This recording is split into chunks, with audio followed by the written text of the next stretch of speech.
Hi, welcome back guys. This is your friend, the What If Guy, back with another fanfiction. This is the first part of What If Demi-Human Issei got Unwanted Harem. Now before starting, please give this video a like, and subscribe to the channel if you want more videos like this. Now let's get into the fanfic.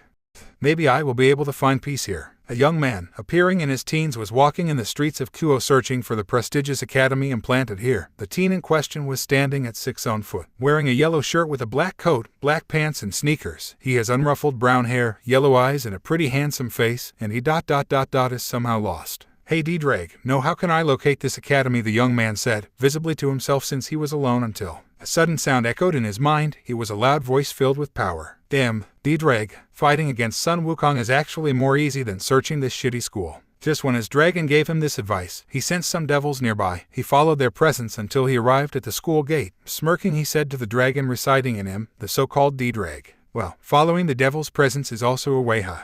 Issei made his way inside the building facing him, and searched 5 minutes the principal office until he found it. Even the principal is a devil sigh. Knock knock, please, enter. He pushed the door when he heard the female voice. He entered and was greeted by the sight of a woman with a voluptuous figure, violet eyes and chestnut-colored hair, big bust and generous curves. She is giving a noble aura. Issei blushed a little at the sight of the women, and took a seat before introducing himself. Greeting, Mrs. Are you the principal of this school? Yes, indeed it's me, Veneranda Gremory, this school's principal, and you're… yes, sorry for being rude. My name is Hyoudou Issei, a new enrolled student. I came to register myself and to recover my schedule. When the boy said that, he picked some papers from his bag and handed it to his principal. She was checking his papers, then smiled. You came from Kyoto, eh? She asked. Why yes, I'm from Kyoto. I love Kyoto. It's my favorite place in all Japan, and the cooking there is absolutely divine, not to mention. She was speaking stars in the eyes about the so-called Kyoto. I wish I loved that place as you do, Devil Issei thought. It is Mrs. Gremory, you seem in love with that place. Sorry, I have the bad habit of fantasying about it. She said it, visibly embarrassed from the remark of her new enrolled student. The latter just giggled and accepted the schedule from his principal, then stood up. Thank you for everything, Mrs. Gremory. I hope I will not cause too much trouble for you in the school. He bowed, then left. When he exited the school, he headed towards the address his principal gave me in order to collect his school uniform. In the road he began talking to the dragon residing in him. I'm sure they will find about it sooner or later. It's not like that I didn't suppress his presence, but he still gives a presence of a non-awaked one. Well, at least I managed to escape from Yasaka and Sun Wukong line. Of course it is. I learned it from that old monkey when I was 4. If they didn't estimate me as garbage because I'm a half-breed, or if they didn't call me an error, a joke, maybe I would have served them. It's her, the main reason I've become a stray. The only thing I miss is my mother. When the dragon said that, Issei clenched his fists until they bled and said, They will not. I warned Yasaka before leaving. If she is harmed or killed or even touched, I promised her that I will turn Kyoto into dust even if I have to die doing it. Let's not talk about it for now. I will pick my school uniform and go to the apartment I purchased. After Issei got his school uniform, he headed towards his apartment. It was situated in a swanky neighborhood. It was at one of the top levels of an elegant building. He took the elevator and stopped at the 34th level. He found his apartment at the end of the hallway. It consisted of 2 bedrooms, kitchen and bathroom plus a living room. A nice and neat apartment. There are only tasteful furniture. The view from the window overlay all Kuoh. Issei putted down his bag on the couch of the living room, undressed himself and headed to the bathroom to take a shower. He exhibited his 9 tails and fox ears, and water began to flow. Who thought that all the missions I've done so far for them earned me so much? D-Drake spoke out loud. Used a weapon and treated like garbage, like I thought, leaving them is for the best. What the hell are you talking about, D-Drake? Issei blushed a little at the remark given by D-Drake. You're turning from a heavenly dragon to a perverted dragon. Sigh, I will order something to eat from the restaurant in the first level and go to sleep. I'm dead. D-Drake said jokingly before he cut off the link. Idiot. After Issei dried his tails, it took half an hour, and at dinner, he fell against his bed before the realm of dreams reclaimed him. It is the first day of Issei's human school life. He wake up pretty early and took his breakfast at the first level of the building, where the restaurant is open 12/24 and every day. After all, the service was made to be without reproof. Issei exited the building and headed to school. He was dressed in the uniform of the academy he recovered yesterday.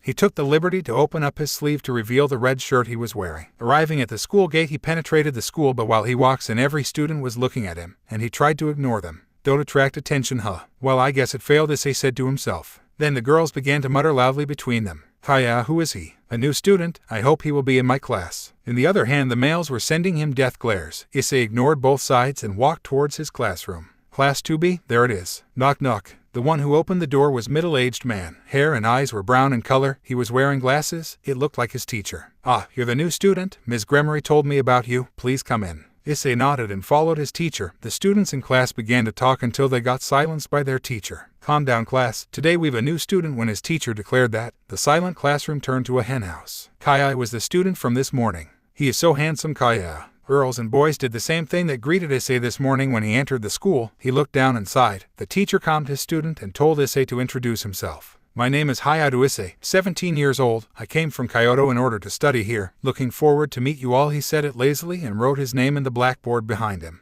Anyone who wants to ask Hyoudou-kun a question? The teacher asked. The girl raised her hand and said, why you came from Kyoto to Kuoh? Personal issue, he said briefly in a tone that clearly held his intention to not talk about it. Another did the same. The color of your eyes is natural. Yes, I was born with yellow eyes. A girl with pink hair asked, are you single, Hyoudou-kun? Yeah, and when Issei responded like that, the girls began to giggle and the males keep muttering something alongside the lines of "Dai shitty bishonen" or "Damn you handsome." By the way, Issei felt a strong killing intent, especially from two guys who sat behind. One was wearing glasses while the other was bald-headed. When the question stopped, the teacher pointed at a free desk just next to a window and urged Issei to seat. After the morning class ended, the desk of Issei was surrounded by girls, asking him questions about him and his preferences until he managed to escape. He wandered around school and arrived at what seems to be an abandoned building. He sensed devils inside. Then a woman with crimson hair appeared in the window. Her hair was floating, her blue eyes were fascinating, and her bust size was enormous, but he knew she was one of the high-class devils in this school. At her side, the crimson-haired girl known as Rias Gremory was fascinated by him. She didn't know his identity but found something like an attraction towards him. It was troubling her at no end. She was facing her queen, Akino Himejima, and decided to ask her. Akino, who is this boy? Hyoudou Issei. He enrolled at this school today as a second year and he did pass the entrance exam online, scoring 96%. He intrigues me, even if his aura is the one of a typical human, but I can't help sensing something different about him. Maybe he has a sacred gear. Aura. Catching your interest isn't that easy. Why don't you show him the town this weekend? You will know him better and help him a lot at the same occasion. It's a good idea, Akino. I will tell him right now, Ria said, before leaving the clubroom and descended to meet Issei. Hyoudou, her new kuai. On the other hand, Issei knew she was coming, making him raise an eyebrow in interest. Why, I didn't rest in my class, damn. He stood there waiting for the devil to come. The door suddenly opened, revealing the crimson-haired girl. She ran towards his direction. Said Didrag lecherously. A heavenly dragon interested in the breasts of such a lowlife? Really awkward. Hello. My name is Rias Gremory, third year in this school. Here we go, Sai. Nice to meet you, senpai. I'm Hyoudou Issei. I'm a second year here. Issei introduced himself in a respectful manner, bowing slightly his head at the end. You can call me without honorifics, you know. No, this is important, Rias senpai, but feel free to call me by my given name. Issei kept his fake smile but inside. Call you without honorifics, then what? Joining your peerage. TCH. All right, then you are new here. It's the first time I see you here, Issei-kun, Rias Gremory said, visibly shy. Yes, that's correct, it's my first day here. Do you want to come this weekend with me? I can show you the surroundings. When Rias said that blindlessly, it took Issei back, who was really surprised at how devils act fast. The little miss sure is straightforward, he thought. Thank you for your kindness, senpai, I will gladly accept. Before Didre could make any lecherous comment about the situation, Issei suddenly interrupted him. Don't get me wrong, Didre, it's just that I really don't know much about this town. Rias smiled and said, it's nothing, Issei-kun, we will see each other Saturday at the school gate at 9. Yeah, sure, now I have to go. Lunchtime is practically over. Issei waved at his senpai. The latter did the same, then headed towards her clubroom, satisfied and looking forward to Saturday. After his encounter with one of the two young high-class devils, Issei continued his afternoon class. He seemed so bored that he felt suddenly asleep. When he woke up, he found himself alone in his classroom. Sleeping in the first day, I didn't expect that, he thought. Issei rushed home. Night already caught him. When he arrived, he took a shower and ordered his dinner at the first floor's restaurant before sleeping.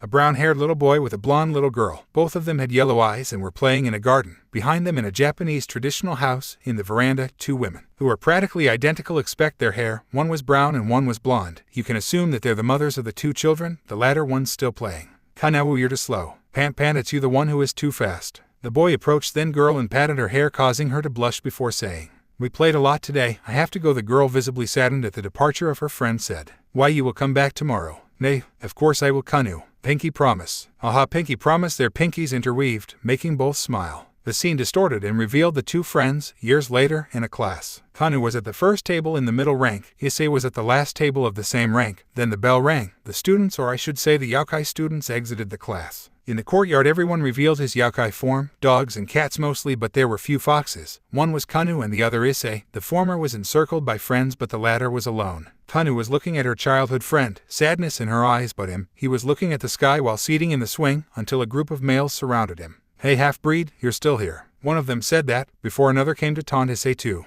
If it wasn't his mother who was the personal bodyguard of Yasaka-sama. One of them punched him and made him fall from his seat. He stood up like nothing happened and was brought down by another punch, then a kick. Everyone was laughing, but Kanu tried to protect him until she saw Issei stood up again. His clothes were dusty and he had some bruises. He sat again in his seat, ignoring completely the ones who assaulted him. He remained calm, but it irritated heavily his fellow comrades. Hey weakling, why are you so calm? You didn't have enough. If it wasn't your mother, he would never been enrolled in this school. Labeled as the strongest female yokai, TCH. To have a human mate, it's so embarrassing. Your mother is a bitch. Crack. Something in Issei's broke at that instant. The 12 or 13-year-old boy felt something broke. Was it his patience? A red kai covered the young Issei. His yellow eyes were showing only one emotion, hate. You digged your grave, bastards, Issei muttered, but they didn't hurt it. The males who surrounded him were covering themselves in their tauki. It was blue. But the one Issei has is red. His fellow comrades were curious why his tauki was red but ignored it for now. Huh, even your tauki is red, you filthy half-breed. Wanna fight, you low life? Issei's tauki was way more thicker and dense than the others. He looked towards his comrades. His eyes were glowing.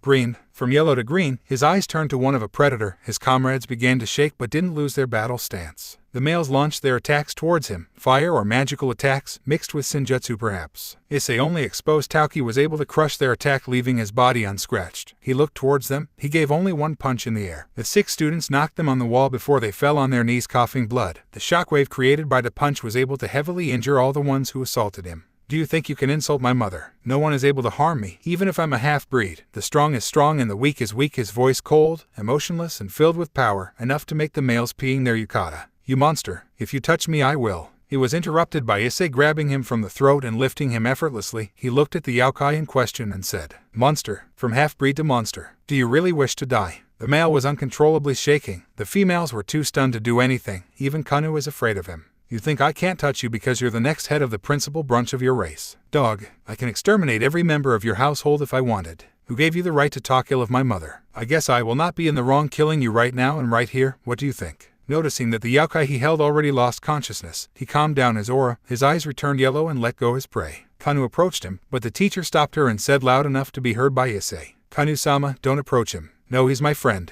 You're the princess of Kyoto, don't approach him. He isn't worth of your regard. Kanu looked down, visibly agreeing with her teacher. That sight made a cut in Issei's heart.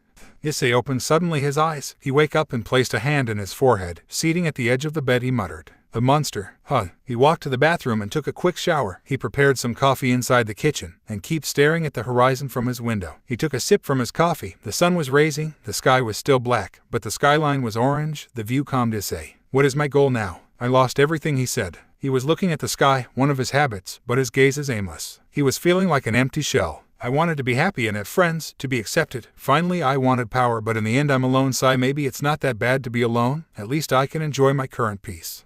You wake up. Morning, D-Drag. Issei greeted his dragon, or his old friend as he would say. Nightmare, or I should say memories, Issei sighed tiredly. More easy to say. Issei kept silent as he contemplated the sky. His coffee already turned cold. Later that day, a fallen angel made a move on Issei. Her name was Amano Yuma. When he crossed the bridge to return home, a girl approached him. She was wearing the Kyoto Academy uniform and had purple eyes followed with black hair. Why, you're Hyoudou Issei. I'm Yuma, Amano, class 2 degrees Celsius. Please go out with me. She was acting, of course. Her troubled voice and her blush were nothing but fake. It didn't slip to the nine-tailed fox. Okay, so let's recap the situation. A Nikoshu devil is spying me, and I have a date with her master for the weekend while a low-class fallen angel is trying to go out with me in order to kill me. Amano-san, I'm sorry, but I have an appointment with a girl for this weekend since she wanted to show me off the city, so I'm sorry. Issei said it with a smile, but he was repressing himself from laughing, certainly knowing that the fallen is pissed. Aye, it's all right, and maybe next time, she said, anger visible in her face. When they separated, the Nekomata who was following Issei didn't hear their conversation. I will tell Butchu about his encounter with the fallen. After Issei returned home and did his shower then dinner, he sat on his couch watching TV and was looking forward how he will move from now, since he attracted already the supernatural beings one after one. D-Drag said, Yeah, you're right. That aside, I didn't know that a Nekomata is with Gremory Sai. It's not about battling each other. I don't know why such a rare species of Yukai reincarnated as a devil, and she could have lived like a little princess in Kyoto. Agree, but it's still suspicious.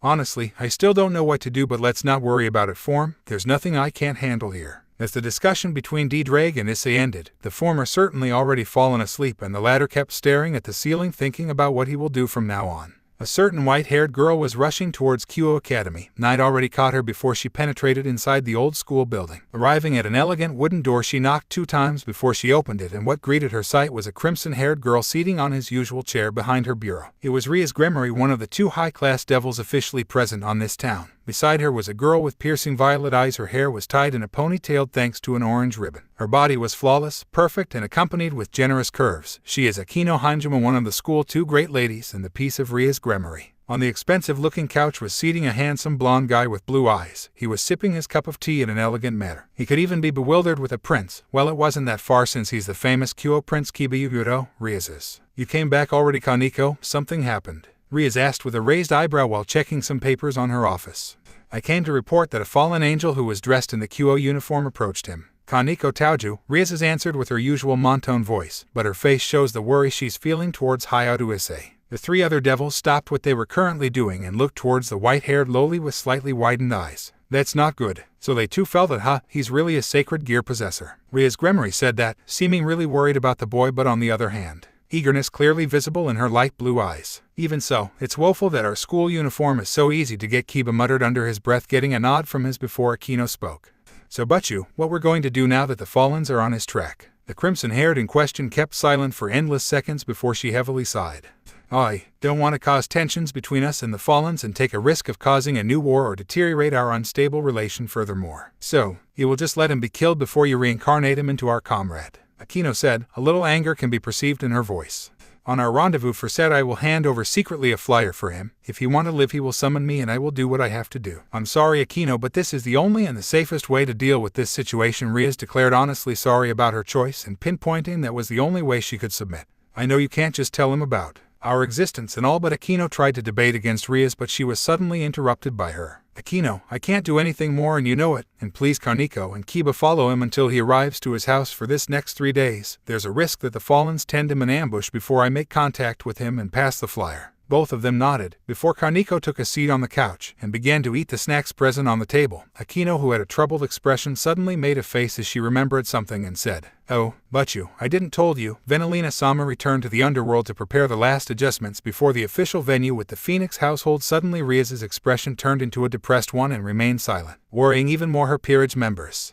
It was morning. A loud yawn was heard in a certain apartment. A 9-tailed brown-haired teen opened his yellow-colored eyes slowly.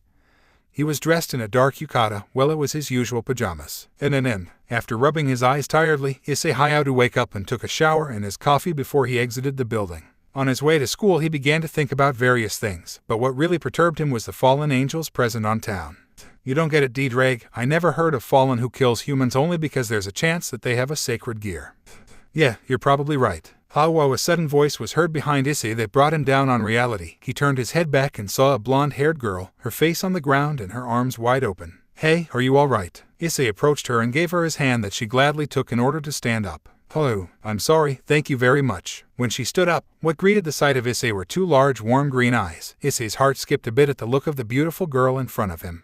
Is there something wrong? This sentence brought Issei's consciousness back before he picked up her veil from the ground and handed it to her. After a second of examination, he understood that she was a sister and a foreigner, judging by her appearance and the traveling bag she is carrying. I'm sorry, here, your veil. He handed it to her while smiling. TT, thank you very much. She thanked him shyly. It sure is a rare occasion to see a nun in town, your traveling sister, asked Issei, pointing at the bag she was carrying on her back. And no, I was sent to this town's church, and since I don't speak Japanese that well, I got lost, the girl answered shyly while looking down at her feet. D-Drag, I know that it's not love, but why I'm feeling so attracted to her. When D-Drag began to tease Issei, he immediately interrupted his conversation with him and turned his attention towards the nun. I'm sorry, I don't know where the church is, but let's search it together. I will ask for the directions since you don't know that much of Japanese. When Issei said that, the face of the nun brightened instantly. Le ringrazio molto, signor. Issei giggled a bit at the attitude of the sister. Of course he understood what she meant. Supernatural beings can understand and speak several languages, it's just that hide it and tried to act as a Japanese to not attract too much attention or appearing dubious was the best choice for him. After all, a Japanese high schooler speaking Italian, hey, isn't that too odd?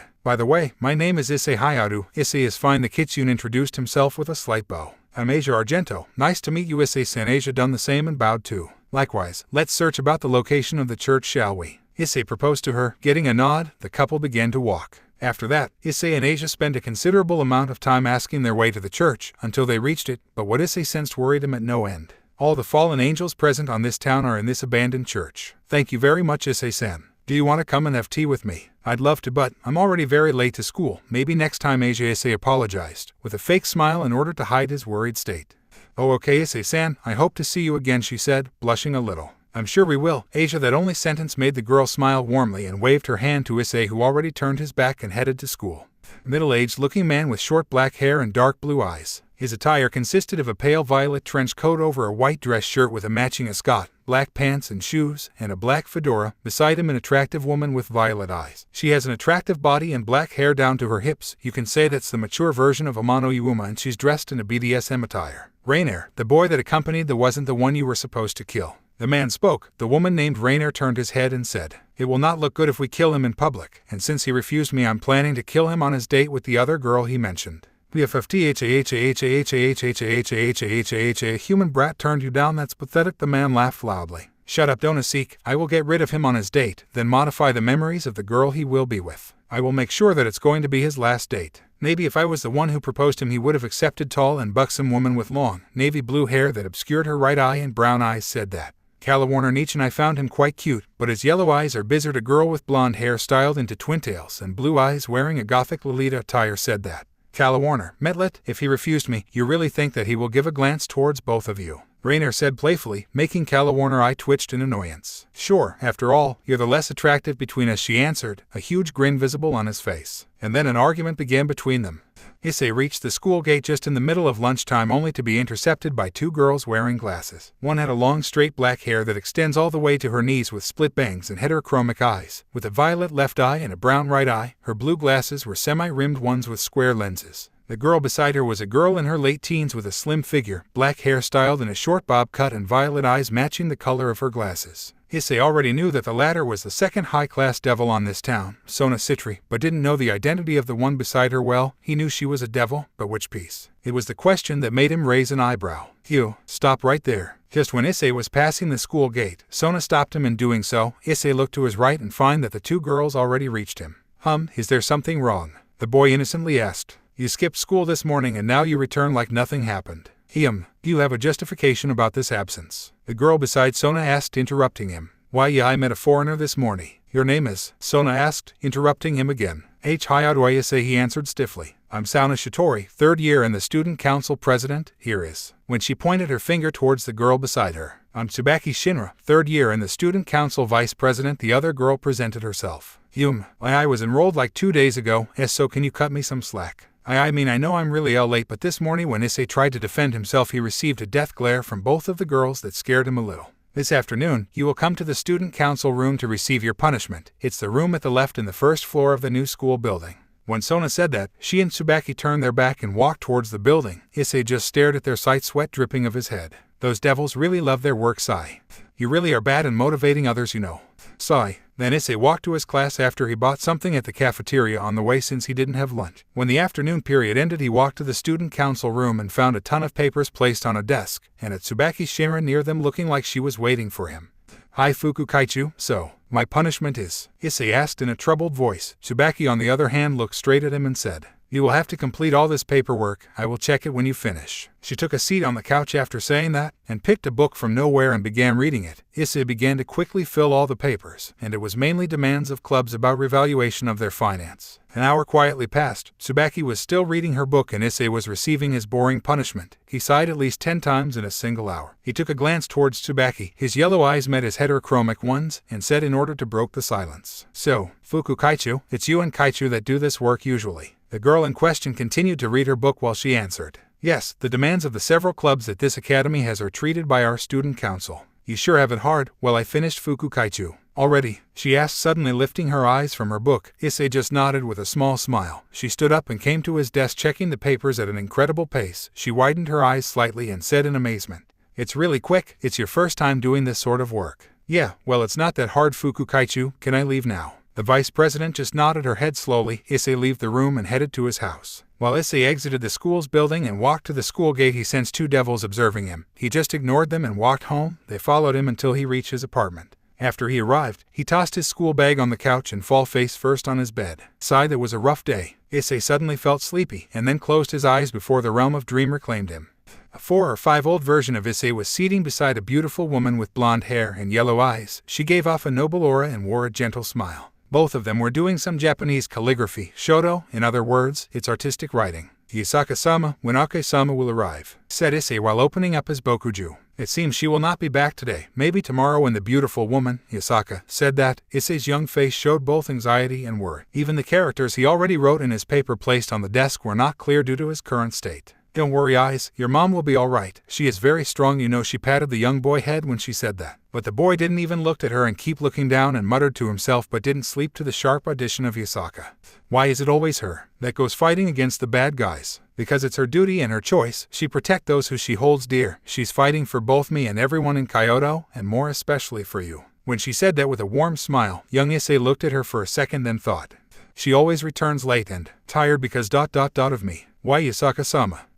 See, can you train me that I can help Aka-sama? The sudden declaration of a 4-year-old brat caught off guard the Kyuubi, but when she saw his eyes, his big yellow eyes, they were filled with resolution, but she knew that she couldn't do that, not to a young boy. "Eyes, you are a little too young for that, and there's not a need for it now. Maybe when you'll grow up a little." This answer didn't satisfy Issei, who was feeling bad that he couldn't do anything about the harsh life his mother was living. Then, thud, the door of the traditional Japanese room opened, revealing a brown-haired female with yellow eyes. With the same body type than Yasaka, her bust size was just a little bigger. She was a little dusty and her Miko attire was tattered a little. She was lightly injured. Issei left his work and rushed towards the woman and hugged her. "Ake-sama, you're late." That woman was Issei's mother. She hugged her son back and smiled gently before she said, "Sorry, Issei, but I'm here now." Issei retracted his head from her hug. "Ake-sama, do you mind training me?" Issei's mother suddenly began to laugh a little and asked, visibly amused by the situation. "Oh my, why are you saying that?" "To be able to spend more time with you and be able to help Aka-sama, of course." Issei's mother looked at him with widened eyes for a fraction of seconds before she looked at Yasaka, who just shrugged her shoulders, not knowing she's supposed to do. She taught a little. Maybe letting his son learn a little of senjutsu at this age may not be that bad. "Yasaka, do you think that old monkey will accept training?" "Eyes. You mean Wukong-sama?" "I don't know, and why do you want him to train so early?" "He's too young." Nah, I think it's okay for him to know a little bit of senjutsu at this age." "You're crazy. He is only 4. "Yasaka, I know, but look, I'm his mother and I know what's best for him. His body will not be damaged just by learning 2 or 3 things. That's reckless." When the females were arguing, Issei was just staring at them until someone opened the door again. Thud. It was a small girl with blonde hair and yellow eyes. A mini version of Yasaka is the more appropriate term. She was hugging a pillow. "And then it's late. Hey Eyes, come, let's sleep together." When the girl said that and began to drag Eyes to the bed with her, Yasaka and Eyes' mother stopped their argument and giggled a bit while the poor boy couldn't do anything. Issei opened his eyes slowly and looked at the clock near him hanging on the wall and found that he slept 2 hours. He wake up still in his school uniform. He stood up and put his black yukata after he got undressed, then moved to the first floor to eat his dinner. After coming back into his apartments, he laid himself on the bed and looked at the ceiling, wondering about the current situation of his new acquaintance, Asia Argento. Is she excommunicated from the church? No, that's impossible. Maybe a member of Grigori. No. Is she pretending to be someone else? Issei closed his eyes and abandoned himself to sleep. In the morning, Issei headed to school after taking his usual coffee. He crossed the school gate before he heard cries coming from his right. The 2 guys that Issei noticed the first day were coming towards him. He remembered them because the killing intent they emitted towards him was strong, enough to make the Sekiryute shiver. Issei didn't know what to do and decided to adopt a battle stance. He threw his school bag at the side and waited them to arrive. Then he noticed that a group of girls were following them. Well, chasing them will be the exact term. Well, whatever. Issei didn't really pay attention and bam bam. He punched the 2 boys exactly when they were at his range. Both of them were thrown backwards and fell unconscious. Then the girls arrived. "It's you, the transferred student."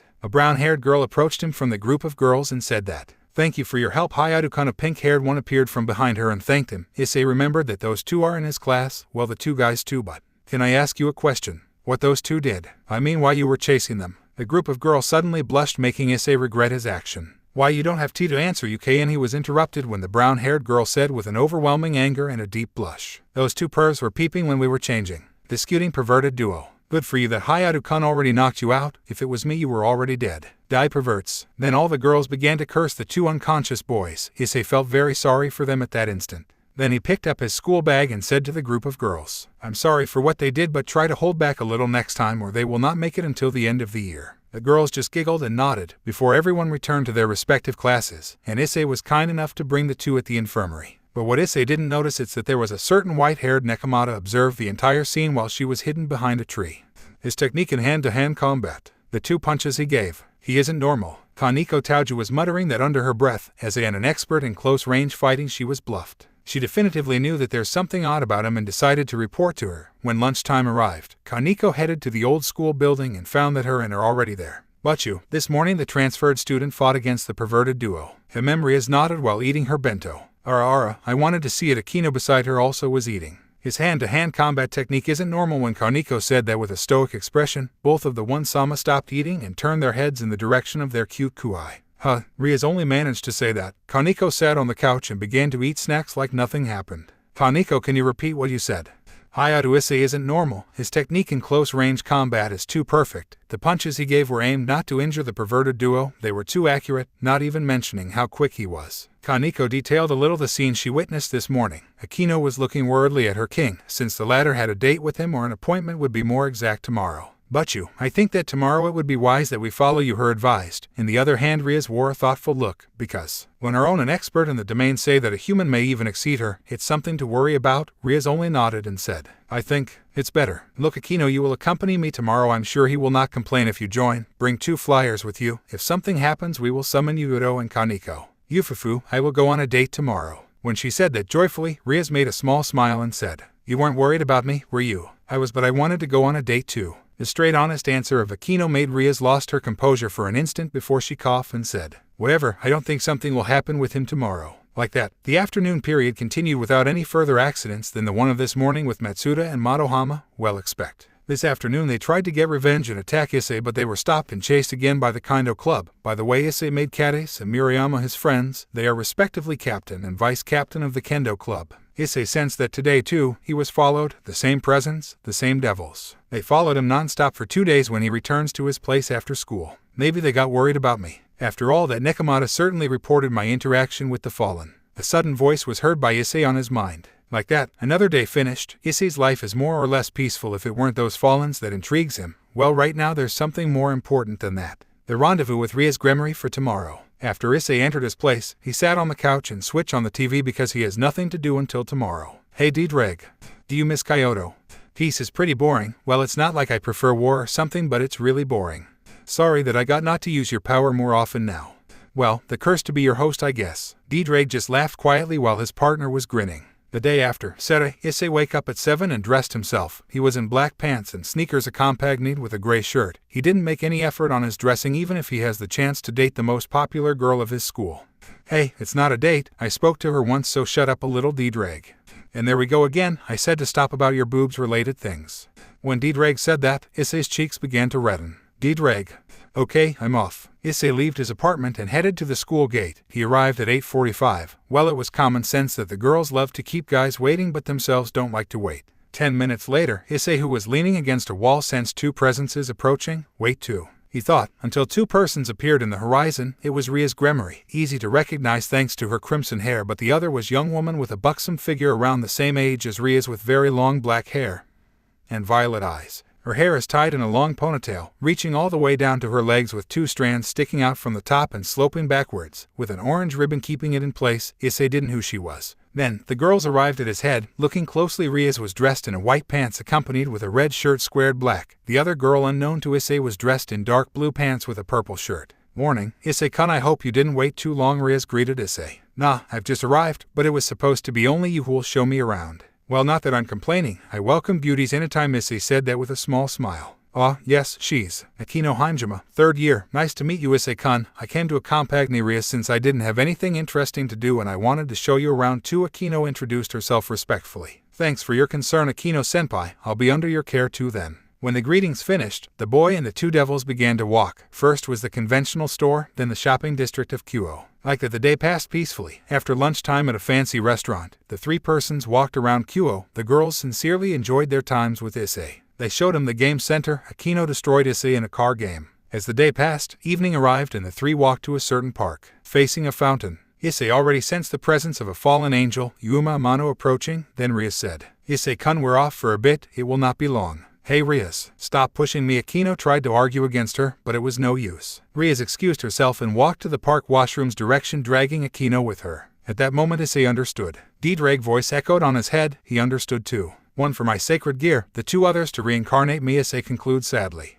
At the moment Issei said that, he touched the ground with his index finger to sense everyone's location on the park. As a senjutsu user, detecting the presence of other people was a piece of cake since he can read the flow of Kai. There's no one expect us, huh? As he stood up, an invisible barrier formed around the park, trapping the four of them on it. Then he waited Yuma to arrive. He sat on a bunch and crossed his legs before a pink light spear transpierced him before a certain fallen angel appears on the sky. It was Rainier, or Yuma Amano in her real appearance. The body of Issei fell from the bunch to the ground, but there wasn't blood. The fallen didn't even notice it. VFFT, I can't believe it was that easy. Now where's his so-called girlfriend? I have to erase her memory. When she said that, she looked towards Issei corpse and it turned blue before it disappeared.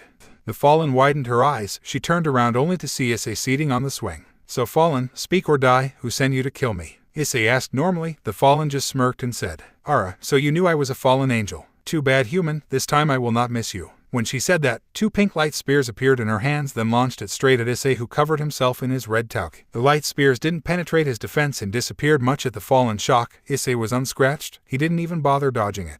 Why did I didn't do anything to you? You were supposed to be a lowly human, she cried in fear, her body already trembling. Well, you really are stubborn, aren't you, Crow? I will say it for the last time, who sent you to kill me? When he said that, Issei stood up and exposed his red tauki but held back in order to not erase the park. The fallen tried to escape and launched three pink light spears. Issei jumped straight at her. He gave a punch on the air to destroy two spears, while the other destroyed when she made contact with his tauki. Issei's speed was in a different league than the one of the fallen. As he appeared in front of her, he delivered a punch in her gut. It was an accurate one. The fallen landed on the ground, forming a crater. Issei descended and walked towards her. He began caressing her black wings gently and then muttered into her ear. Hey fallen, if you don't say everything you know, you will not have these wings anymore. After all, you'll not need them in the purgatory. When Issei said that, the fallen face began to pale but didn't say anything. Then, grab. Issei grabbed her two black wings with his hands and said, You really are a courageous one. I'm amazed that you're able to sacrifice yourself for someone who sent you into a suicide mission. SSS suicide mission. She said that with a very trembling voice. Yes, you will die right here. Expect if you began to gently tell me everything you know. After all, there's no chance for you to escape.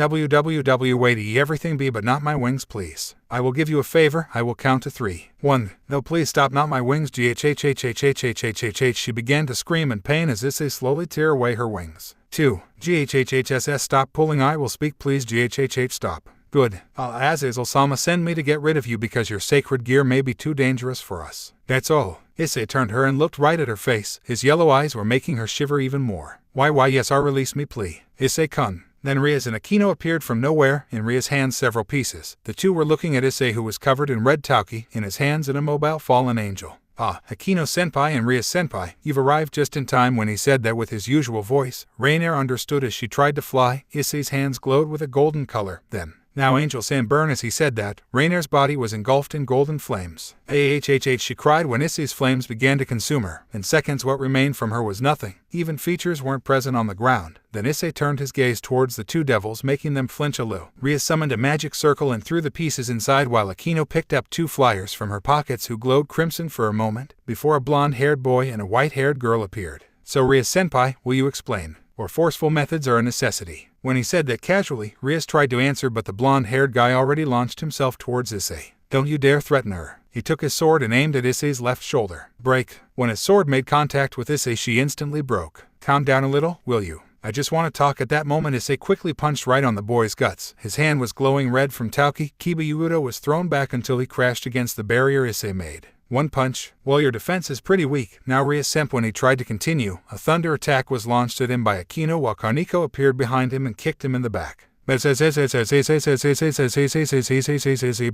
When the thunder made contact from the front and Kaneko's sharp kick hit him on his back, a loud sound was made. Akino turned to Rias and stood in front of her. Kaneko did the same with Akino. As the cloud of smoke cleared, what greeted them was Issei unharmed. He was still smiling. But I just wanted to talk. You really want to fight, huh? I will give what you want. When Issei said that, he suddenly disappeared from their sight before a fireball was launched towards Kaneko, who swiftly dodged only to be intercepted by Issei's kick right in the belly. Kaneko fell instantly in her knees and began to cough a considerable amount of blood. I mixed Senjutsu and Tauki with this punch. If I were you, I wouldn't try to move, Issei advised her, then was attacked by a thunder attack with an ice one just behind, leaving him unscratched. Akino-senpai, your magic is too weak. Issei disappeared from her sight again, then he issued her a nudge in the back from behind, then fainted. Issei sighed and turned his eyes to Rias. Now Rias-senpai, let's talk. Issei said that innocently, but Rias launched to him several huge blocks of crimson demonic energy, but just like Akino, the result was obvious. Rias-senpai, you two want to fight me? He pointed behind him, his whole peerage was defeated. I will not let you make fun of me, and furthermore I will not forgive you for harming my family. She continued to throw at him several blocks of crimson demonic energy, leaving Issei unscratched. She ran off eventually of energy and fell in one knee. The boy approached her and looked down at her. Rias-senpai, why did you want me dead?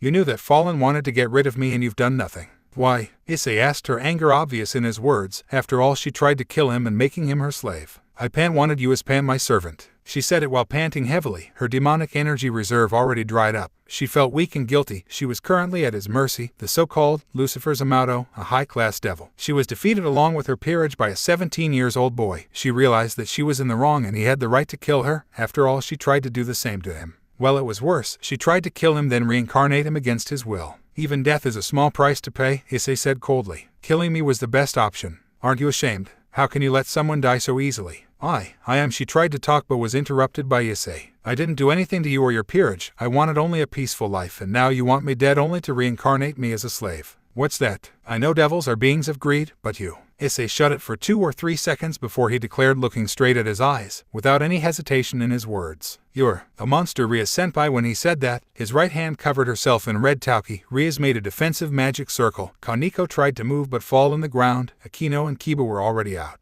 Break. Issei's punched her, destroying her barrier like it never existed. She was thrown back until the end of the barrier Issei put around the park. She landed in her knees, coughed blood and fell miserably. We're through now, he said before leaving. Dismissing the barrier, he lifted his head and looked at the sky, who was full of stars, and the horizon was colored with a warm orange. Issei loved this moment of the day. The twilight really relaxed him a lot. He exited the park, leaving 4 devils on the ground. A certain princess-looking blonde-haired guy was lying on the ground. Suddenly his blue-colored eyes opened slowly.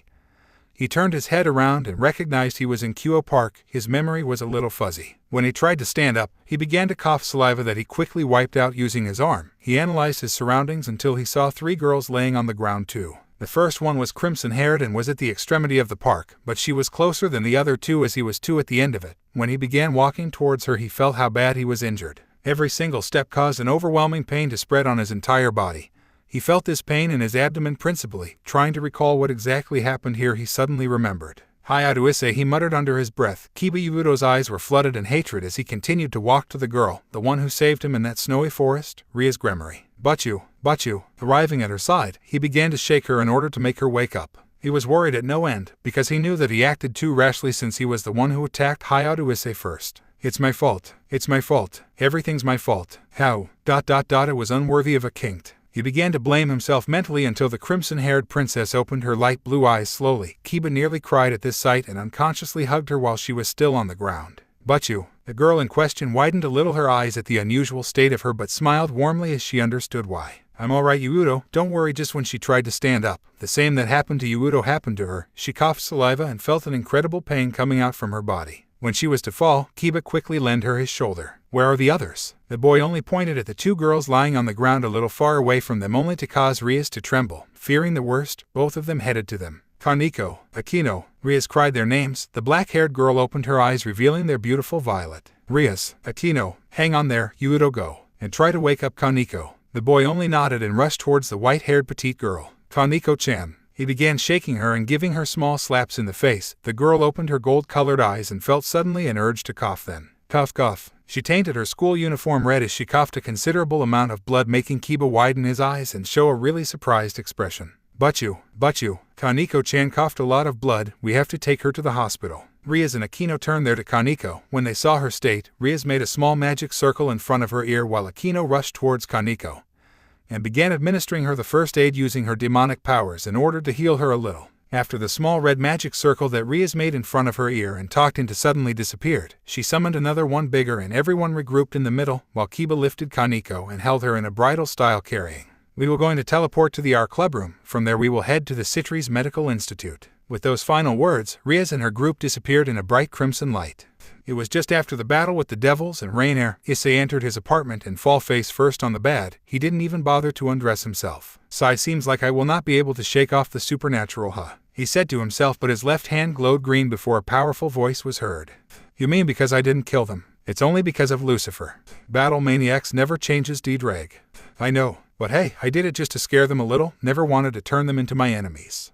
You may probably be right and probably wrong, but I didn't want to be known by the higher-ups of the underworld and don't attract too much attention, not to mention what my mother would have done to me if my identity was revealed because of something like that. Good night, D-Drag. When Issei said that, a loud snore was heard on his mind. Then he stood up and put up his black yukata after undressing himself. He moved towards the window to close the shutters. When he saw the shiny moon and the starry heavens, he stood there in front of the landscape before he muttered under his breath, I am not going to let you affect my peace, devils. He muttered under his breath, then closed the shutters and moved to his bed before he falls asleep. The next morning, Issei wake up pretty late since it was already 10 and was still laying on his bed, much at his annoyance since he still didn't know how to spend his day off. What should I do? When he was still thinking about what to do, a thought struck his mind. Issei was thinking to visit the shrine situated in Kuoh, at the edge of the town exactly. At his rendezvous yesterday with Rias in the kino before it turned out into a battle. Well, a one-sided battle. Both girls told him about the most important places in this town, and he remembered that they mentioned a certain shrine. Well, it was Akino who mentioned it, and since Issei came from Kyoto, he wanted to go and see that place. After all, in Kyoto he liked to go into shrines accompanied by his mother and spent most of his childhood time playing on them. Well, it may not be bad to go and take a look at it. He abruptly stood up and walked to his bathroom while he was still on his yukata and nine tails out. After his bath and coffee, he exited the apartment and walked towards the location of that shrine. Well, it was easy to locate it because it was at the extremity of the town. Arriving at the red enormous Sando crossed it and went up 100 stairs before arriving at the shrine. As he penetrated on it, he felt an awkward feeling. A protection enchantment, he thought. When he lifted his head and examined the shrine, he widened a little his eyes in astonishment. The shrine isn't just a complete one, it was a beautiful one and very well maintained. Such a rare thing to see. The shrine is a Nagare-zukuri-styled one, characterized by a very asymmetrical gabled roof projecting outwards on the non-gabled side, above the main entrance, to form a portico, and a hakora was on the court. Issei moved towards the Hayden placed in front of the shrine's main sanctuary, the Nagare-zukuri-style Honden, and pay his respects by throwing 2 coins inside. Then he clapped 3 times using his hands. Clap, clap, clap. It was the ritual in order to make wishes to the kami who resided in the shrines or was represented by it. He lowered his head and said, Please, Kami-sama, grant me a peaceful and a healthy life. Just when he made his wish and turned to leave the shrine, a blue magic circle appeared on the middle of the court just in front of Issei, whose sweat dropped at the sight. This Kami-sama sure likes jokes, he quietly thought. The single silhouette appeared in the middle of it. When the light faded, what greeted his sight was Akino Hanjima in a Miko attire, consisting of a white haori with red accents, a red hakama, and a pair of zori with white tabai. He instantly sighed and tried to leave the place. Issei moved towards the exit, but he widened his eyes when he felt someone grabbing his hand. I am sorry, Issei-kun. Akino apologized in a trembling voice. By the way, Issei felt her fear because the hand she used to grab his was clammy. Without turning his head, and was still in a shocked state, he coldly said, What are you talking about, devil? Akino looked down, both in guilt and shame, before she answered. I am sorry for what we did yesterday, and especially for what my king have done. I'm sorry. Issei turned his head back to see Akino's eyes. Her violet-colored ones were a little watery, and the other hand, Issei's usual warm yellow eyes, were cold. You really think that I will forgive you and the rest of the peerage you're actually affiliated with just by simple words? When Issei said that, Akino was taken a little back. Certainly she knew that it were nowhere sufficient in order to be forgiven. They tried to kill him and resurrect him as a devil. Mere words couldn't forgive that act. I know that it's not enough and nowhere enough, but I don't know what to do, Akino declared in shame. She was still looking at her feet. Can you tell me one thing? Your king, Rias Gremory, why is she so greedy? She's disgusting. Akino felt a little angry when she heard Issei insults her best friend and her master, but she knew what he said is true, and there's no way that she could say the opposite after what happened to him last night and what Rias planned for him. You don't know her current circumstances, she quietly said, much at Issei's annoyance. What kind of circumstances can push someone to kill and resurrect someone into a devil? What kind of circumstance can push someone to destroy my life? Tell me. Akino lost her composure at Issei's sudden outburst. Her shaking began to raise a little, and she knew that she couldn't stand a chance against him. See, can you please give me a chance to explain everything? Issei nodded his head before Akino let go off his hand and moved towards the shrine main sanctuary. Issei rubbed his head, not knowing what to do. When the black-haired girl noticed that, she let out a small giggle before she invited Issei to follow her. Come, Issei-kun, this shrine is my current house. Issei raised an eyebrow. A devil living in a shrine. Well, that's something not common, but he felt the link between this and the protection enchantment put around this shrine he felt when he penetrated this place. The boy quietly followed Akino as they both entered inside the main sanctuary. Issei sat on the living room and the devil headed to what seemed to be the kitchen. Issei looked around and was pretty surprised at how beautiful the inside of the sanctuary was. He felt a sense of nostalgia and began to recall the moments he cherished the most when he was still living in Kyoto. Then Akino exited the kitchen with her 2 cups of tea and a plate of snacks that she put on the table before she sat, facing Issei. Issei took the drink that Akino poured for him and widened slightly his eyes at how delicious it was. It's good, even more than the one I have already tasted at the Imperial Palace. Both of them were drinking silently until Issei finished half of his drink. He sat the cup on the table and put a serious face that made Akino sigh in defeat. Ria's her circumstance is that she's actually engaged. While Issei was about to argue, certainly finding that killing someone because of that was a foolish reason, Akino continued. In the devil world, high-class devils, well, princesses more precisely, and I mean by that the next female family heads are engaged at a young age to another next head of another family. Ria's don't like her current fiancé and want to cancel this engagement. And that's, I mean you're something like, a chance for her, a chance to cancel it by making you her servant. What do you mean? Issei quietly asked, but even for Akino he is visibly very angry, because it was indeed a foolish reason to kill someone. For this occasion, certainly a rating game will be held between Ria's and her fiancé, and she needs strong pieces in order to stand a chance to him since he already has a complete set. Sorry, do you know what a rating game is? Of course I know, and why did you think that I was strong? You have a sacred gear, and a dragonic type at that. Akino muttered the last part but Issei did hear it. So I gave off a little of my dragonic aura without realizing it. But it wasn't the only thing. Ria's knew that you were targeted by the fallen angels, so to protect you she meant to resurrect you as a servant of Gremory, and by that you wouldn't had any problem with the Fallens in the future. I have 2 questions, Issei quietly said, and finished his tea. First, did you oppose yourself against the decision of killing me? I mean, I know the current situation of the political scene in the underworld. You surely feared something like a war may be started. I was against that idea of letting you be killed. She answered immediately. Secondly, why aren't you scared of me? You know precisely what I did yesterday, and thus you did approach me and propose me to have a talk normally in your house like nothing happened. And by the way, how did you heal yourself so quickly? That punch was supposed to let you be in bed for 2 days. You didn't kill us yesterday, even if you did you were right. That's why I trust you and I know that you will not harm me if I do nothing. And I have arrived from the Devil's Hospital when I found you here. Okay, then the enchantment put around this shrine is meant for you, to not receive any damage when you live here. Akino widened her eyes slightly. She didn't know that Issei had senses that keen, but she only nods. So that's all, huh? By the way, why did you call your master by her name so casually? I mean, it's not something like Ria-sama or master should be more appropriate. Akino raised an eyebrow at this unusual question and giggled, confusing Issei even more. Ria's is my best friend and she don't like to be seen as a princess from the persons close to her. Issei's directly thought about a certain blonde girl with 9 foxtails. She resembles a bit someone. Kanu. Issei spaced out for a second before he returned. Sorry. So, I was asking you if you could show me your sacred gear, Akino hesitantly said. Issei frowned a little and said, no, and if that's everything I'm going to leave, thanks for the explanation, and the tea was delicious. As he stood up and headed to the door, Akino asked, so, what's your relation ... with us? Next time you ever dare to touch me or a human the same way you did yesterday, I will make sure you will not stand up on your feet again, you and every one of your peerage. Issei said coldly without even turning his head back. Akino shivered a little at the sudden threat. No, it wasn't a threat. It sounded like a promise. In the road back, Issei walked silently and was looking at the blue sky, wondering if what he did just know was right or not, until he saw a familiar silhouette in a bunch just near. Asia. When he said that, a blonde-haired girl turned her head and smiled brightly when she saw Issei. Issei-san. She rushed towards him and bowed a little, making Issei giggle. She sure is innocent, he thought, and patted gently her head. Are you doing just fine, Asia? The girl only nodded before 2 gurgling were here. Thuig. Both Issei's and Asia's face reddened to the maximum hearing the sounds produced by their respective gut.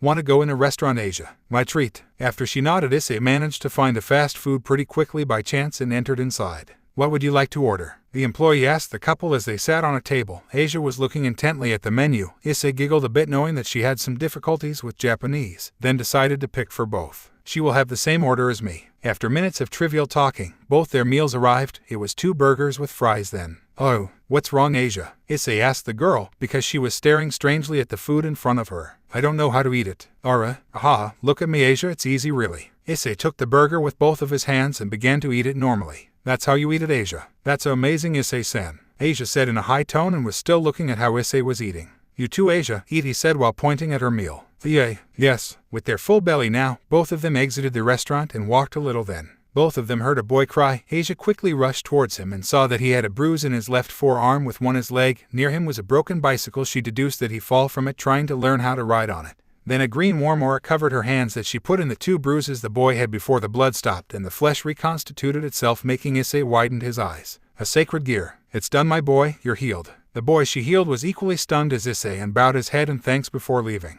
Asia, it's an amazing power you got there. When Issei said that with a small smile, Asia put a bitter one and sat on the bunch who was just behind her. Issei-san, would you like to listen to my story? The boy in question just nodded and sat beside her. As he opened his ears and listened her story carefully, he was astonished. The story of the who turned into a girl who was parentless. She was raised in a church as a nun since she was young with the others orphans who were in the same situation as her. This girl, who had a complete faith in God and was a strong follower of his teachings, were gifted by an amazing power when she was 8. The power to heal, because one day she healed a wounded puppy and a person from a Catholic church witnessed it by chance. From there on, her life changed completely. She was taken to the main Catholic church and was symbolized as the Holy Maiden because of her healing power. She used her gifted power to heal many believers and was happy that she could help people and be useful to people, but as she was respected for her power, people were nice to her as she was nice to them, but she didn't have a friend to open up to because of that. She felt a bit lonely but didn't say anything and continued to heal injured people. One day a devil was nearby and healed him without knowing who it was. She didn't know he was a devil, and by chance there were people who witnessed it.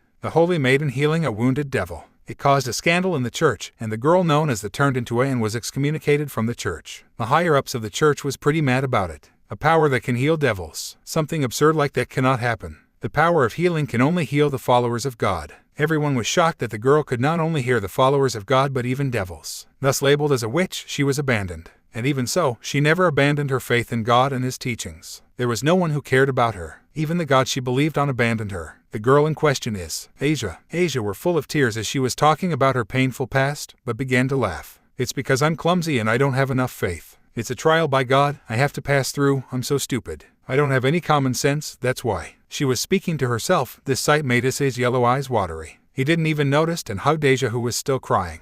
One of the friends to go and buy flowers, books, talking to them about unnecessary things. Issei then tightened his hug much at the surprise of Asia. Asia, I'm going to be your friend. No, I think that we're already friends. Well, we didn't buy flowers or books, but we talked to each other. It wasn't for too long, but I don't know about your past, Asia, or even your present, but I know that you're a good girl and I really like you. Issei said that bluntly. Asia, on the other hand, wiped her tears and said while still sobbing, but Issei-san, I don't have any common sense. It doesn't matter, Asia, I will help you. I will be your friend, so no more crying. The girl flowed out with a smile that made Issei's heart skip a bit. Thank you, Issei-san. And by the way, me too, I have a sacred gear look, boosted gear. A red gauntlet appeared on Issei's left arm with sharp nails, making Asia look at it in great interest. It's amazing, Issei-san. What is it? It's the Red Dragon Emperor Gauntlet, a longinus tier sacred gear. So you're very strong, Issei-san.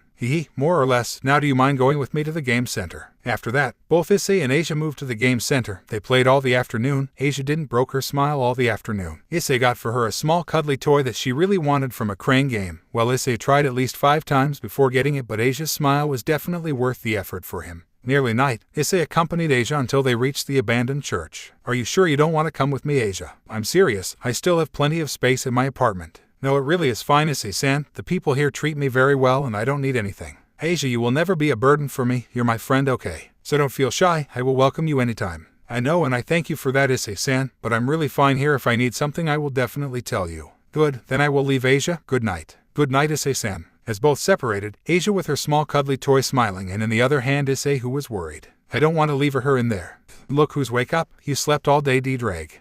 D-Drag began to taunt Issei, whose face reddened a little. It wasn't a date. And by the way, what do you think they're planning to do with her?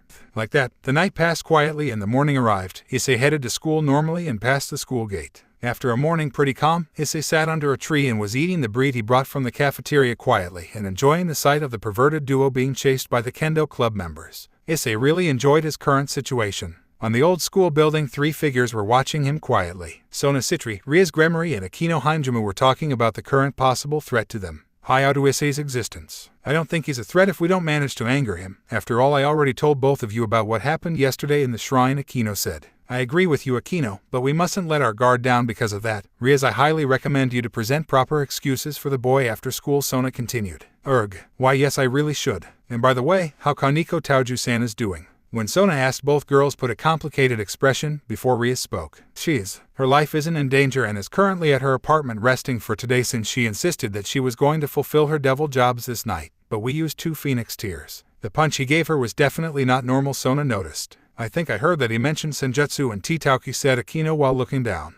I'm not sure, my memory is still a little fuzzy, but I think he mentioned both. If he can use senjutsu then. Yes, that explained why it took that much to heal her. After all, the biggest damage she received was in her knee. They send me a report from the institution that even her Kai circulation was affected. Well, she's alright, that's the only thing that matters for now. This afternoon Akino you will accompany me. I will present him excuses and try to find a way to improve our current relation. Yufufu, of course. And like that, the bell rang and everyone joined their class. Afternoon school finished pretty quickly and Issei took his bag and prepared to leave. A certain crimson-haired girl appeared at the door. Behind her was Akino. Both of them entered the empty class since Issei was the last to leave. They headed towards his desk. The boy sighed heavily. Good afternoon, Issei-kun. I came to save your breath, Gremory. I will not forgive you and I will not even recognize the excuses you want to present. Saying that, he exited the room and both devils looked at their feet and sighed in defeat. It would be tough to deal with him, thought Rias. While Issei was walking towards home, he made a detour from the supermarket to get his favorite coffee and some snack bars. While heading home, night already caught the kitsune, but it didn't bother him.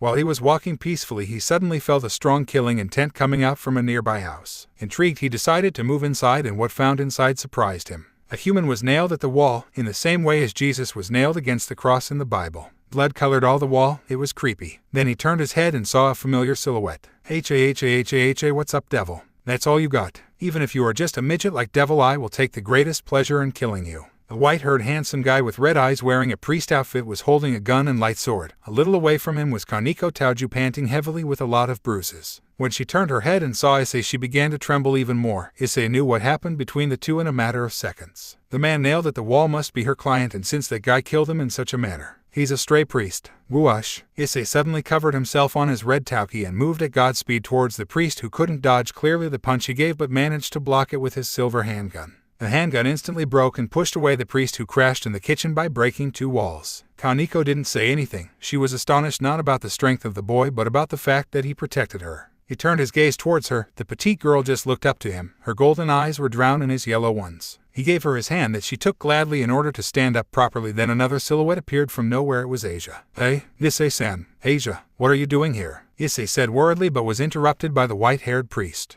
Asia-chan, don't approach him. He's dangerous. Come and heal me. I will definitely kill that devil. Father Fried. Asia rushed towards his side and began healing him. Asia, don't heal him. He's crazy. He's the one who done that to this man, not that petite girl. Asia turned her head back and was gonna say something, but Fried took his light sword and pointed it towards Asia that he catches her by the waist. Ah, you know her. Good. Now don't fucking move, you little shit. And the midget devil that sentenced took Issei back and didn't try to do anything.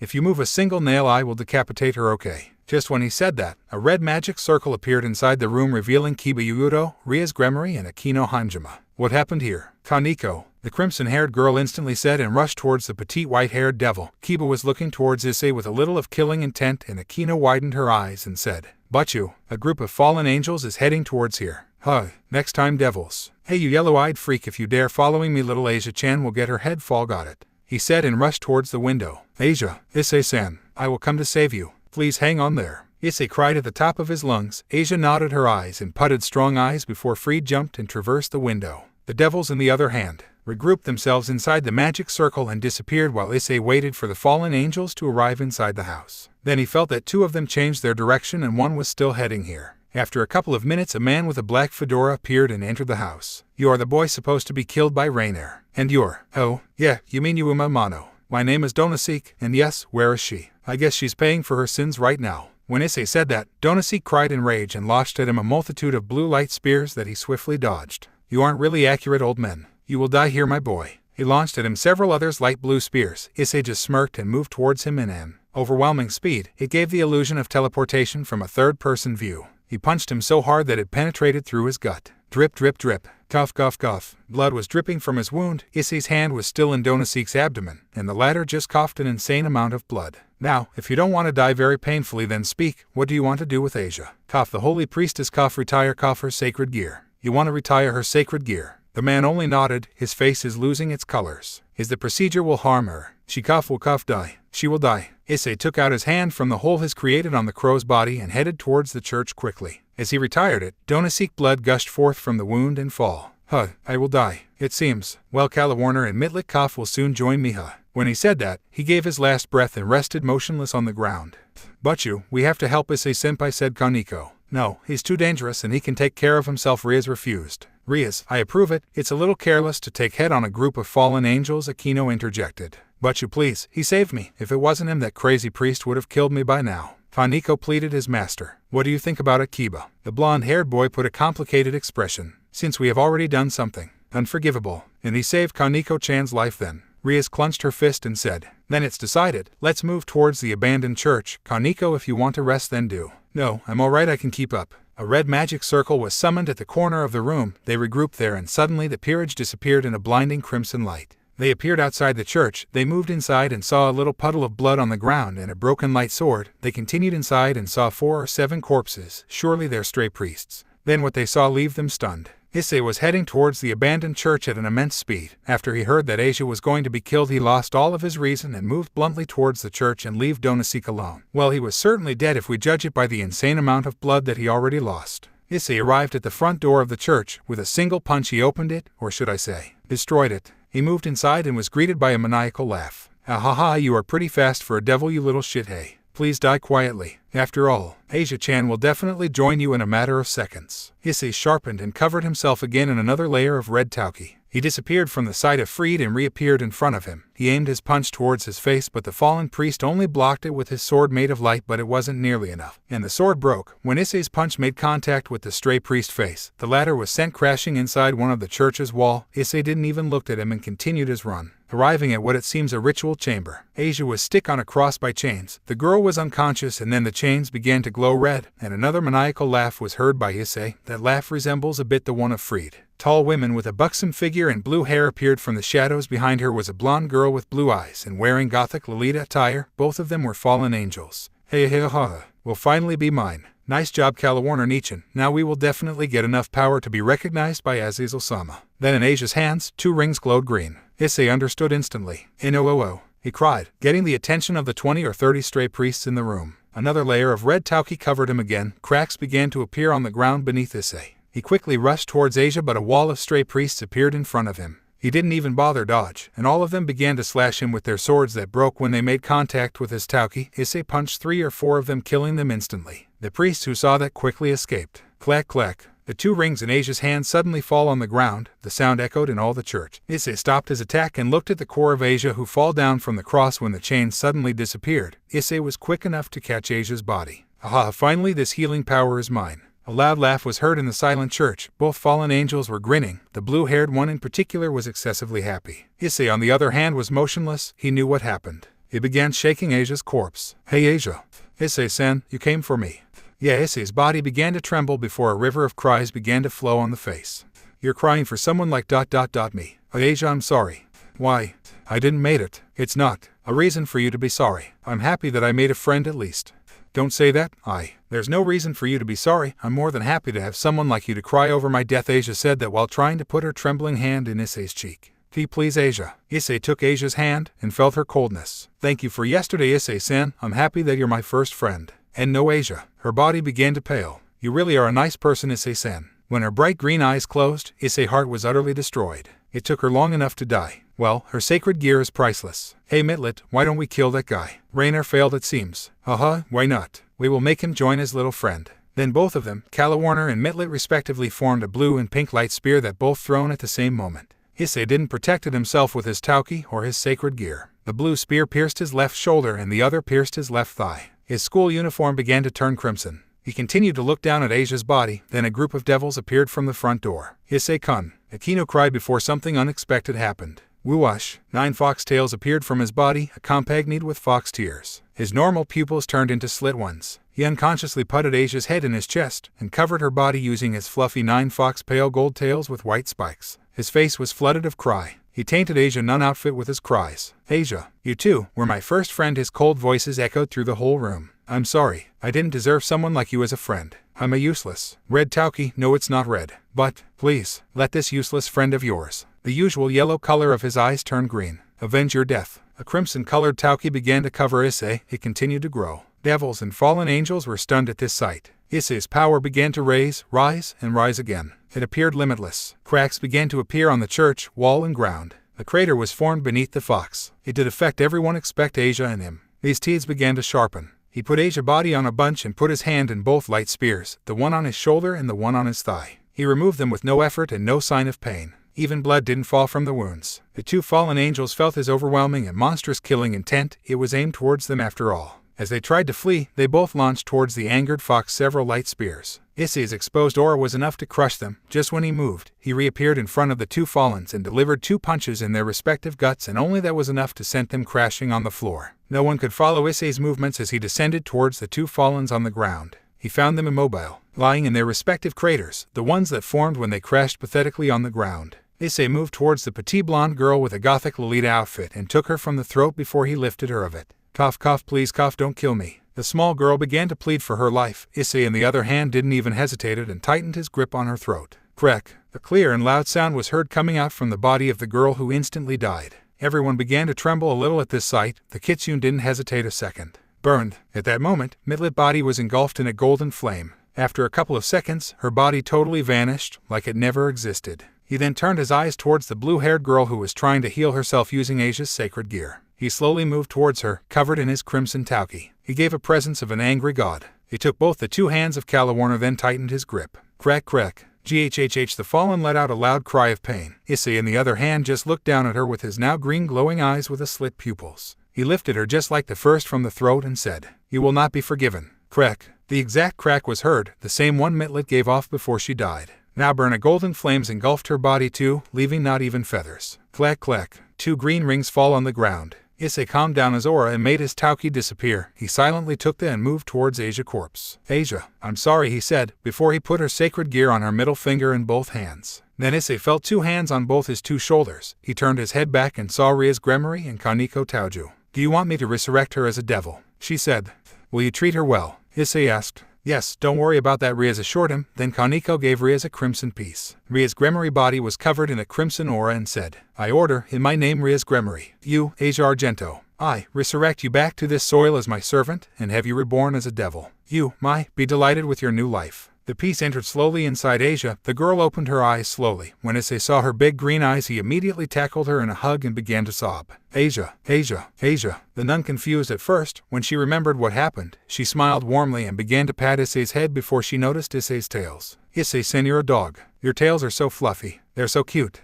A sudden silence was brought inside the church before everyone expected Issei, and Asia began to laugh loudly. The former was blushing heavily. It's not exactly that, Asia. But let's not talk about it for now." He gave her his hand and said with a bright smile, "Let's go home." Asia only nodded and gladly took his hand and stood up. Both of them leave the church. Issei and the group of devils' eyes met, but Issei, this time, gave them his brightest smile as thanks.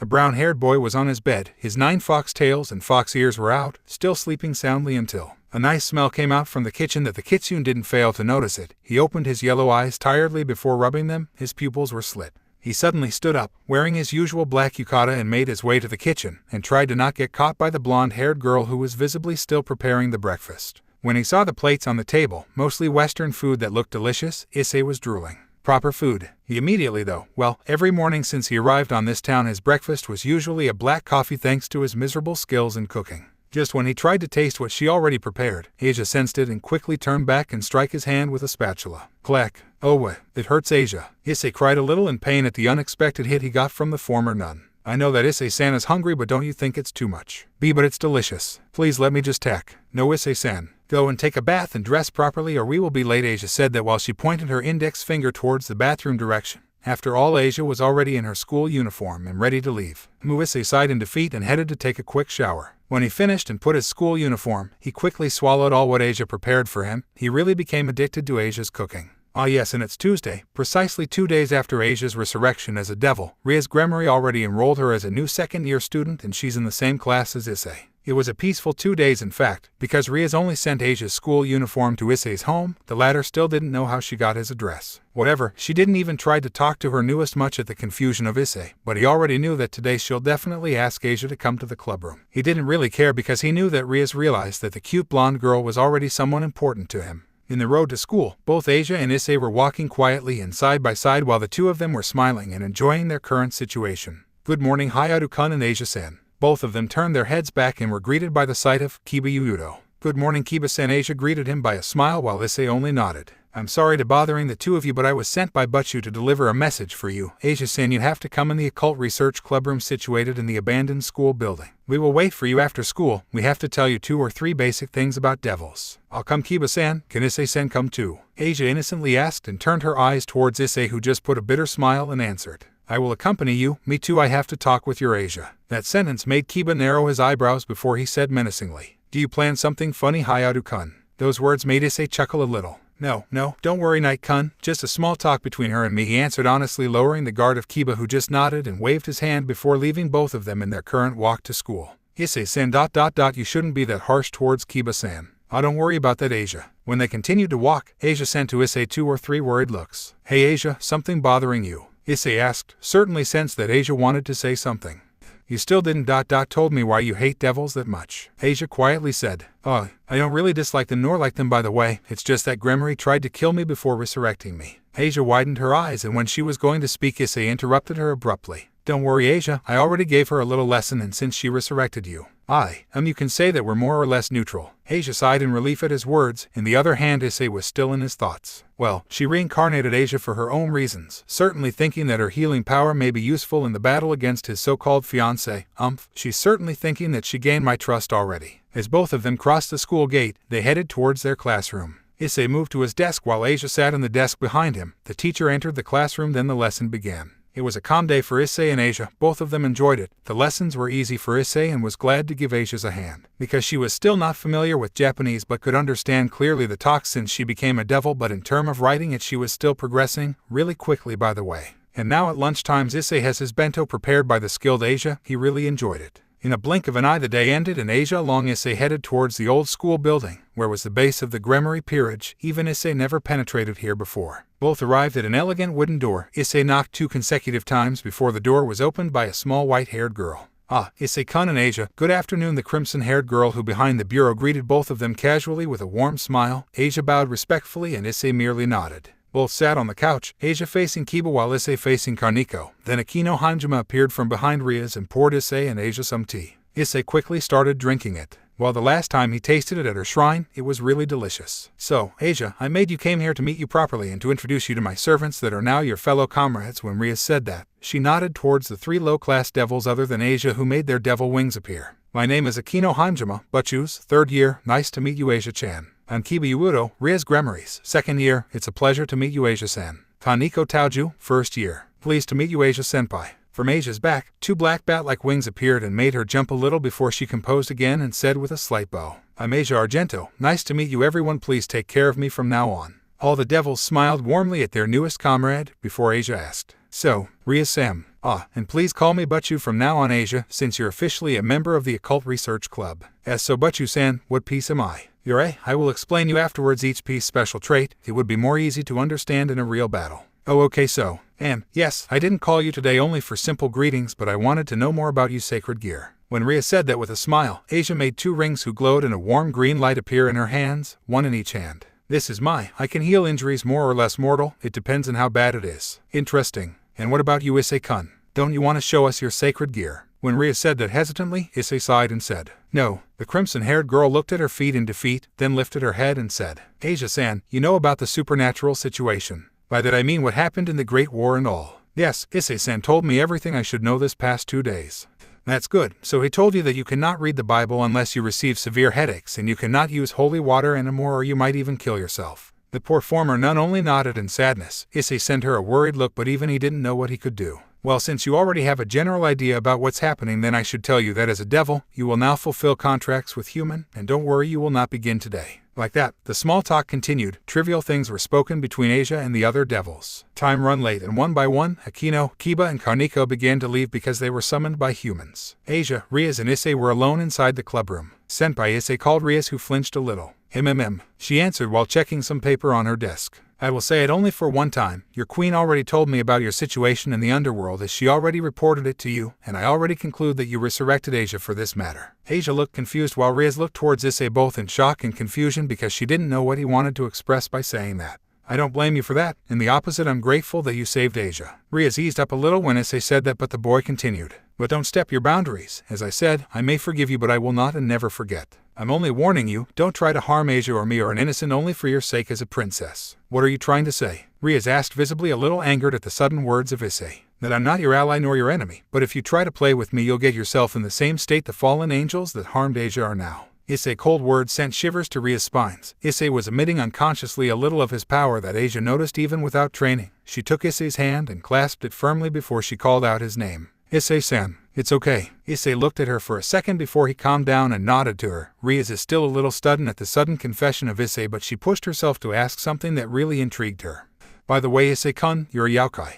Yeah, a half-kitsune and half-human. That explains his tails and his still unknown sacred gear, thought Rias. Then a red magic circle appeared on the room, and Akino appeared, certainly because she already fulfilled her duty as a devil and made some pacts with her usual clients. I'm back, but you. Already done, Akino. Yeah, it was the usual. Akino made her way to the couch and sat in front of Issei. A small red magic circle appeared on Ria's left ear without Issei noticing it before he spoke up. Well, that's not all, but since you already finished, why? Rias interrupted him and said, a stray devil were localized inside my territory. It's a request from the Archduke in person. Akino, call out Hyoudou and Kaneko. The stray is a high-class one. Akino narrowed her eyebrows suddenly and made a small magic circle, a communication type just like the one Rias used to receive the report an instant ago, and talked on it, certainly calling out Kiba and Kaneko, who after several minutes, both of them appear on the clubroom, and both wear the same serious expression as Akino and Rias. As you probably know, this is our first high-class stray devil we've to eliminate. Ria's sudden declaration made Issei widen his eyes before he said, it's your first,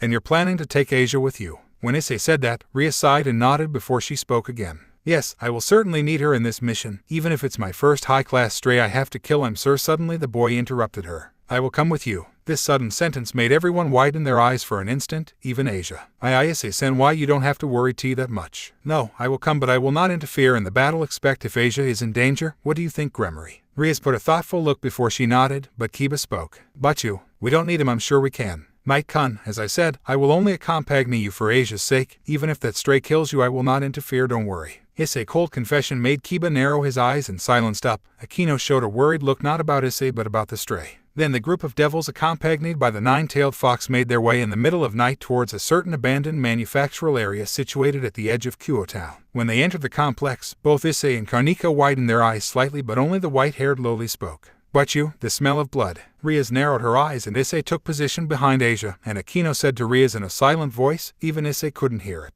Rias, what the Archduke honestly told you. I'm sure we aren't ready for this kind of mission. The crimson-haired girl froze at the question asked by her. He told me to ... only be careful and don't engage a battle with him, since 2 peerage of elderly high-class devils are already on the way to the human world in order to hunt down that. Akino widened their eyes to the sudden confession of her best friend. She didn't know that her master could be that. Stupid. Rias, we can't do it. Let's retreat and follow the instructions given by the Archduke. We aren't near the level of thought. Akino's sudden outburst caught off guard the rest of the group, who put a confused face before Rias spoke up. Don't worry, we will manage. After all, it's my territory and it's my duty as the next heir of the Gremory clan to protect it.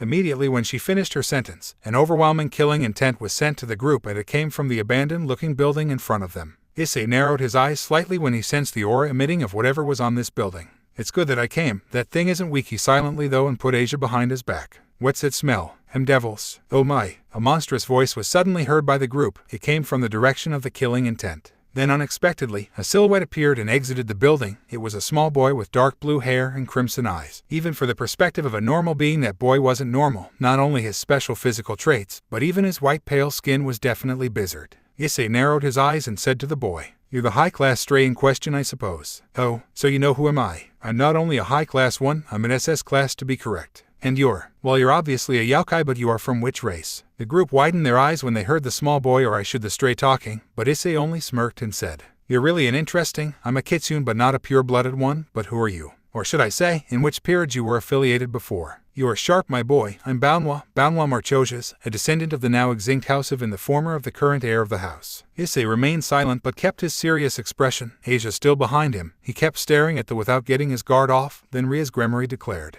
"As the next heir of the Gremory clan, I was sent to get rid of you. Prepare yourself, Banwa Marchojas." When Ria said that pridefully, the stray began to giggle and asked the crimson-haired princess, "The next heir of the Gremory clan? Don't tell me that the current house of Agairs, titled as the Archduke, sent you here to hunt me." Rias nodded and covered herself with her crimson aura. Hyoudou summoned a black sword on his hands. Akino changed her clothes from the school uniform to her Miko attire and covered her body with a pale golden aura, and Kaneko Taoju made a battle stance. At this sight, Banwa Marchojas began to laugh heartily and said, "You're kidding me, sending an incomplete peerage of such a young devil to defeat me." It's either you are an ultimate class devil in term of power, or you're a liar. So which one is true? Rias only ignored him and summoned a black crimson block of demonic power before she launched it towards the crimson color-eyed boy, who dodged it with minimal movements. Then Kiba moved towards the boy in question and tried to damage him with his swords, and even if his movements were really quick and accurate, the stray devil kept dodging like it was nothing. Then several thunder attacks fused with elemental magic ones were sent towards the boy, whose body began to glow with a faint purple.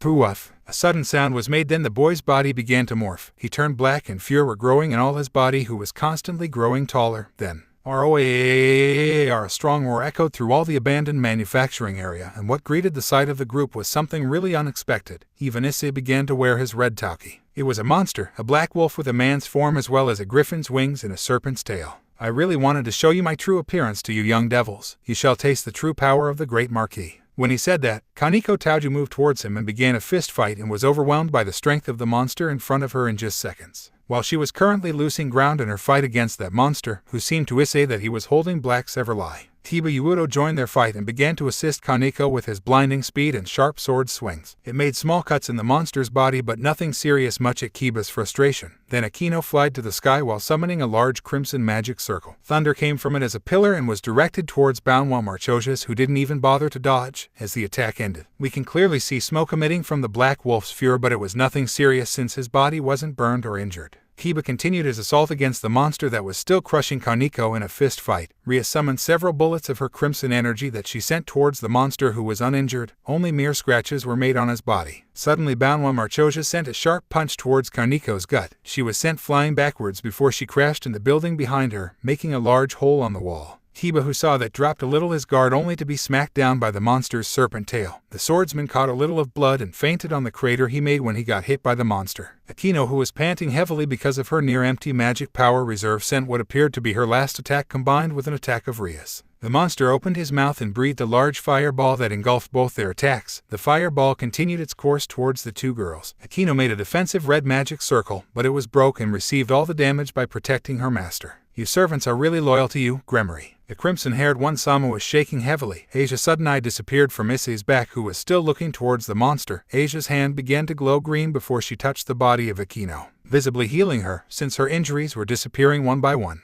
I don't really like the idea of killing you. Getting rid of such young devils will be regretful, but since you're the one who decided to attack me, it's only fair to hit you back, don't you think? Rias turned pale, shaking uncontrollably. Asia said to Issei, "Issei-san, please, help Butchu-san. She will get herself killed." Hearing the innocent cry of his precious friend, he only sighed heavily and wore another layer of his red tauki before he launched himself at an amazing speed towards the Black Wolf and punched him from the side, sending him flying back. I decide to step in for now, Banwa. You're an amazing opponent and it wouldn't be bad to fight you. What do you think? Want to have a fight with me? The monster smirked and said with an excited voice, "I don't mind, young Kitsune, but if you die, it's you who wished for it." Suddenly a purple aura began to cover his body, making the ground crack under the pressure given by his aura. "You were holding back a lot when you faced them," Issei noticed. "Haha, yeah, I wanted to know their actual power, the power of the devils who will build the future of the underworld, but it's really disappointing." Issei grinned and began to increase the amount of red tauki around him. "You are interesting, really interesting. It's such a shame that you will die in one hit." "One hit? Your senses are broken, I suppose. I'm an SS-class stray devil and I'm currently showing an aura that rivals the one given by ultimate classes devils. Are you mad?" "Banwa, I wanted to fight you with only my base powers, but I'm afraid that I got to use a little of my true potential. Since I don't want to take the risk of destroying this town in our fight, I have to use it. Be proud, you will have the privilege to witness it." The monster prepared himself and wore a battle stance, his purple aura still increasing in size. A large crater was made beneath him. Asia was now healing Kiba, and Akino moved towards Kaneko and helped her, standing up while Rias was watching Issei's and Banwa's fight. "Show me then, I'm ready." When Banwa said, Issei smirked and said, "Boosted gear." When he cried that out loud, a metallic-looking red thing appeared on his arm. His left arm was now equipped with a red gauntlet with 2 green jewels. It's your sacred G-gear," were the first words of Rias, Kiba, and Akino. Kaneko only widened her eyes in shock. "The heavenly dragon. So you're the red dragon emperor of this generation." The monster giggled a little and concentrated all his purple aura on his right fist. Issei, who saw that, began to narrow his eyes. "So, he want to end it in one hit?" "You're right, he isn't an SS-class stray for nothing, he is strong." Then a large sound echoed through the location. Alongside the loud echo who came from the boy's gauntlet, Issei's red tauki raised both in size and thickness. It should be enough if I use half of it in the punch and the other half on defense. When Issei thought about that, the boy concentrated a huge amount of tauki on his left arm while his entire body is still covered in the same tauki, but the density of it lowered considerably. Let's end this. I agree. Show me the fist of a heavenly dragon. Whoosh. Both warriors rushed to one another head-on. Issei glowed red while Banwa glowed purple. When they made contact, a pillar of purple and red aura was made, and it formed a large pillar of aura who pierced through the night clouds to show the starry heavens. Just before that pillar of aura was formed, it was for a fraction of a second, but it was visible that Issei aimed his left fist to the monster's heart while the monster's right fist was aimed to Issei's gut. Done. A loud sound were made and a large crater formed beneath them, and a blinding light were emitted from the two. When it faded, what greeted the sight of Rias, Akino, Asia, Kaneko, and Kiba was Issei with his tattered school uniform, coughing a little of blood, and the monster, Banwa Marchojas, with Issei's arm a little at the right of his heart, but it was visible that the monster was coughing a lot more blood than Issei. You really are tough, the boy said while showing a maniacal grin. Cough, the one who's tough here, cough is you. Receiving my punch fully powered, and cough only receive that amount of damage, cough, the monster replied while coughing a large amount of blood. Huh, and you, dodging my fatal blow on your heart at the last second is something really surprising, I'd say. Looks like, cough, it's my loss. You're strong heavenly dragon, or should I call you Kitsune? Either way, you're strong, boy. It's certainly your loss, but not necessarily your end. Huh, I will let you live judging by your story. Why did you stray? Alright, cough, it doesn't seem like I have the choice then. Listen, it's simple. I strayed because my former is a fool and a weak man, stating proudly his disgust against low and middle classes devils, not to mention the way he treated me because I'm one of the last descendants of S house. Did you kill him? No, I didn't kill anyone from his family nor his peerage. I'm not that pathetic. Then, when he said that, Issei pulled his hand out of Banwa's chest and warm blue light appeared on both of his hands after he dismissed his longinus. He placed both of his hands on the monster's wound, who gradually stopped bleeding. Banwa Marchojas, I will let you leave. You can go and treat your wound alone. I already did the first aids. It's not fatal since I missed your heart. The monster looked towards his wound, then to Issei's yellow eyes before he smirked and nodded, and rushed towards the exit of the manufacturing area and escaped through the forest just near. The group of devils were shocked at the sudden decision Issei made. No one tried to speak until Asia ran towards Issei. The green light coming from her sacred gear intensified while heading towards the boy, and her eyes were watery. Issei-san, Issei-san. Are you all right? Asia worriedly said, and began to heal Issei's injuries, even if it wasn't something really alarming. I'm all right, Asia. This is not something that can be fatal for me. The boy tried to reconfort her while patting her head gently, and smiled warmly when he noticed that Asia was trembling a little. Hey Asia, I'm really all right, don't worry. And next time, Issei-san, don't do something so reckless again, please. Hehe, I'll try. When Issei grinned and Asia smiled, Rias coughed and said, Why did you let him flee? She asked Issei angrily. Not your business, Gremory. You should thank me that I saved your ass on this one. Probably, but that is dangerous even for Huma. He is not dangerous. You heard what he said about his master. Why, yeah. Then you certainly should know why he strayed, and by the way, the devil who contacted you to the clubroom really sent you here. And no, he just said that I shouldn't approach him because he already sent 2 peerages to stop him. You know that you risked the life of Asia and all your peerage. When Rias heard that, she began to sob uncontrollably because she knew that all her cute servants, her cherished family, could have been killed because of her idiotic decision and her pride. I only wanted to prove my worth as the ruler of this territory. Well, you certainly proved your worth then, and your sacred gear. Akino entered their conversation. Yes, I want you to not report my existence to the higher-ups of the underworld. And why I have to do that? Rias asked, displeased. First, because I saved you and your peerage just 5 seconds ago, and second, I didn't kill you the first time we fought, and third, because I can kill you right now. What do you think? There are enough reasons. And no. I mean yes, I will not report it. Alright then, good night, I guess. Issei bowed slightly and headed towards his place. Issei-san, I will rest with Butchu-san and everyone. I will continue to treat their wounds. Ah, okay then, be careful when you come back, Asia. I will escort her Hyoudou-kun. Don't worry about that, Kiba gladly said to receive a grateful nod from Issei, who leave this area. Okay then, we're going back to the clubroom, Rias said while summoning a red magic circle where everyone regrouped in the center before they teleport. After everyone was healed by Asia, Akino and Rias were taking a bath together inside the bathroom. Yes, there's a bathroom in a clubroom. Well, it was certainly odd. Asia and Kiba were seating on the couch. Facing them was Kaneko, still eating snacks at the middle of the night. Minutes later, both One-sama exited the bath. Both were wearing only towels, and unexpectedly Kiba didn't send a glance towards them. While judging that every guy on this school would have given an arm to see the 2 great One-sama on this date, Kiba on the other hand didn't show any emotion of delight when both showed their flawless bodies only covered by such a thin cloth. Oh, nothing is better than having a good bath after what happened. Phew, you're right, Butchu. After that, both quickly changed to their school uniforms using their respective demonic power. Rias took her usual seat behind the desk. Akino sat beside Kaneko before they spoke. Now, I certainly have some explanations to give, I guess. Her peerage looked intently at her. I'm sorry for being so inconsiderate. I risked each of your life because of my pride as a devil. I'm such a king. You don't have to apologize, Butchu, Kaneko said with her usual stoic expression. Kiba followed after her. She's right. Each one of us was in an unstable state. After all, we could have abandoned when we sensed his strong aura. We were all in an unstable state due to Issei, Kanekino said. The whole peerage looked down, hearing the words of their then Ria spoke. Asia, I know you're new here and you're really attached to Issei-kun, but please, don't report him about the talks we held here, okay? Hi, Butchu-san, Asia sadly answered, because she knew that she had to be devoted towards her master. After all, she gave her a second chance in life. Good, then, did you know about his sacred gear before? Yes, I knew about it since Sunday. All the devils widened their eyes in shock at the sudden confession of the former nun. Why didn't you told us? Akino asked her. You never asked me, and Issei-sen wouldn't approved. Do you know other things about him? And no, I promise, I know only much as you, Asia said in a trembling voice. Don't worry, Asia, we will not force you. I will never harm you because you're a part of my precious family now, and I only want to know if Issei-kun is a threat towards us. We spoke about it this morning. He said that he holds a grudge towards you, Butchu-san, because you tried to kill him. Is it true? Asia asked innocently, but the whole peerage looked towards their feet in shame. Why, yes. Then I think he isn't a threat towards Butchu-san. Why are you so sure? Kiba curiously asked. Because he didn't kill any of you even if you tried to kill him, just like Banwa-san today. He tried to kill him, but in the end Issei-san didn't kill him. He is very kind. While Asia expressed her feeling towards the Kitsune, the whole peerage widened slightly their eyes and nodded sheepishly, because she was right. Issei didn't injure severely nor killed anyone of their group. Butchu, I agree with Asia-senpai. Issei-senpai is definitely not a threat towards us. I agree with Kaneko-chan, we mustn't doubt him. Rias, don't report him to the higher-up, but I guess you could report his existence towards Surzech-sama. Who's Surzech-sama? Asia asked, visibly confused. He is my brother and the Mao, Lucifer Rias sighed when she answered. Asia widened her eyes in shock before she was eased up by Kiba's words. Don't worry, Asia-san. Surzech-sama is very kind and isn't the original Lucifer, as probably Hyoudou-kun told you already. The original one has already died in the Great War. Asia could only nod to Kiba's explanation. Then, we can call it a day. Asia, you can leave, but please come here tomorrow afternoon. Hi, Butchu-san. Good night, everyone. When she stood up, Kiba done the same and said to his Butchu, I'll walk Asia-san home as I promised Hyoudou-kun. Please do.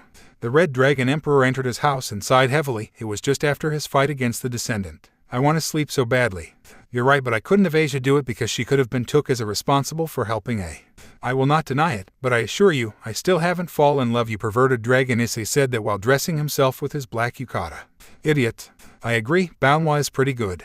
I could have eliminated him without you, D-Drag. It's just that I didn't want to cause much ruckus in the town, and because of that I ended it in one attack. When the Heavenly Dragon asked his host, the boy laid on his bed and sighed heavily. I'm sure she will. Having the Red Dragon Emperor on your territory is a serious menace. When D-Drag said that while laughing, Issei began to tremble a little and said with a troubled voice, I am going to sleep. Night, D-Drag. As Issei closed his eyes and let himself fall down in a deep slumber.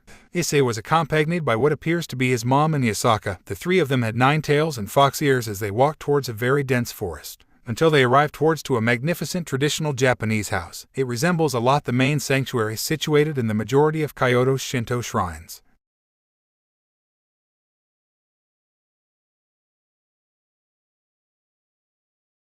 Knock, knock, knock. The group waited around 2 long minutes before the door opened. Thud. What accompanied the sound made by the door's opening was the sight of a small monkey. He was really tiny and his fur gave off a golden brilliance. His skin was black and his face was all wrinkled. He was carrying a staff-like weapon and was smoking a pipe. Ah, Yasaka-sama, it's been a long time. How have you been? Pretty good, thank you. I came today for a certain reason. The old man's eyes looked towards what was behind Yasaka and noticed 2 other foxes, Issei and his mother. The old monkey widened his eyes and said, Oh my, if it isn't the war princess. And accompanied by who? The playful tone held by the old monkey made Issei hide behind his mother, who chuckled at the cute attitude of her. Issei. Greetings, Wukong-sama, it's been a while. It sure is, and I assume that the boy is your son. Yes, come on, Issei, introduce yourself. The little fox said with shyly. I'm Hyoudou Issei. Nice to meet you, monkey-sama. Nice to meet you too. So, Yasaka-sama, why did you visited this old man today? In fact, I want you to teach Eyes the Senjutsu basics. Not that I don't want to do it, but why don't his mother teach him after all? She's not a good teacher, Wukong-sama. I got it. When the old monkey said that, he looked towards Issei and urged him to approach. Come on, little one. Issei moved towards the great victorious fighting Buddha cautiously. I will do nothing to you. Come. When he approached him slowly, he suddenly tapped him with his red staff quickly exactly where his heart was. Then light blue kai was covering him.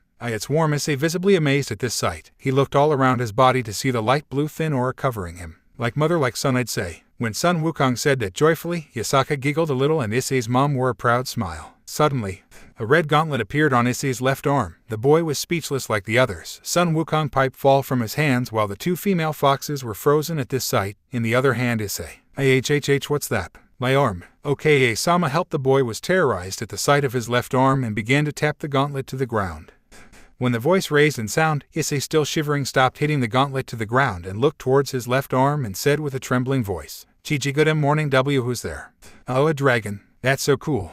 Issei done just like the voice coming of his gauntlet said and immediately closed his yellow-colored eyes, and what greeted him was something really unexpected to 4-year-old boy. A red gigantic figure appeared surrounded by yellow-orange flames. It was a large red western dragon with pure green-colored eyes who was just in front of Issei. Why, the small boy was beyond amazed when he saw that dragon. He then opened his eyes before his mother rushed to him and tackling him in a hug. "Eyes, what is it, Ake-sama?" Issei said, visibly confused. "I'm sorry." His mother apologized for something. Issei sent her a questioning look. He didn't know what she meant. "What for?" he asked. His mother remained silent, then a warm hand landed on Issei's small shoulder. It was Yasaka. "Issei, don't worry, can you show me your left hand?" "So it's true. You're the host of a heavenly dragon." Yasaka said that with serious eyes. His mother stood up and clasped Issei's hand, then walked towards the first-generation Sun Wukong, who was still speechless. "Sun Wukong-sama, I'm sorry, but you will teach him more than the basics." The monkey slowly nodded and picked up his pipe from the wooden floor and muttered under his breath, "Like father, like son too. Nyaka-sama, I saw a big red dragon inside my head. He was really tall. Yeah, he's strong too, you know. He said that he was D-Drag-san.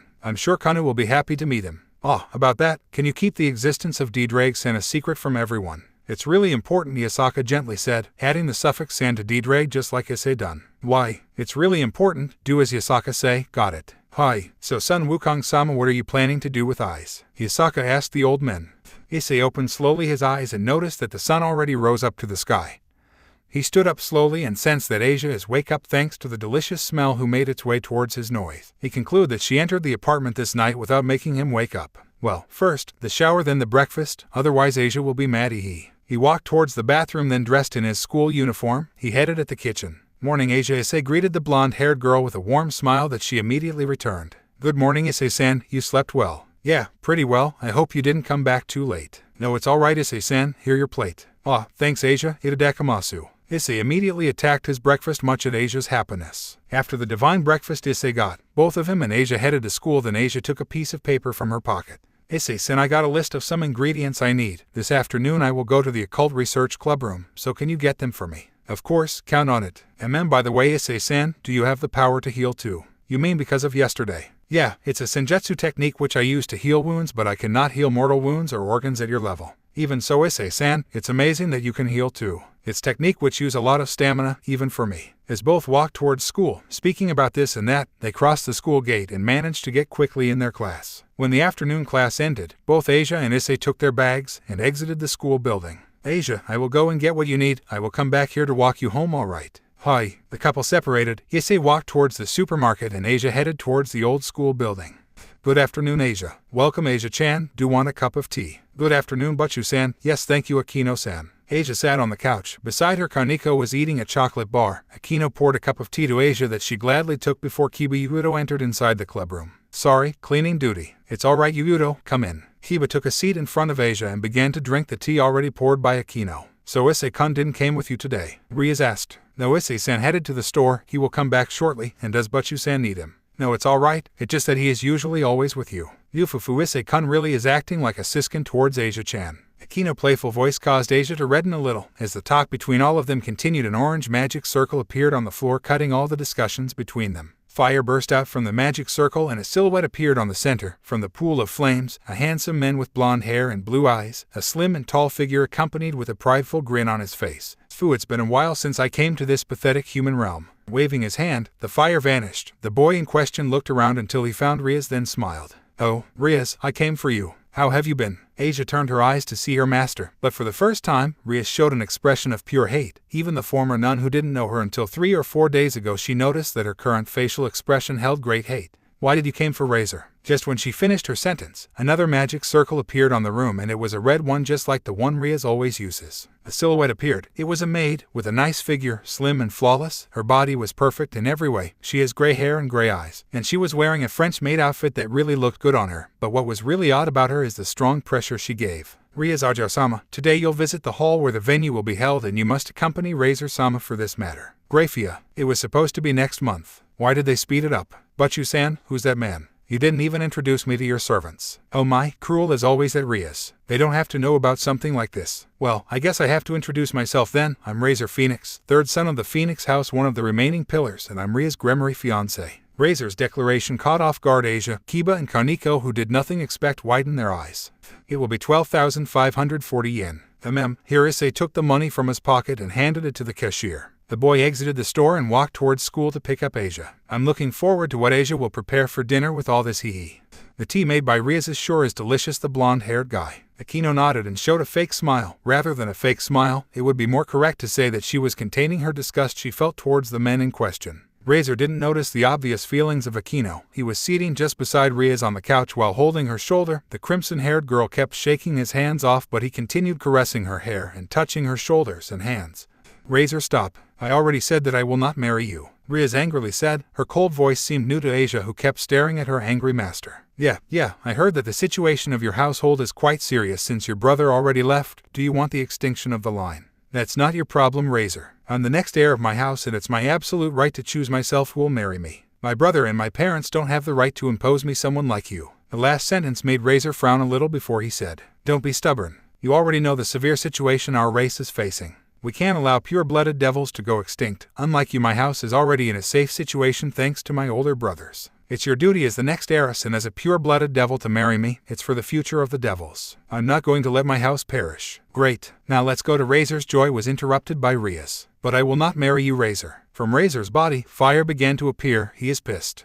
Rias, you know, as a pure-blood devil and as a man who got the name of the House of Phoenix behind him, I can't let this title and name be tarnished. I already made a great effort to come to this pathetic human world. The fire and the wind of this world is filthy for someone like me who rules over those two elements. I can't stand it. Flames were summoned around Razor. Awkwardly, it didn't burn him or injured him, to be expected from a phoenix. I will take you to the underworld with me, even if I have to burn all of your servants. Razor suddenly gave off a strong pressure from his body, and his killing intent was directly aimed at Ria's servants. Kiba and Kaneko prepared to fight. Akino was watching silently while Asia was trembling a little. I will not let you touch my servants. The girl covered herself in a crimson aura. Razor didn't even care, summoned an enormous fireball that he quickly launched towards her servants. Kiba and Kaneko quickly evaded the fireball, but only Asia remained. She was frozen, just before Grafia managed to run towards the blonde-haired girl in order to rescue her for the imminent impact. Bam! The front door of the clubroom suddenly destroyed, and something or someone, it was a red light, it launched itself towards Asia and took the fireball head-on. When Razor's fire made contact with the red thing, it instantly vanished. All the devils widened their eyes at what happened. Then what greeted everyone's sight was Issei Hyoudou with ... ash on his hands. Asia, Sai, why are you always on danger? Ah, by the way, sorry, what I brought turned into ash thanks to that shithead, he said while pointing towards Razor and looking towards the food, who turned into ash thanks to that phoenix. Who are you? Then how dare you insult me? I'm the Great Phoenix. Razor was interrupted by a sudden punch on his face. Issei punched him with his hand covered by a very thin amount of red tauki. Crash. Razor was sent a couple of meters back and crashed in the wall, his broken nose suddenly covered in flames before it magically healed. Shut it a little, Yakitori, I didn't finish speaking. Yakitori. I will kill you, lowlife. And there we go, Issei lazily said and made sure that Asia was behind him. He cracked his knuckles, but the silver-haired maid interrupted their little exchange. Stop it, both of you. Lord Phoenix and Lord Gremory already prepared for this eventuality. Wait, who are you? Issei asked curiously.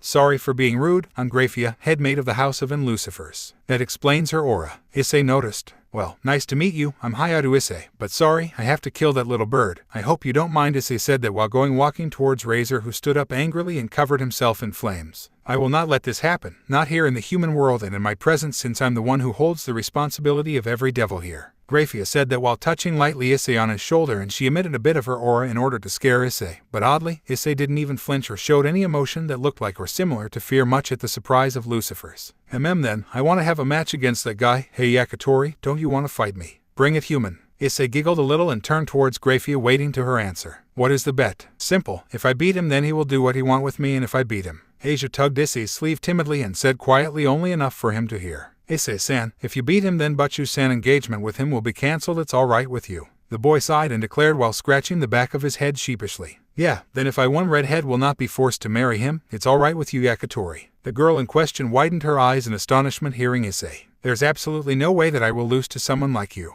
If I won, I will take you as my personal slave you lowlife. And there's no way that you will win against me. I have a full set. When the blonde-haired looking bad boy said that, a large yellow magic circle appeared on the room revealing 15 different silhouettes surrounded by a pool of fire. After the fire vanished, what greeted the sight of Issei was 15 girls. The voice of Deedrag echoed on his mind. Shut it a little Deedrag. I think it's unfair that you have to use your peerage to fight against a single human, Razor-sama Grafia said, a little confused at how things escalated. A 16 versus 1 isn't really a fair fight. Nah, it's alright maid-san, I will manage, Issei said that casually like it was nothing. Grafia widened her eyes and thought about the report Rias gave her yesterday. Maybe he is the Sekurute that Rias was talking about yesterday. She questioned herself. Then, please wait for a minute, I'll call Surzech-sama to tell him about that. A red small communication magic circle with the Gremory pattern appeared in Grafia's ear to report about what happened today to her. After several minutes of conversations, the magic circle disappeared and Grafia said, Surzech-sama approves. He said that the fight opposing Issei Hyoudou and Razor Phoenix along with his peerage will be held in the same rating game arena that will held Rias Gremory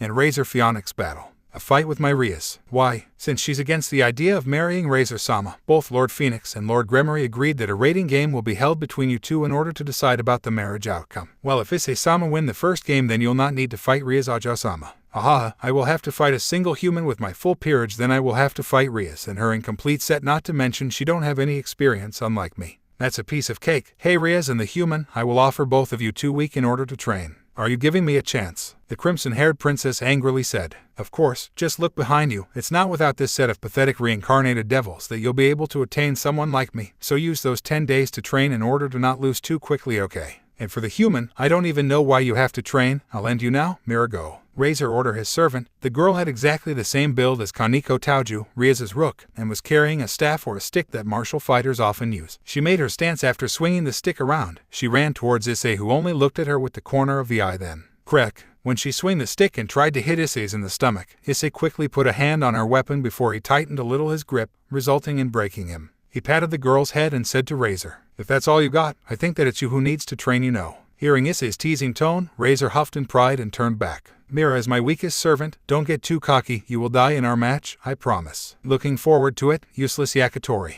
Like that, the peerage of Razor disappeared in the flames summoned by using their orange magic circle. Issei turned his head back to Asia and said, don't worry Asia, I will definitely kick his ass, but looks like I'll have to return to the store. That guy burned all what I already bought before Asia spoke, Rias said. Issei-kun, you didn't have to. Stop right there. I didn't and still don't give a shit about you Gremory. That guy attacked Asia and he will pay for it, that's all. Will you help training us? Akino said curiously. Of course not, you will not have to fight. You're a little too confident, Kiba noticed. Well, I have the right to do so Bishonen-kun, don't you think? Kiba groaned a little at the way Issei playfully answered him. Even so you say that, we will train. I'm not confident that you'll win. I'm sure you'll put a good fight, but Razor already have a full set and he have some experience in the rating games. Do what you want. Hey Asia, let's go to the store. Hi Issei-san. It's alright Butchu-san. Her master only nodded before Issei and Asia exited the clubroom. It's certainly an unexpected development, Rias said. We will tell him that tomorrow we'll take Asia-chan to train too. Akino informed Rias. Rias Ajo-sama, I have to go back to Surzech-sama's side. We will see each other at the final battle. Grafia said that before she disappeared in a red blinding light. So he is the Red Dragon Emperor of this generation. A man with long crimson hair said that. He was looking like a male version of Rias Gremory with noble attire. Yes, Surzech-sama, judging by the small draconic aura he gave off, he is a kitsune, a 9-tailed fox yokai, and it was Rias Ajo-sama who gave me this information. It seems like he already awakened his longinus and refused to be part of her peerage, Grafia solemnly said. She certainly pissed him off. I know how greedy my little sister can be. So what will we do with him from now on? Nothing. We will wait until the fight against Razor and I will have a talk afterwards with him, personally. I didn't ever thought that Rias Ajo-sama will attract even the Red Dragon Emperor. Well, to be honest, I'm certain she isn't the one who attracted him, but the fact he already awake is really surprising. I'll have to talk with the Youkai-Faction about that boy when I'll have the chance. I will head towards the Gremory Castle to make the last adjustments for the rating game. See you tonight then, Grafia the man said before he returns into the pool of papers that awaited him. Issei was seating on his couch. Night fell since a little while ago. After dinner, Asia, who was tired by all the events of the last couple days, is already on her bed. The Kitsune was watching TV and in the same time he was thinking about what happened today. his bet with the Phoenix. And I regret that my wish was to free that redhead from her forced engagement. I should really have wished for something else, he said to himself while sighing heavily, regretting that he will fight for the girl that tried to take his life and enslave him.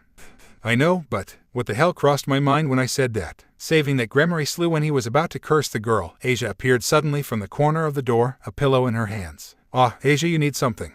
I am sorry, Issei-san, that you'll have to fight for Butchu-san. I shouldn't have omitted the idea of breaking the engagement between her and Razor-san using that bet. She heard me from her room. Don't worry about it, Asia. It's no biggie. I just think that it's a waste. A waste? Yeah, I don't want to save her and I should have wished something else. Why, Issei-san? I know that she tried to kill Issei-san, but Issei interrupted her by walking to her side and patting softly her head. Don't think about it too much, Asia. It's nothing really, after saying that the boy yawned loudly and headed towards his room. The morning period just ended and both Asia and Issei grabbed their bento from their respective bag. Asia moved to the desk of the other girls while Issei ate alone on his desk. While he was digging happily into his lunch prepared by the skilled Asia, two silhouettes made their way towards Issei. Asia-chan prepared it for you, Hyoudou. You really are one lucky bastard. Having Asia-chan prepare your bento every day is unfair. Why is she living with you? I'm sure that leaving with such a cute and kind girl is a bliss. You bastard don't deserve any of this at all. Two guys, visibly his classmates. Those two were the infamous of Kuoh Academy. The bald-headed one is Matsuda while the other one who wears thick glasses is Madohama. They were growing in jealousy every day it seems. While Issei's situation was practically out of their reach, the nine-tailed fox just ignored those two, just like he did every day since he began to attend this school, and continued to eat quietly his lunch until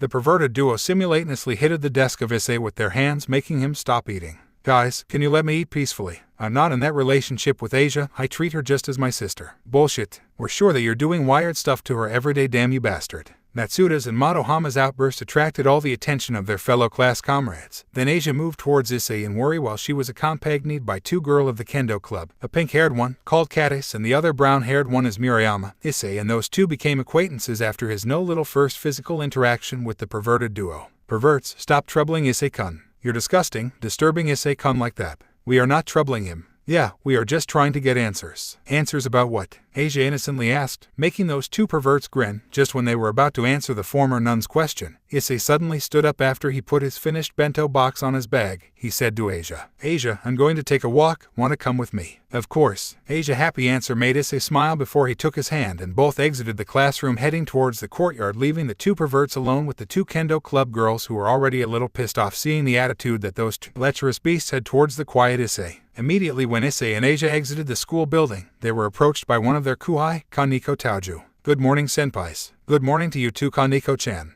But you sent me to tell you that Asia-senpai and Issei-senpai have to come into the club room. Issei narrowed his eyes a little and said, Why? We will go training for the next 10 days it seems, Kaneko answered with her usual stoic expression. Issei gave only a small nod before the petite girl began to walk towards the old school building while Issei and Asia were following her lead. The three of them entered the inside of the occult research club room and found that there's already a Kino and Kiba in there, while Ria's Gremory was seating in her usual spot behind the desk. Good morning, you two, the crimson-haired girl greeted casually the two second years. Good morning, Butchu-san. Asia returned the greetings. Issei, on the other hand, was narrowing a little his eyebrows. Gremory, do you mind jumping straight to the conclusion? Why, yeah, Asia will be training with us for the next 10 days, so I just wanted to tell you that she will be with us for that period of time. We will train in a mountain. Yeah, then take care of her, Issei answered normally. Ria's widened a little her eyes and said, You don't want to join us for? No, I will not interfere with your training and you can take Asia with you. Just don't try to push her out of her own limits. Oh, okay, I will not. By the way, I want to have an audience with Lucifer-sama, and if it's not possible, I just want to have a small talk with him soon. What should I do? The four devils minus Asia were lost their composure at the sudden really odd demand of the Kitsune. What? I don't have the right to do so. Issei-kun, devils and Youkai aren't in peace. I know that. Can I talk to him as one of the combatants in the raiding game because I want to change the bet? Ria's widened her eyes a little and asked, Why do you want to change it? Well, I don't want to interfere with your engagement and overall I want to take some benefits for myself, so I will tell him to change the bet. I already decided what I wanted. Ria's twitched her eyes in annoyance and said in an angry voice, Why do you want to change the bet so suddenly? It's definitely not Yabuousness. Wait, don't tell me you're not confident in beating him in your own. Issei asked with a large grin on his face, annoying furthermore Ria's. It's not that, it's just. She tried to argue but she knew that it was true. She thought of Issei as a possible chance to win without even fighting. Then enough questions. I want to talk with him, or at least to have someone to transmit him my message. I will tell Grafia to come tomorrow. Just be sure to be here around lunchtime, Ria's concluded in a troubled tone. Then, thanks and good luck. The fox silently exited the clubroom, while Asia followed him immediately after. She bowed respectfully. After that, Ria sighed heavily and mumbled to herself in a confused tone. What's his problem? Akino turned to Riaz and said, But you will tell Grafia-sama about this. Yeah, it's his right to change his bed after all, and since it's only Isama that approved, we have to train really hard these next 10 days, or we wouldn't even stand a chance against his full set, Riaz admitted. Both Akino and Riaz remained quiet after that, while Kiba was putting a hard expression, certainly because he knew that he have to admit the difficult situation they're in. After Issei returned home and separated with Asia, who was going to heading out the leaflets to humans as a part of her now devil job. Laying peacefully on his bed, his 9 foxtails already out, he closed his eyes for a moment before drifting to sleep. A large green Asian dragon appeared from nowhere and flying on the sky. On the ground stuck in a large crater appeared a brown-haired boy with several injuries and visibly exhausted. He looked like he was around 11 or 12 years, and was wearing on his left hand a strange-looking red gauntlet, certainly the boosted gear. Oi, eyes, wake up, we are still not done yet. Let's stop for 2. Today. Nah, that old monkey said that we will stop after 2 hours at least. Keep it up. The dragon charged towards the boy, who suddenly stood up from the crater and began to wear his blue tauki. A sudden sound echoed from nowhere. In particular, Issei narrowed his eyes and made a battle stance, waiting to the attack of the huge eastern dragon. Try to withstand this eyes. Green aura covered all his body and began to gather on his mouth before a large sphere of green and pure energy was thrown towards the kid, and the sound echoed another time. Issei gathered all his blue tauki on his 2 palms. He closed his eyes and put his 2 hands in front of him. The enormous energy sphere who came from the dragon's mouth made contact with Issei before a loud sound was heard. When the smoke vanished, what greeted the sight of Yulong? Yes, that green eastern dragon was Yulong, the mischievous dragon, one of the 5 dragon kings. Yeah, what greeted Yulong's sight was Issei in one knee, breathing heavily with a lot more injuries than before the attack, and smoke can be seen emitting from his body like he was burnt by something. He was panting heavily, but he was smiling. Yunai pan, you have panted, do pant better next pant time. The red eyes of the spectacular green dragon were widened a little. On his face a large grin was visible. Seems like I have to push you to the very edge, huh? What pant do you mean? Do your best, eyes. When he said that cheerfully, the dragon rushed directly towards the boy, who was still in one knee. Crack. The dragon punched the boy and sent him towards a nearby mountain, then crashed into it. The boy couldn't do anything, not in that state. Drip, drip, drip. Blood was dripping from Issei's nose and was coughing blood. Why? He muttered only this before he got punched again by Yulong's very large fist. A single punch covered all Issei's body. Cough, cough, cough. Eyes, defend yourself. Do you really want to die? Cough. The kid was still coughing a lot of blood. He really looked like the boy crossed his own limits a while ago. Crack. Yulong punched Issei again. The poor kid, who was still stuck on the mountain, was pushed back by the punch to the point of traversing literally the mountain. Cough, cough. Issei coughed blood again, tainting the whole ground red. The boy was laying on the ground motionless. Yulong approached him and said, That's all you've got, eyes? Hey, that's pathetic. Compared to your mother, you have a long way to go. Cough, knock it out, cough. And you want to protect her. Behaha. Sorry, but that's not the right way to do it, bro. I said cough, shut up, cough, Yunai. Hey, and that girl MMM Kanu, if I remember right. It's not like by being so weak that you will be able to. I said shut up, Yulong. A red armor materialized itself and covered all Issei's body. The helmet's shape looks like a dragon, and a big green jowl was on the center of the armor. Just when D-Drag was going to what it seemed to congratulate his partner, Issei rushed towards Yulong head-on. Oi, eyes, stop. That's what I wanted. To the Asian dragon tried to stop Issei's charge, but the voice of D-Drag echoed endlessly from the boosted gear, and suddenly,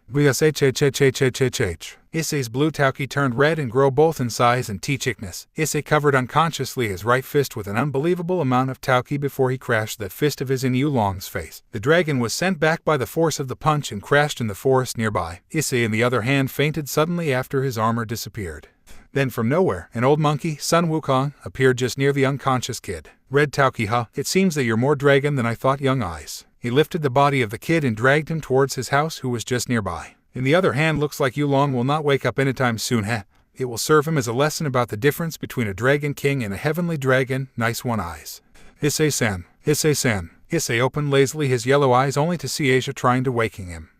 Asia, you slept all this afternoon, Issei-san. I just ended my devil job and dinner will be prepared shortly. Thanks, Asia. I hope you're doing well as a devil. When Issei said that while patting gently Asia's head, the latter just put up a bitter smile and asked, Is it true that Issei-san will not come with us? I mean to the training camp prepared by Butchu-san. I'm really sorry about that, Asia, but yeah, I will not join you on this one. But don't worry, I'm sure you will progress quickly.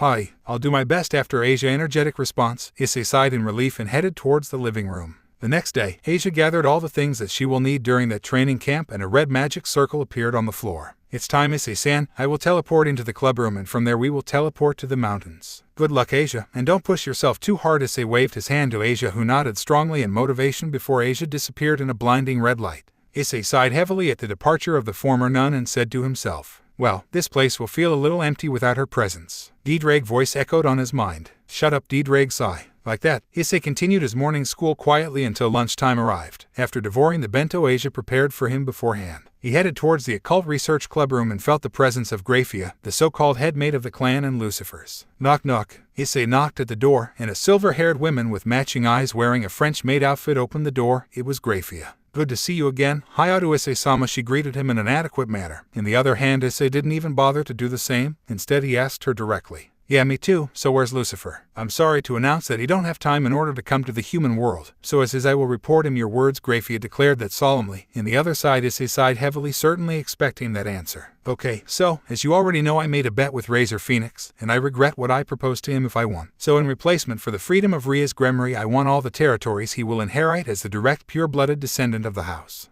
Graphia widened her eyes at the sudden proposal of Hyoudou Issei. What? I don't think he would accept so easily. It's not to insult you, Hyoudou Issei-sama, but your life, I mean by that, as a slave or dead. Your life cannot equal the worth of the Pisesians, one of a high-class devils produced by the House of Possess, and by that, I don't think he will accept it. He will accept it, Issei interrupted her and said that with a straight, convinced face. Graphia, speechless, only nodded and made a magic circle appear on the floor before she teleported. I know for fact that the Yakitori's house is rich thanks to their most valuable production, and I mean by that but their territory is filled with precious stones plus of being extremely fertile. It's not that I really need it, but it's better than the freedom of that red-head monster. It's not a secret, Deedrag. There's several books who talked about the underworld and the most important pillars that I have already read when I was in Kyoto.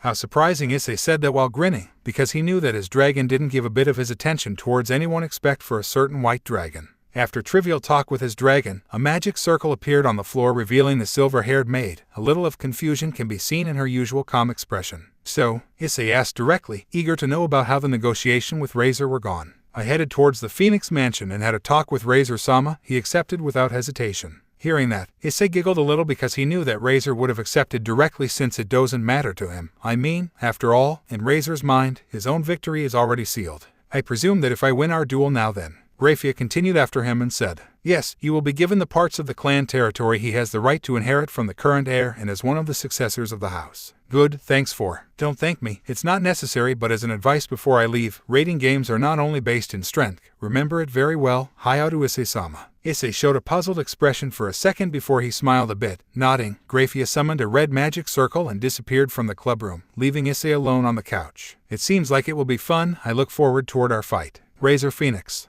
A certain group of devil made their way to the top of a mountain. It was Rias Gremry's peerage. Rias Gremry, Akino Hanjima and Asia were walking normally with small luggages, and the three of them were talking about various things and were teaching Asia 2 or 3 things about devils. A little far away from the three, Kiba Hyoudou was walking with a huge luggage in his back and Kaneko Taoju a little behind him. She was walking with a luggage twice the size of the ones of Kiba. Arriving at their destination, what greeted the group was a magnificent wooden mansion. Bachu-san, we will train here, Asia asked hesitantly, troubled a little by the beautiful scenery around her. Yes, Asia, this is one of our family's vacation mansion, so you can make yourself at home, but unfortunately those next 10 days, we will train. A group of devils walked towards the mansion. Everyone put their luggage away and gathered at the living room, and Rias was the one to spoke first. So I will deliver each one of you the planning of this training camp. First is Hyoudou. Yes, you will train your speed and your defense, as you should polish your sword's technique too. Got it, Kiba answered with serious eyes, visibly eager to begin his training. Now Kaneko, you will train your power, as it's essential for you to improve on this area. I will do my best. Then, me and Akino will train our demonic powers by sparring against each other, and you, Asia, you will be introduced to demonic powers by Akino and me, and you will try to improve the efficiency of your healing ability. Hi, so that's all everyone. I wish every one of you good luck in his respective training. Issei returned to his class after dealing with Graphia. He was at the edge of sleeping when the bell rang, ending the afternoon class. The Kitsune lazily stood up from his chair and exited quickly the school. Heading home, he suddenly smiled bitterly. Walking alone, I forgot how it felt like these last days, it seems, he thought. Well, since Asia moved on with him, he didn't really had any time alone. Well, it didn't bother him in the slightest. He had his dinner in the first-floor restaurant, just like before. Then Issei walked towards his apartment and fall face first in his bed. 10 days later. Everyone gathered around the table situated in the living room. Ria's and her peerage trained for 10 consecutive days, and each one of her current improved in their respective areas. Hyoudou, her trained his speed and improved it a little more, but his defense improved greatly thanks to his usual sparings with Kaneko Tauja Ria's. The petite girl improved both her speed and power these last days, and they along the trained together, improving their control over their demonic powers and teach Asia the basics of it. The latter improved significantly her healing abilities thanks to constantly healing her fellow comrades in their respective spars against each other. And today is the last day in here. Ria's decided to make it a day without physical training, but decided to talk with each one of her servants to know more or less how much they improved. The group watched a couple of rating games where Razor Phoenix appeared, and much at their own disappointment, the Phoenix won each one of the games he participated in, but no one flinched or showed any sign of abandon. So Butchu-san, how can we win against Razor-san if he's immortal and can heal any of the physical damage he receive? Asia hesitantly asked her, because as they watched the rating games of that Phoenix, everyone saw that Razor is truly immortal and can withstand any physical damage, truly like a true Phoenix. He can reborn from its ashes. To answer that question, I'd say that Razor can be destroyed not physically but mentally. If one can broke his spirit or is willing to fight, he will not be able to heal easily. And physically, what amount of power is necessary to destroy a Phoenix? Kiba asked curiously his master. It depends on the strength of the Phoenix himself. As for Razor-sama, I'd say that at least your raw power must be equivalent to one possessed by an ultimate class devil. Each of the devils turned their heads to see who answered Kiba-Yuudo's question and was greeted by the sight of the silver-haired head maid of the Gremmery's house. Good morning, Aju-sama and her peerage. I came to escort you to the place where they will be held, if you please. Graphia summoned a large red magic circle just beside her and obligate the peerage to step in. Graphia, Issei-kun is already there, I suppose. No, he is currently in the room where Lord Gremory and Lord Phoenix will watch the game. Hyoudou Issei-sama will fight after you. After me. Yes, Lord Phoenix and Gremory agreed in that. After all, Hyoudou Issei-sama will fight alone without any backup. Everyone put a hard face hearing it, since they knew how Issei is strong, but nodded nothing less, and then the red magic circle brightened before everyone teleported. When everyone of Ria's group opened their eyes, what greeted their sight was their clubroom. Asia turned her head and noticed that it was exactly the occult research clubroom until Kaneko said, "Look, the sky." Everyone moved towards the windows and noticed the green-colored sky. It was anything but the usual blue sky of the human realm. A sudden announcement was made, and it was the voice of I didn't expect that we will fight in our school, but it's certainly an advantage, Akino noticed. It's not really an advantage since Razor was given probably a map of this place, but I guess that our advantage here is that we're very familiar with this place, Ria said. So, what's the plan, Butchu? Kaneko asked her master. Razor's territory is all around the new school building, so we can expect that there will be several ambushes if we decided to attack him head-on. Our only solution then is to I think that we must take the gym first, since we cannot pass through the sports ground, Akino finished. Why cannot we pass through it to attain the new school building? Asked Asia. The enemy probably deduced it and positioned strong pieces there, so we cannot go carelessly using that road or we may lose all our chances of winning, Akino answered. So who will you send at the gym? Akino asked. Akino, go set some traps in the forest. We cannot afford that as 8U's promotion. Kaneko, you will go to the gym first after the beginning of the battle. And Hyoudou, I will need you to go to the sport ground to play a little with the pieces he will post there in order to gain some time to Kaneko to be able to get rid of the pieces that will be certainly present in the gym. And me? Asia asked while raising her hand. You will stay beside me. Both of us will not move from our current base until we take possession of the sports ground and the gym. Akino, after you finish setting the traps, come back to the clubroom. Then everyone waited for the battle to begin. After Akino set the traps in the forest near their base, an announcement was made. Butchu, I'm off. Good luck, Kaneko-chan. Be careful. I'm going to Butchu. Try to not get yourself stuck. Your role is only to gain time, Hyoudou. I will send Akino shortly to help you. Got it. Like the Kaneko and Hyoudou exited their base and rushed respectively towards the gym and the sports ground.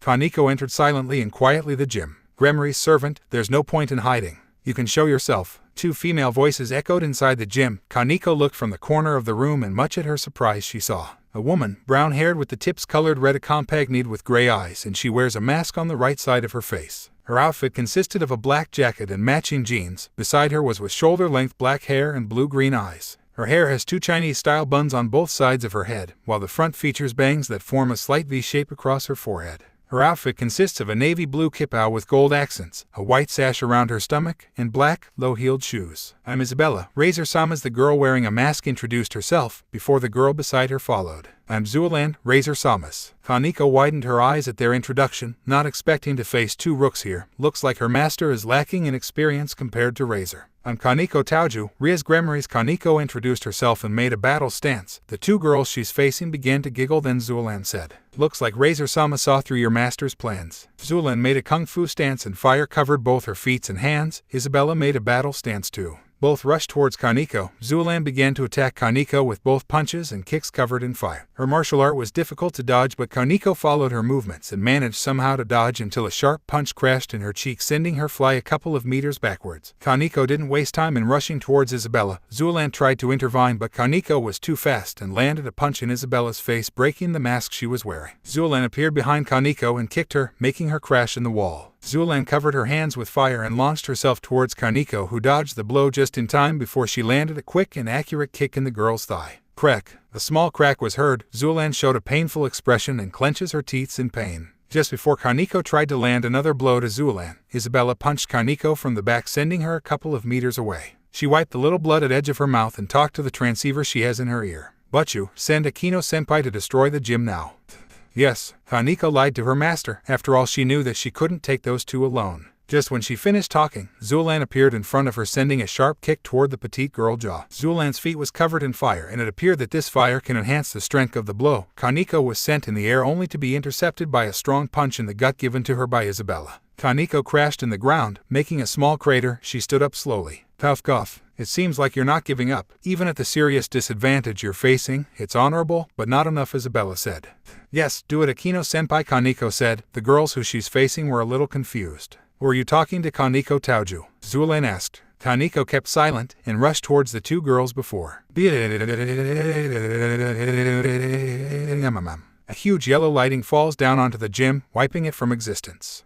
Akino, who destroyed the gym, widened her eyes at the sudden announcement. "Kaneko-chan." Akino's face was covered in anger hearing Ria's, because she was the one that retired her. "Got it." Akino flew towards the sports grounds. "Looks like my traps weren't useless," Akino thought. Akino was stopped in her way to search Kiba by three pieces of razor. A busty woman with long wavy purple hair and matching eyes. The other are two very young girls with turquoise hair, which they keep tied to one side of their heads with a yellow ribbon and blue eyes. They both wearing gym uniforms, and they are wielding chainsaws. Drill.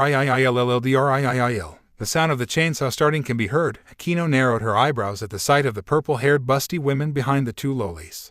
"I assume that you're the rumored." "Nice to meet you too. I want to fight you, but those two will do it first." They seem a little bored. Disassembling time, they both cheered in unison at the proposal of Yubaluna, Razor's famous by her title as One-chan. "Do you mind sparring with us first, Ni? Prepare to die, Ni-chan." The twin girls rushed towards Akino with their chainsaws and tried to cut Akino, but managed only to make several cuts in her school uniform. Akino began to cover herself in a pale gold aura, and sparkles began to cover her hands before. She launched several thunder attacks towards the two girls that they swiftly dodged. One of the girls made a graze in Akino's cheek. "Your blood has a magnificent red, Ni-chan." Akino felt a sharp pain coming out from her cheek. It was certainly bleeding. "Enough game, you two. Finish her," Yubaluna ordered the two girls. "Okay, Yubal-nichan." Both covered their chainsaws with fire and rushed towards Akino, who summoned two blue magic circles with the Gremmarie pattern in the center. Launching several spears of ice, the sisters dodged to the side only to be hit by the thunder that came out from Akino's hands. "Let's begin the main event," Akino said in a stern voice, making Yubaluna giggle. "Aura, you seem pretty upset. Let's make it fast." "Yufufu, looks like Hyoudou-kun is doing a good job there. I need to finish my battle quickly." Akino smiled a little when she heard the announcement. "I challenge you, Kiba Hyoudou, as a fellow. Let's fight for both our masters." A young woman with light brown hair and green eyes wearing a full set of silver armor accompanied by a headband that goes across her head and forehead said that. "Sai, can you stop it already, Carlamine? His attitude is really annoying, always talking about duels, pride and all." A black-haired girl wearing a purple kimono lazily said that. Behind them were two other girls. One is a beautiful young girl with dark blue eyes and long blonde hair tied in twin tails with large drill-like curls and blue ribbons keeping them in place, and she wearing a cute pink dress with white frills. "It's really boring. Carlamine, please end up the fight quickly, and if you may assist Cirrus, please do." Beside her was a tall young woman with long dark blue hair featuring 5 thin ponytails, and she has brown eyes. And she's wearing a white top with black accents and red shorts. She's wielding an enormous sword, answered. "Yes, Revel-sama." Facing that bunch of beauties was Kiba Hyoudou, wielding a black sword, certainly one he made up using his sacred gear, that is. Much at Kiba's surprise, Carlamine lunged herself at high speed towards him. Wielding her sword that she covered in fire, she began an intense duel with Kiba. Teach-in.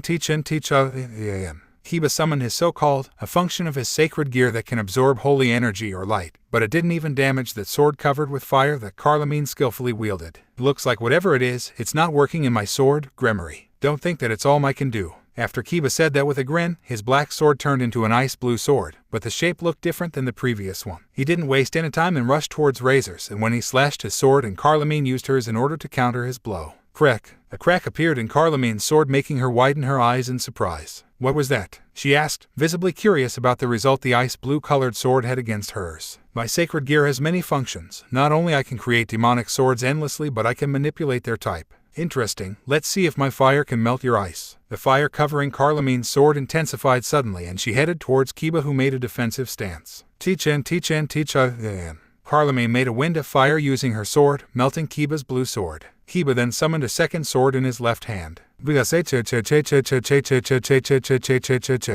whole wind created by Carlamine's sword was somehow sucked inside the sword that Kiba suddenly summoned. Carlamine grinned when she witnessed it. Looks like it's my fate of meeting always such swordsmen with special swords. What do you mean? You already fought against a demonic sword. No, it was a haul. Just when she was about to speak, the girl that stood beside her, wearing a purple kimono, appeared behind Kiba and summoned a magic circle, launching a fireball that he dodged but was pierced through his shoulder by Carlamine's sword. Hey, don't interfere, it's my fight. Carlamine, we better finish this quickly. Razor-sama still has another battle with that human me, he said to the angry Carlamine, but Ravel talked from behind to the in front of her, acting like a shield. Cirrus, support Carlamine and finish that of Gremory. Yes, Ravel-sama. The so-called Cirrus picked up her enormous sword and said to Kiba, of Gremory, it's the time for you to taste my Zweihander. The girl rushed towards Kiba with her huge sword. The blonde-haired boy summoned another sword, a little bigger than the others, and engaged a battle with Cirrus. Teach-en. Carlamine then joined their battle and covered her sword with another layer of fire. Kiba summoned a second sword made of ice to counter. Mihi, on the other hand, began to launch several magical attacks towards Kiba, as the magical ability of Mihi wasn't weak. Looks pant like pant. It will my last move, Kiba said that while panting heavily. Carlamine and Cirrus, who were still battling against him, raised an eyebrow. Kiba, on the other hand, put his two swords on the ground and howls highly. Sword birth. The ground around him glows and countless demonic swords appears from the earth. Carlamine and Cirrus, who were near Kiba, tried to dodge the swords. Carlamine quickly flew to the sky and Cirrus tried to destroy the demonic swords, but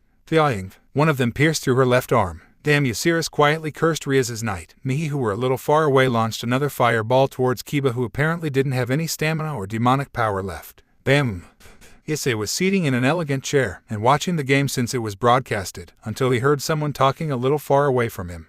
Looks like my son will win this game, Lord Gremory, but your daughter is really strong for her age. That is a man with short blonde hair, a compagnate with a small blonde beard and his dark blue eyes, and was dressed in a noble attire. It seems Lord Phoenix. After all, Riaz is still young and her peerage is far from being complete. A man with long crimson hair that is tied as a loose ponytail. He has light blue eyes, and like the other man, the so-called Lord Phoenix, he was too dressed in a noble attire. The game isn't finished yet. I'm sure Riaz will not lose so easily. Another voice echoed through the room. It was Sirzech's. I hope so, Sirzech. Lord Gremory answered his son with a small grin on his face. Knock knock. Someone knocked at the turn. The three male devils turned their heads to the door and Grafia walked to open it. And who penetrated the room was a young man appearing on his 20s. He has a graceful face and wears noble clothes. He was giving an aura familiar to the one of Razor and Lord Phoenix. He has long blonde hair and dark blue eyes. Greetings, Sirzech-sama, Grafia-sama, Lord Gremory and Adu-sama. The man greeted the persons present in the room. Expect Issei. Well. Good to see you, Ruvel. Sirzech shook hands with the so-called Ruvel. It's an honor, Sirzech-sama, but I didn't know that you will come to watch this game today. Well, I came to see it as Riaz's brother, and I assume you came for the same reason. Yes. After all, even my foolish little brother will become one of my rivals in the raiding games in the near future too, so watching him play now will become useful.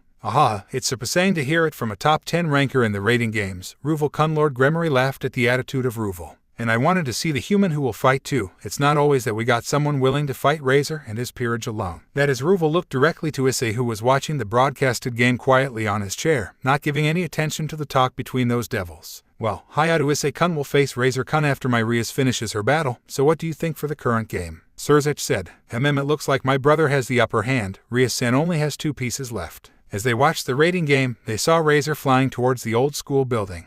The camera showed the frustrated face of Riaz and the worried one of Asia just behind her. Both moved towards the roof. Issei, on the other hand, is sighing heavily.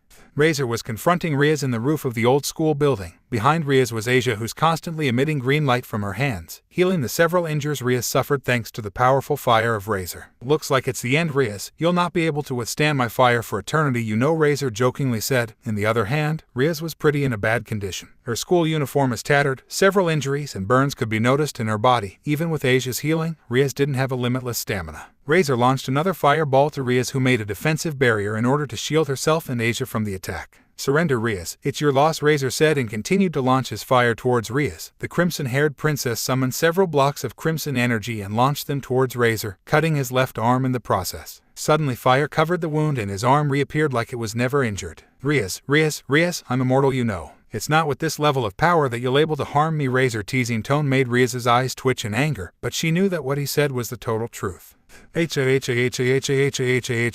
definitely the end now. Razor's maniacal laugh echoed through the battlefield. With Rias's strongest piece out of the game, he knew that she couldn't do anything. No, it's settled. I will not surrender, Razor. This game will not end until he is out. Rias tried to convince herself that there was still a chance of winning. No matter what, she doesn't seem like she will abandon easily. Rias, I don't want to drag an injured woman as a fiancé next week, so as you treat your servants like your own family, right? Let's see if it's true. Razor suddenly disappeared from Rias's sight and reappeared behind Asia. He quickly held her from the throat and lifted her from the ground. Hey Rias, surrender or I will kill her, okay? Rias quickly turned to stop Razor, but it was too late. The phoenix covered his left fist with his fire and punched Asia right in the stomach. The former nun opened her eyes widely when she felt the piercing pain, and cough, cough, cough. She began to cough a considerable amount of blood, turning the color of her nun attire crimson. But Saga Asia couldn't even utter a word, and continued to emit a painful cry much at Rias's distress. Hey Rias, you'll not surrender or what? Looks like she will not withstand a lot of punches. That small girl is weak, you know. He covered another of his fists with fire and crashed it in Asia's gut, making her cough more blood.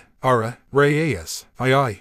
The devils were watching the game quietly, Ruvel said. Looks like my brother don't want to injure Rias-san. I'm sure that he isn't fool enough to injure the woman he will marry next week, Lord Phoenix said with a smirk. On the other hand, Serzech and Lord Gremory watched the game with confused faces. After all, the member of their peerages are treated like family, so seeing that is actually troubling for them. A little away from the group of devils, Issei was looking the game quietly. He was trembling a little and said, Lucifer-sama, can you stop the game? I'm worried about Hyoudou Issei-kun. Don't worry, Rias will forcefully retire soon. Serzech's voice couldn't ease Issei, who was still watching the game. But she will die. That prick will definitely kill her. Ruvel narrowed his eyes and said at the angry boy, I will not let you insult my brother, human. Shut up, Phoenix. I'm not speaking to you. Issei narrowed his eyes when he shouted back. Watch your mouth or you will get yourself killed, Ruvel sternly said, letting a little of his strong aura to flow out. Enough, you two. Just when Serzech tried to calm down the two, an announcement was made. Looks like it's our win, Lord Gremory, Lord Phoenix proudly said. Yes, it sure is, Lord Phoenix. And now, it's the fight against the human. Lord Phoenix said while looking at Issei, who prepared himself for teleporting inside the replica of Kuoh Academy and disappeared in a blinding light. Then someone knocked at the door, then opened it. It's a nurse. Excuse me, but I came to say that all the pieces of Razor-sama's who retired are able to fight the next match thanks to the given by the Lord Phoenix opened his eyes widely and asked Ruvel. Ruvel, you're the one who gave them the, I suppose. Yes, Adu-sama, I wanted to see how the human who's prepared to fight against my brother's peerage alone will manage to do it against a full set. He shall know where he belongs, this lowlife that is. Not that I'm interested in him, he will surely lose, but I'll watch this game. After all, I don't have anything planned for today, Lord Phoenix concluded. Issei opened his eyes after being teleported here and was greeted by the sight of the usual clubroom. Issei widened his eyes slightly and said to himself, looks like they used their famous ha. He sat on the couch and waited for the 5 minutes to pass, then Graphia's voice was heard. D-Drag's voice echoed through Issei's mind. I will make that bastard pay. Issei nodded and declared that strongly. Issei covered himself in tauki and rushed towards the gym first. He broke the door using his fist and headed inside, but found that 4 pieces were already waiting for him. Human, it's your end. A brown-haired woman with green eyes wearing a maid outfit said that. Behind here was another maid with light brown hair and gray eyes. You will not pass, Naya. 2 cat girls said that in the same time. Both are wearing gloves. The 4 pieces launched themselves towards Issei, who sighed and said, I don't want to waste time, so let's end it quickly. He rushed towards the group. The 2 cat-looking girls tried to punch Issei but weren't able to hit him. In the other hand, Issei crashed his 2 fists on their guts. The 2 other girls, wearing maids' outfits, widened their eyes at how easily their fellow comrades lost against their enemy. Issei didn't waste time to rush towards the stunned girls. Holding them for their respective heads, he crashed down their bodies on the ground. Now, let's head to the sports ground. I sense several presences there. Saying that, the 9-tailed fox rushed towards the baseball court. He found their 4 other pieces waiting patiently. Carlemy, Cirrus, Isabella and Zulan were already there, but he noticed that they were more or less healed, since Zulan was panting a little. Looks like even with you aren't able to heal completely, huh? The two knights, Cirrus and Carlamine, rushed towards Issei's head on much at his surprise. Both wielded their swords and tried to slash Issei with it.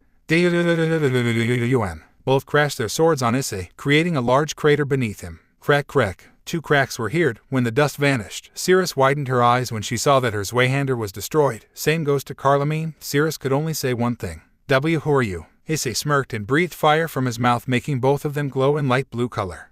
Zulan and Isabella smirked at the later announcement. Zulan rushed towards Issei and covered her hands with fire. Issei did the same with his own hands and dismissed his Tauki for a moment, before their punches crashed into each other. Looks like your fire is weak, Issei said that, while checking if he's hurt from the punch given to him by Zulan, but found that there wasn't even a bruise. He turned his head towards Isabella, who flinched a little, but 4 girls arrived just in time to support her. Drill. Isabella, Nietzsche, Niall, and Nell arrived, and the sound of their chainsaws starting echoed through the court. Issei sighed at the sight of the two, and the one behind them was Mir, the one he defeated without even trying back in the clubroom 10 days ago, and another with dark gray hair, wearing an Eastern dancer outfit that relieved a lot of her skin. Issei sighed heavily and dismissed the fire on his hands, and covered himself in Tauki. The 4 pawns rushed towards Issei in the same time, being supported by Isabella, of course. Issei smirked a little and waited patiently for the impact. Crack, crack. Nell and Niall wore a mortified expression when they saw that their chainsaws broke after it made contact with Issei. Punch. Issei punched both of them in the face. Issei turned his attention towards the remaining pawn and Isabella. Let's finish this. He kicked the pawn in the back and crashed his flicker jab in Isabella's face. So let's move to the new school building. Issei ran towards his next destination, suddenly. An explosive sound could be heard. Looking closely, it looked like Issei received an unexpected attack. Lowly human, your pathe. Just when she was going to finish her sentence, the smoke cleared from the explosion, and what greeted the sight of Yubaluna was Issei wearing his red Tauki without any bruise. Issei narrowed his eyes and covered his 2 hands with fire before he launched an immense fireball towards Razors. She dodged hardly, but Issei reappeared behind her and crashed his right fist covered in fire directly on her face. Done. A loud sound was made, and Yubaluna crashed in the school's ground before she disappeared in a blue light. Issei rushed towards the new school building. Just before penetrating inside the building, a sphere of demonic power was launched at him. He looked to the side and saw a girl wearing a purple kimono. It's one. Razors behind her, another girl, the blonde-haired girl with dark blue eyes who wears a cute pink dress. Issei aimed his hand towards the one wearing a kimono and sent her a small red sphere made entirely of Tauki. Mihi smirked at the size of his attack and summoned a fireball. When the 2 attacks collided, Mihi didn't have time to dodge, and Issei's attack both destroyed the fireball and injured Severlai the girl. You're his sister, Issei said to the shaking Ravel. Why yes, she responded in a trembling voice. If you want to attack me, feel free to do so. Issei smirked while saying that. Ravel began to shake a little. Issei dismissed his Tauki and a light blue colored aura covered the tip of his index finger. Issei moved towards Ravel quickly before she even reacts. Issei planted his index finger in her forehead. Time to get rid of this guy. Issei headed towards the student council room, just when he was going to open the door. Doon. A massive fireball was sent at him. Issei quickly dodged by escaping through one of the windows. Looks like you dodged my blast. Razor's voice came from above. Issei looked to the sky only to be greeted by the sight of Razor Phoenix proudly levitating in the air thanks to his phoenix wings, who are made only of yellow-orange fire. Yeah, it seems. Well, you'll not be able to escape from me though, Issei said with a smirk on his face, making Razor lose his patience. It's surprising that you got rid of my peerage so easily, but my fight with Ria certainly exhausted them. The Phoenix tried to convince himself, much at Issei's pleasure. He knew that once a Phoenix began to hesitate, his immortality began to shatter a little. The next is you. Prepare yourself, Yakitori. Issei covered his body with Tauki, enough to make the earth beneath him crack. Razor, on the other hand, narrowed his eyes when he sensed the pressure given by Issei's aura. You aren't human. Looks like we had someone gifted by amazing observation skills. Bravo, Razor. Razor's eyes began to twitch severely. His body was covered in an intense amount of yellow-orange fire. He was shaking from anger. I will definitely kill you here and now. Prepare yourself, LOWLIFE.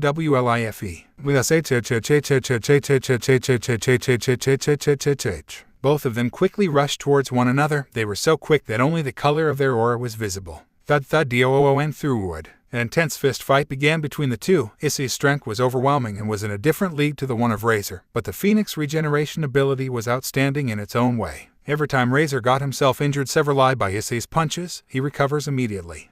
The devils present in the room were just watching the broadcasted one-sided fight with an awe expression. Even Serzech widened his eyes at the sight of Issei beating easily Razor's peerage without even using his true power, and by that, he probably thought about the boosted gear. He couldn't understand how can he be that strong without even boosting his own power, and what further intrigued the Lucifer is what if Hyoudou Issei boosted his current powers. And worse, what if he even achieved his Surzech Lucifer? The so-called is worried not for him, but for the devils in general. The question that bothers him the most is, how could the Youkai-Faction been able to produce a monster like him? He couldn't even measure his true strength. That boy is definitively dangerous. When Grafia reported what Rias told her about, he thought certainly that at the best, he's a Kitsune equivalent to a mid-class devil with a longinus that he could more or less use. Is he even a human? Ruval words echoed through the silent room. No, he is.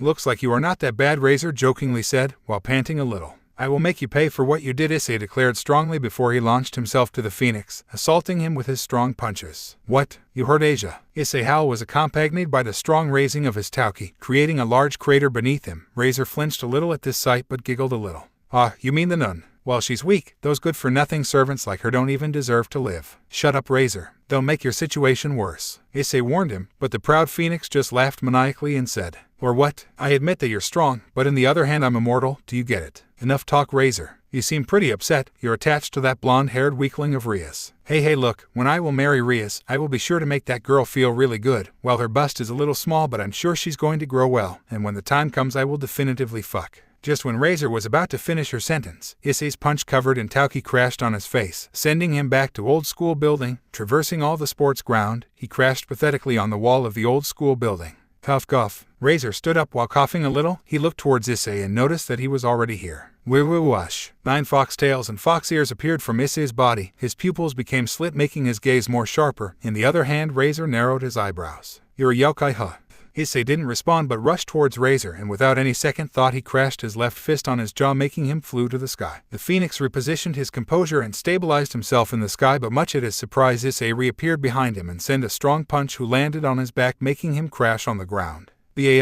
Razor couldn't do anything to stop the assault of Issei, who continued to throw punches at the Phoenix, one after another, each punch stronger than the other. The battlefield was quiet and only Razor's screams were heard. But what was odd is, Razor even on his state didn't retire. Surzech-sama, stop this game. Razor will not retire. There's certainly something off. It seems that it's true, Surzech-sama. You can stop this game and give the victory to Hyoudou Issei. I approve it. Lord Phoenix continued after Ruval. Surzech-sama, Razor-sama can't be retired because he still can fight. His body can permit it thanks to his immortality, but in the same time he can't because of the overwhelming strength of Hyoudou Issei-sama. I agree that we have to send someone to stop them since Razor-sama is determined to not surrender, Grafia concluded. Surzech put his hand under his chin and sighed heavily before he ordered his. Grafia, summon the emergency magical circle, and Ruval, please go and help your brother. Why don't we just announce Hyoudou-kun's victory? Asked his father. It's clear that he won't stop until he definitely got rid of Razor, after all. Lord Gremory sighed and turned his attention towards the game. Or the one-sided fight is the more appropriate term to describe it.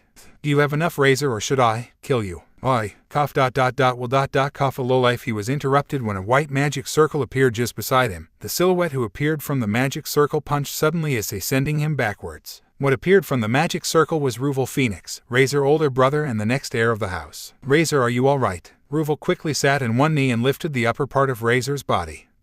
Well, more or cough less. Rest a little, I will face him. Issei looked towards Ruval suspiciously before he said sternly while pointing at Razor. Phoenix, this is my fight. If you dare to attack me I will not hold back. Ruval didn't respond but summoned his phoenix wings, but much at Issei's surprise, his fire wasn't yellow-orange just like the one of Razor, but it was clearly orange. I will show you the true wrath of a phoenix. The young man let out his fire cover all his body. The heat given by his fire was in a totally different league compared to the one of Razor's fire. Issei narrowed his eyes and put his hands on the ground, and he said, no more holding back. Then Issei's tauki began to glow more than ever. Then it gave off an extreme strong pressure, blowing away all the surroundings, and the tauki who covered Issei's body raised dramatically. Ruval headed towards Issei while his body was covered in orange flames. Each punch he gave to Issei left a black mark on his skin even with wearing such an amount of tauki. Ruval's fire pierced through Issei's defense, but the Kitsune's punches were definitely more destructive. Each one sent Ruval flying. Their fight lasted several minutes. Ruval was panting heavily and Issei was a little burned, but it was nothing really severe. It's time to end this child play. Boosted gear.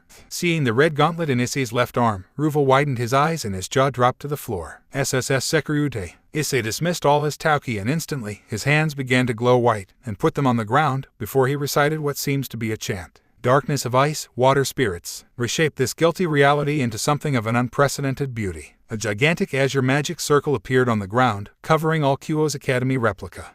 Snow began to fall from the dimension's green sky, making the temperature to drop drastically. The two phoenix began to shiver a little, even Ruvel, who was covered by his orange flames. Freeze those impure souls to a silence equal to death. Purify them with ferocious mercy. The ground of Kuoh Academy began to crack, and water began to flow from the cracks. Razor and Ruvel widened their eyes and looked towards Issei. You shall taste the utmost form of my anger for eternity. As Issei recited the last verse of his chant, all the dimension turned into a world of ice, trapping the two phoenixes inside 2 blocks of thick ice. The green sky turned dark blue and everything was turned into ice, trees and building. The ground, everything was covered by several ice sheets. Issei covered himself in tauki and prepared to finish the two phoenixes, but their core suddenly glowed light blue before disappearing. Issei looked behind him and saw Surzech standing and staring dangerously at him. Hyoudou Issei-kun, you may stop this nonsense. The game ended and you're the winner.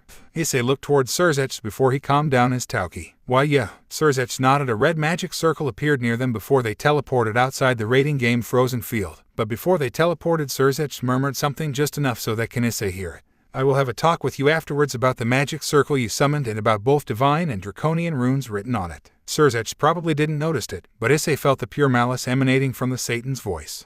Both Surzech, Lucifer, and Issei appeared on the center of the VIP room through the magic circle on the floor. When the red glowing light faded, greeting the sight of Issei was Lord Gremory, Lord Phoenix, and Grafia behind the two heirs. And what surprised Issei is how calm Razor's and Ruvel's father was. His aura didn't show any sign of hostility. It was odd because Issei nearly killed his 2 little birds. Lord Phoenix Blue Eyes noticed the yellow eyes of Issei glaring a little at him. The proud Phoenix let out a small chuckle and stood up from his chair and walked towards the Kitsune, who tensed a little because he was surrounded by devils who actually have the right to be mad at him, since he clearly wanted to eliminate 2 pure-blooded devils just in front of them. To be honest, Issei didn't mind all the devils present on the room except Surzech. He knew that he is, or in other words, he could be described as a being who can fight on the same league as his mother, someone who transcends the boundaries, a forbidden existence. D-Drag, if that Phoenix tries something funny.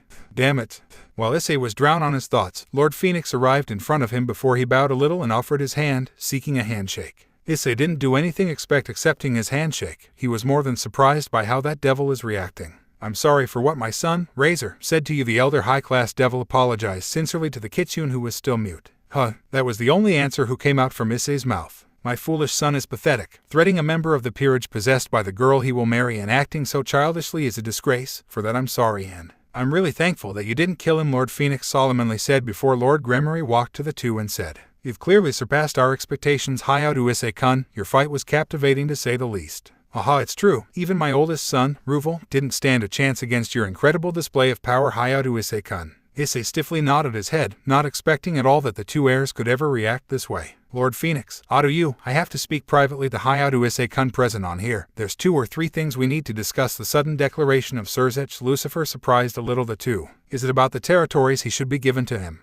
Don't worry about that, Surzech-sama. I will personally. Lord Phoenix was interrupted by Surzech. It's not about this issue, Lord Phoenix. Lucifer-sama, can I visit your sisters before? Issei asked, visibly worried about Asia's current state. Surzech gave a small nod and ordered his Grafia, escort Hyoudou Issei-kun to the room where Ria's peerage is cured. As both the Kitsune and the silver-haired maid exited the room, Surzech sat tiredly on one of the chairs. Surzech, what are you planning to do with the boy? The crimson-haired man curiously asked his son, who only sighed. I have to judge if he's a threat to us, devils, and to know his current statue. The fact that he's dealing openly with us is sufficient to deduce that he's astray. You are thinking of making an alliance with him, Surzech-sama? The Phoenix asked. Maybe. Well, to decide, how about Razor and Rias? When Surzech brought the wedding of his sister on the table, Lord Gremory sighed and Lord Phoenix narrowed his eyes. It's still planned, but I will wait until Razor is mature enough. This fight showed how much of a fool he was. So it's not cancelled? Lord Gremory questioned. I will not let such an occasion pass. I'm sure that it will benefit both the underworld and our respective pillar. I know that we're pushing our greed too much in our descendants, but we're devils, so let's just say that we can't help it, Lord Phoenix concluded. Grafia led Issei inside a hospital, probably an institution owned by the Gremory clan, since their pattern is appearing everywhere. The boy followed the silver-haired maid quietly until they stopped in front of a certain room at the end of the corridor. Asia Argento-sama is cured inside this room, but the visits are forbidden for now since she's recovering, but I believe that you can enter the room after an hour or 2. You can stay in here. I will come back in 3 hours to retrieve you since Surzech-sama wished to have a talk with you. Yeah, thanks. Issei nodded and sat on the chair just beside him while Grafia teleported herself using her magic circle. As the time passed slowly, Issei walked a little around the floor and he was amazed at how the devil's hospitals looked similar to the ones present on the human world. It was really unexpected for the young fox to see a woman with bat-like wings wearing a cute nurse uniform in hell. The purple color of the underworld sky sure is creepy, thought Issei as he was looking to the sky through a window until he was approached by someone. Issei didn't turn his head since he already recognized her aura. I saw your battle from here. It was broadcasted in my room. The crimson-haired girl said that. It was Ria's. So? Issei asked with a grin. You were really pathetic. It's hard to believe that you trained for 10 days, but you're Kaneko Taoju, right? What's with her? Why haven't she used her Nekomata powers, or even Senjutsu? She could have done better. Yes, the crimson-haired girl. Ria's Gremory widened her eyes at the sudden question of Issei. How do you know? Nah, I'm a Youkai too, so what did you expected? Plus, I've already fought Nekomatas. A sudden silence was brought by Issei's question before Ria's decided finally to open her mouth. She hates her powers, or should I say that she fears them. There's reasons behind it. She's thinking that Senjutsu can make someone lose his mind or something like that.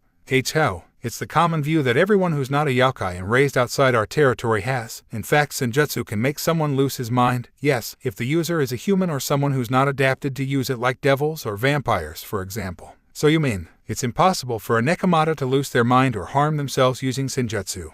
Another silence imposed himself between the two. Issei was contemplating the purple sky of the underworld while Ria seemed to think about something. If what he said is correct, then it means that Kuroka didn't. So she did deliberately then. So why? Maybe. No, I will ask Oni-sama later. Ria's raised her head for a second and saw Issei looking to the underworld sky curiously. It's your first time in here. Indeed. And, what are you doing here?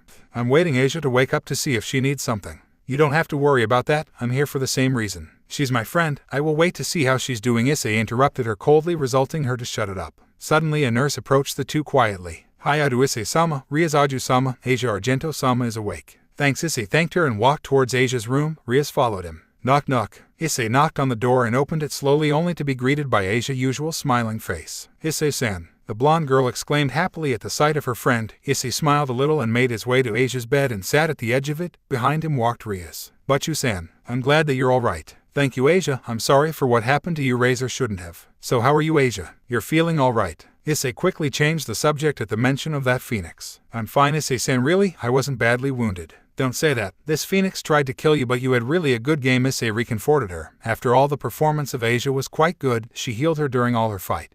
About that, I'm sorry, Butchu-san. We have. Asia's eyes showed a bit of sadness. She knew that she wasn't useless since she supported her master throughout the game, but they lost, and easily at that. While it was expected, Razor Phoenix had a full set only of skillful and experimented pieces.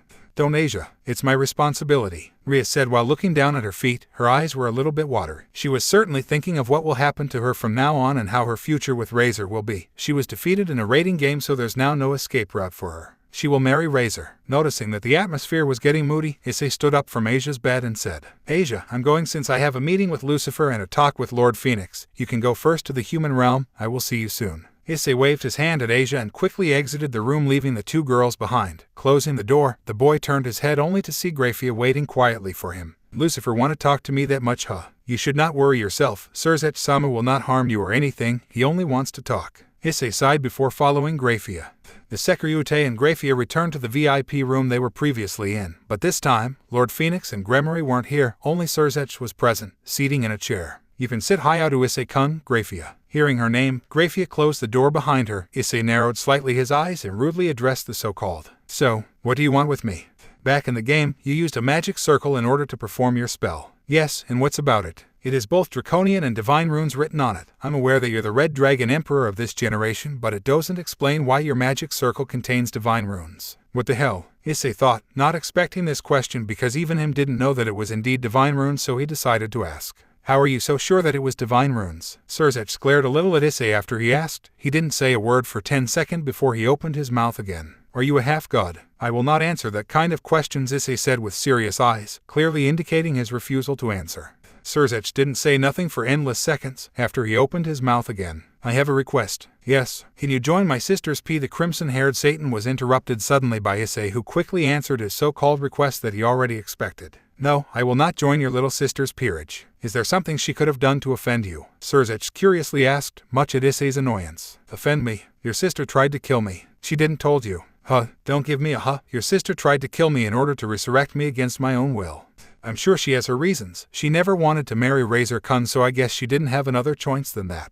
You know what? I'm out of here. It's really hard to deal with idiots like you, Issei said and turned around to leave. Surzech narrowed his light blue-colored eyes and said with some anger on his words. I have other questions for you. Hyoudou Issei the Kitsune stopped but didn't turn his head and said. What the hell is your problem, devils? Sacrificing someone's life is that easy. You're probably the worst kind I have never heard of. I suggest you to lower a little your tone. Hyoudou Issei. The threatening voice of the Mao wasn't enough to calm the young nine-tailed fox. You're trying to convince me that my life isn't worth shit and you want me to shut up. Drake advised his partner and tried to calm him a little, but it was no use. You know who you're talking to, Hyoudou Issei. The Satan asked quietly, exposing a little of his menacing aura. Issei didn't even flinch and turned his head. His yellow eyes were so piercing, they gave the impression that they could affect even the soul of the person they're directed at. And you know that there's not any actual peace treaty with our respective factions, right? You want to declare war with us? If so, I'm sure that the Grigori or the Church will be glad to join forces with us in order to crush you.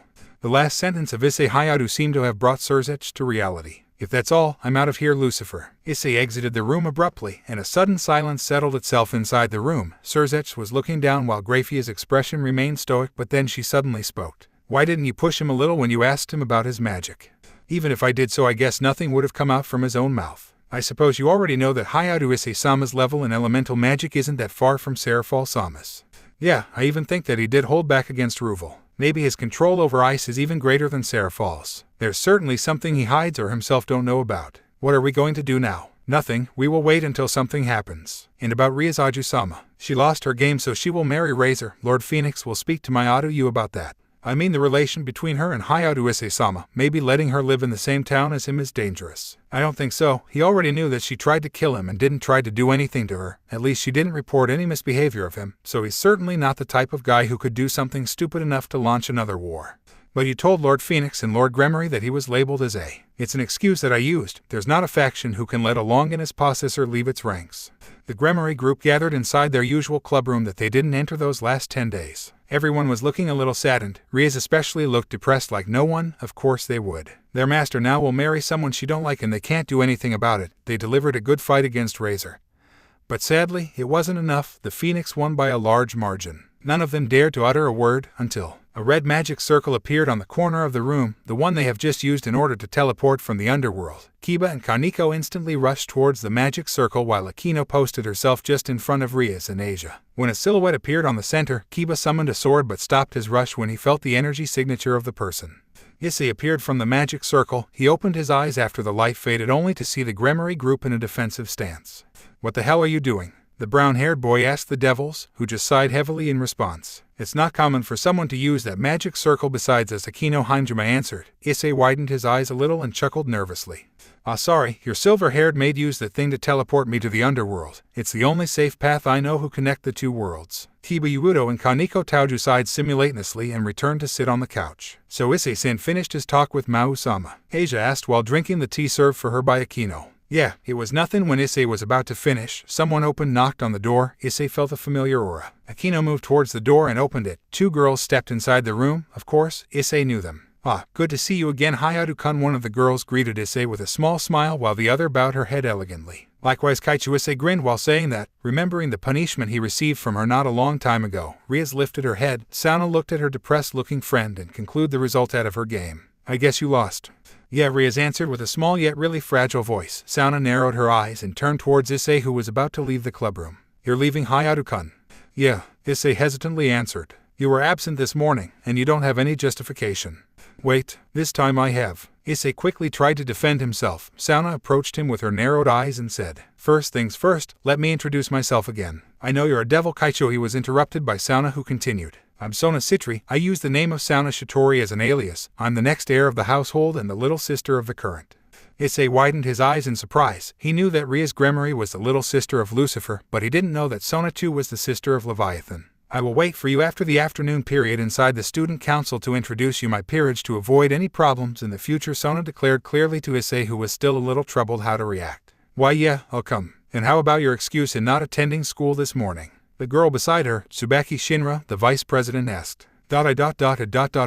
Rating game. Issei answered hesitantly. Sona and Tsubaki opened their eyes widely. Sona turned his gaze towards Riaz, who only nodded. How? He fought against Razor's peerage after I was defeated, and managed to win, Riaz tiredly said. The shocked expression of Sona Citri and Tsubaki Shinra was just priceless. Well, Tsubaki Shinra turned her attention to Issei, still surprised after the confession of Ria's. Even Sona didn't expect that Issei would really win against Razor. Ria's didn't told her friend about the encounter between her and her peerage with the lost descendant of the house. But still, beating an entire peerage with his own hands and without any backup sure is an admirable feat. Maybe he can make a magnificent piece for her peerage. She certainly thought about something like that when her eyes shone for a second but quickly swept the idea and recomposed herself. Hyoudou-kun, since it's too late to join your class, I would ask you to wait here please. Issei sent her a questioning look, then Sona decided to answer the curiosity of the boy. I will come back and bring my peerage with me in order to introduce you to them, and I have to discuss something with Ria-san. Maybe with you too. You want me to join your peerage? Issei asked quickly, surprising Ria's and her peerage, but Sona and Tsubaki seemed to have expected that kind of response. Well, it can't be helped if you reach that conclusion. Yes, I want you in my peerage, the student council president said that casually. Ria's narrowed her eyes, certainly because she is worried about for her friend. Dealing with Issei Hyoudou can be harmful. Well, at least for her. Sona, thanks for the proposition, but no, Issei answered, normally surprising Ria's furthermore. Then he sat on the couch just beside Asia. Is there anything of an inconvenience if you stay under me? Sona asked curiously, but Issei chuckled a little. Really? There's not. It's just that I want my freedom and don't want to become a devil. It's understandable. I will come back shortly with my peerage. After this being said, Sona and Tsubaki left the room, leaving Ria's peerage and Issei Hyoudou behind them. When the two persons in charge of the student body exited the room, Issei sighed a little and relaxed himself on the couch and rested his head on the inside arm of it before he said, "You should learn how to handle things like Kaichu, Gremory." Learn what? Ria's asked nervously, knowing fully what Issei meant. Did you see how Kaichu made me an offer in joining her peerage? It was way better than how you've done, don't you think? Issei laughed a little, and the rest of her peerage showed a small smile at the sight of their embarrassed master. The blushing Ria's looked at her feet in shame. But, I'm really thankful that you resigned. At least you care about your piece's life. They're not pieces, Ria's exclaimed. A little of anger emerged on her voice, making Issei smile a little. Glad to hear it. Then Akino Hanjima approached Ria's from behind and said, "But you, the matter Kaichu want to discuss with you is about the familiars." Ah, I completely forget that matter. When the full moon will happen? Next week I think, so maybe Asia-chan. But you-san, Akino-san. Don't worry about it, Asia, it's just that we think it's time for you to get your own familiar. Familiar? Asked Asia, who was drinking her tea quietly, and just when Ria's was about to answer her, someone knocked on the door, surely Sona, but obviously she wasn't alone. All the members of the student council entered inside the occult research club room, 7 girls including Sona and Tsubaki, and 1 single guy. Everyone please introduce yourself to Hyoudou-kun and Argento-san. The group stood in front of both Issei and Asia, and each one began to introduce himself individually. A young girl with black hair and blue-green eyes was the first to introduce herself. My name is Momo Hanaki, I'm a second year at Kuoh and I'm Sona Citri-samas. The second to introduce herself was a slim girl with long brown hair with matching eyes, and she wears a blue headband. Hello, I'm Rei Kusaka, I'm a second year too. Pleased to make your acquaintance, Argento-san, Hyoudou-kun. The next to follow is reddish-brown-haired girl with brown eyes. Hi, I'm Tomo Meguri, nice to meet you, and I'm Kaichu's. Then a tall girl with blue eyes and hair with the basic appearance of a tomboy appeared in front of both Issei and Asia. Hello, I'm Yuri Tsubasa and I'm looking forward to meet both of you. And the last girl composing Sona's peerage was a short, petite girl with brown hair tied in 2 long ponytails and green eyes. Hi, I'm Maruko Nomura, Kaichu's. Nice to meet you, Argento-senpai and Hyoudou-senpai. Now that all the girls of Sona's peerage introduced themselves, the single boy of her group approached Issei. He has short blonde hair and gray eyes, the sleeves of his uniform were rolled up, and he wore a look of boredom. I'm Saji Genshiro, Kaichu's. Issei smiled politely and said, I'm Hyoudou Issei. Unlike you, I'm a 9-tailed fox. Looking forward to meet each one of you. When 9 golden-colored tails with a white spikes appeared from Issei's behind, and 2 golden fox ears appeared on top of his head as well. Everyone from Sona's peerage widened their eyes except Sona and Tsubaki, who certainly were told beforehand by Rias. You're a kitsune. That's so cool, Ruruko Nomura said that with sparks on her eyes. Your tails look so smooth, Yuri Tsubasa muttered that under her breath. I thought that was a legend, Rei Kusaka said that while a small blush was visible on her face. Girls, calm down. Hyoudou-kun, I'm sorry for their behavior. It's their first time to see a yokai in flesh, Sona said that after calming her servants. Issei quietly laughed and said with a smile, Aha, don't worry about it, Kaichu, I'm quite accustomed to this. After small laughs shared between Sona's girls and after they emptied their curiosity. Saji was emitting uncautiously some malicious aura that didn't flee from Issei, but it was a little too late. Saji turned his eyes to Issei and said, doggy, I think that you estimate yourself too much. Doggy, Issei repeated quietly. Saji wore a mischievous smile and proudly declared, You want to fight? Come and taste my fist, you little shitty playboy. I picked up 4-piece. Saji tried to land his fist on Issei's face, but the kitsune quickly reacted and dodged the attack. Why are you the only one drawing the attention of the pretty girls like Asia-san? Oryaa, Issei dodged another incoming punch from the very angry Saji. Oi, calm yourself a little. Hey Kaicho. When Issei turned his eyes towards the student council president, he would have sworn that he was staring at death itself. She was wearing a look who terrified even our mighty Kitsune. Hyoudou-kun, do as you please. When Sona declared quietly that, Issei widened his eyes a little, not expecting that kind of response, but he suddenly grinned when Saji was about to punch him. Well, to try to punch for a third time, Issei quickly evaded the punch with minimal movements. You could even tell that Issei wasn't even taking Saji as an opponent. The Kitsune decided to use any of his fire or tauki, but instead the tips of his 5-finger glowed with a light blue color. Probably Kai. He didn't waste time and implanted his fingers on Saji's abdomen, making him instantly fall. Cough W. What cough? Saji tried to move, but at his surprise, he could not even move a single nail. Don't try to move, Saji-kun. I used a trick to immobilize you. Sona approached the two and looked down to Saji. Her violet eyes were menacing to say the least. Saji, Hyoudou-kun didn't done anything severe to you, it seems. We will have to talk afterwards. Yura, please take him to the student council. As Sona gave the order, the capable of hers picked up Saji's from the ground like it was nothing. Issei made a bitter smile at the scene, feeling some pity for Saji perhaps. Hyoudou-kun, I'm sorry for what Saji did. Why yeah, but it's not normal for a human to be reincarnated using 4 pieces. What kind of potential that guy holds. I think that he has a sacred gear, but he's too weak to wake him, it seems. Well, Sona, you came here to discuss about the familiars, I guess. Yes, as you probably know, we can only obtain familiars for our new servants on the night of a full moon, so next week one of us will go to the familiar forest while the other will wait for an entire mouth. Actually, I have Asia that certainly needs a familiar since she's my newest piece. Maybe you could just let us go for this time. It's not too late for you. I knew that you'll answer this, since the ball tournament is for tomorrow, so how about we settle it there? I will not lose, Sona. We will see. For now I'll leave Rias. And don't worry about Razor. I'm sure that it'll be solved in due course. With those last words, Sona and here Peerage exited the room. The room was silent until Asia raised her hand and questioned her. But you-san, what's a familiar? Rias, visibly really tired, put her hand on her forehand and answered. Asia, we will talk about it tomorrow. Let's rest a little for now. We deserve it. Are you really all right, Butchu? If you want, I can. Kiba shared his concerns but was interrupted. But Rias, don't worry about it, Hyoudou. I would lie if I said I'm okay, but I would lie too if I said I didn't expected this outcome. Kiba frowned a little while Akino showed a worried expression. All her peerage plus Issei exited the room except for one. Kaneko is still on the couch. Kaneko. Butchu, back on the hospital, you said that you wanted to discuss with me something. Ah yes, I completely forgot about that. So, it's about your sister, Kuroka. Kaneko suddenly shivered when she heard the name, showing some signs of fear like sweating and trembling a little. Ria sighed and said, Don't worry, Kaneko, it's just that I heard something really troubling to say the least, and I thought that maybe since you're the first concerned you should listen to it first before I take any actions regarding that. Kaneko looked at her master with her hazel eyes and nodded, making the crimson-haired princess smile a little. I had a small conversation with Issei-kun back on the medical institute about Senjutsu. Butchu, I can't use this power, there's no way. Let me finish, Kaneko. Like I said, I had a small conversation about that with Issei-kun, who's a fairly good user of it, and he said something that really intrigues me. He said that Senjutsu cannot turn a Nekomata crazy like it was stated in the report who's given to me by Oni-sama about Kuroka. So I thought that maybe...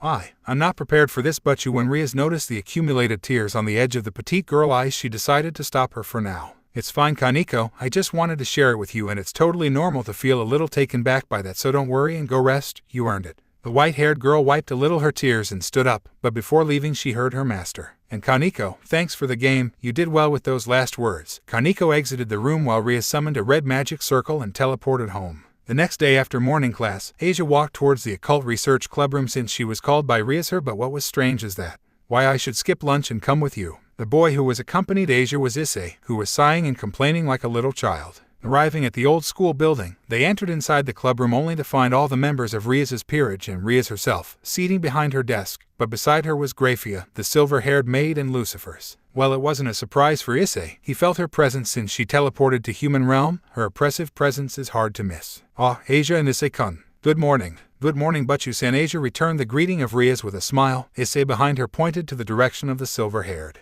What the hell she's doing here? It's a pleasure to see you again, Hyoudou Issei-sama, Asia Argento-sama. She came to deliver a message for you. You're called by the Phoenix household in order to settle the deeds of property and all the wretched paper concerning all the territories you've won on the game. For today. No, Hyoudou Issei-sama, I came back only to deliver the message and take your answer. You'll choose the appointment.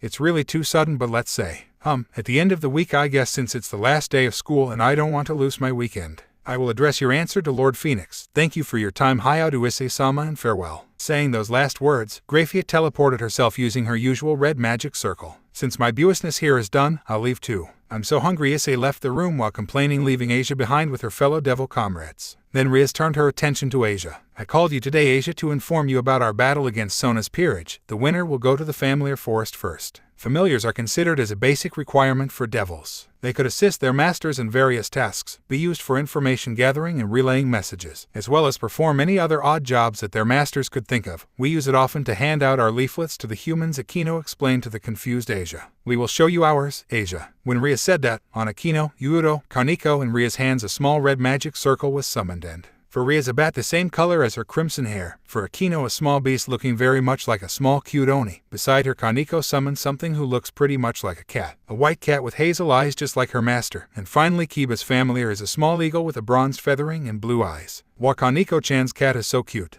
It's Shido. Kaneko introduced him and her cat began to caress the cheek of Asia. Well, those are our familiars, and to obtain yours we must go to the familiar forest, situated in the underworld around the Phoenix's territory on the night of a full moon. So we will fight against Kaichu-san because of me. I can wait for another mouth. Actually, there's no need. We are certainly fighting to get you a familiar, but you Fufu but you can't accept to lose against Kaichu. When Akino playfully said that, she received a strong glare from Rias. Ara, scary one Sama. Akino continued to make attempts in teasing her master, who only sighed in annoyance. So that's how it is. Tomorrow we're going to face Tsubaki and Sona in a tennis match. Prepare yourself, Akino. Yufufu, we're going to crush them. Certainly, that's why Asia, from today as well you'll train with us. The tournament will last until the end of the week. Tomorrow we will have tennis. The day after we will have a dodgeball game against Sona's peerage. The one who will win the 2 games, or at least one if the other end up in a tie, will go to the familiar forest first. Hi, I'll do my best. The next day, it was during lunchtime and Issei just exited his classroom after he devoured his bento. The boy couldn't help but hear all the cheerings coming from the group of students who gathered around the tennis court.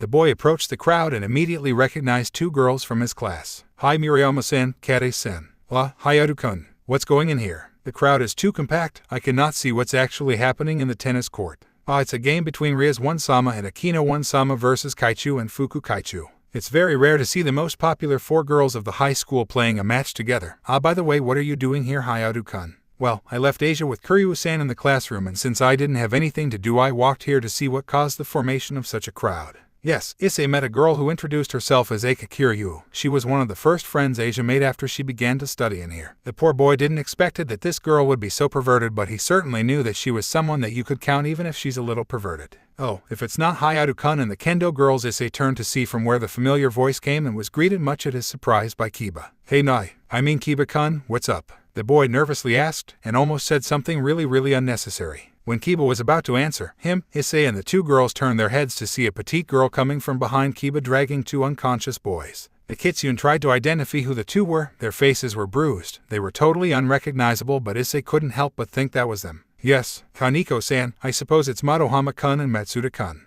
Issei asked tiredly. Yes, those 2 perverts were taking pics of Butchu, Akino Fukibutchu, Kaichu and Fuku Kaichu. Disgusting. To be expected from them, I'd say, Kiba said that while smiling nervously, a little worried about the state the 2 humans were. That's a good thing you did there, Kaneko-chan. Those 2 pervs deserved worse. Kadis and Murayama didn't feel any pity seeing those 2 in such condition. Then Issei felt something coming from the direction where the match between the 4 devils is held, when he turned his eyes to see what attracted his attention. Take this, Shitori-style spin ball. You're too naive. Gremory encounter. So fired up Tsubaki.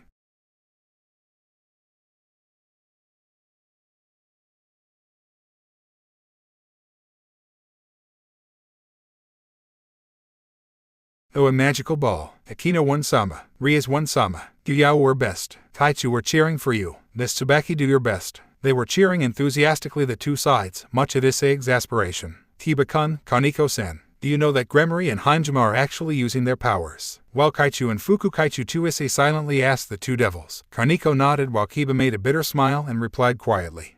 But you and Kaichu are both rivals and friends, so it was expected that both of them would never hold back. A monotone yet strong voice echoed through Issei's mind. It was Didraig, who's actually surprised by how the devils act. Can't disagree, Didraig, the Kitsune answered while giggling a little. Even the heavenly dragon was a little irritated seeing how reckless the direct relatives of 2 Satans are acting in front of mere humans. 15 minutes 30, the referee suddenly declared. To be expected from my rival, you're not disappointing me, Sona. Don't dare to hold back against me, Rias. Both the princesses' eyes were burning in determination. After a long match, that of course Issei didn't attend because he still has afternoon class and wasn't interested in the outcome, finished in a tie as both teams won the game. Well, it was what of the many guys reported after the match ended. They both won because both their rackets broke.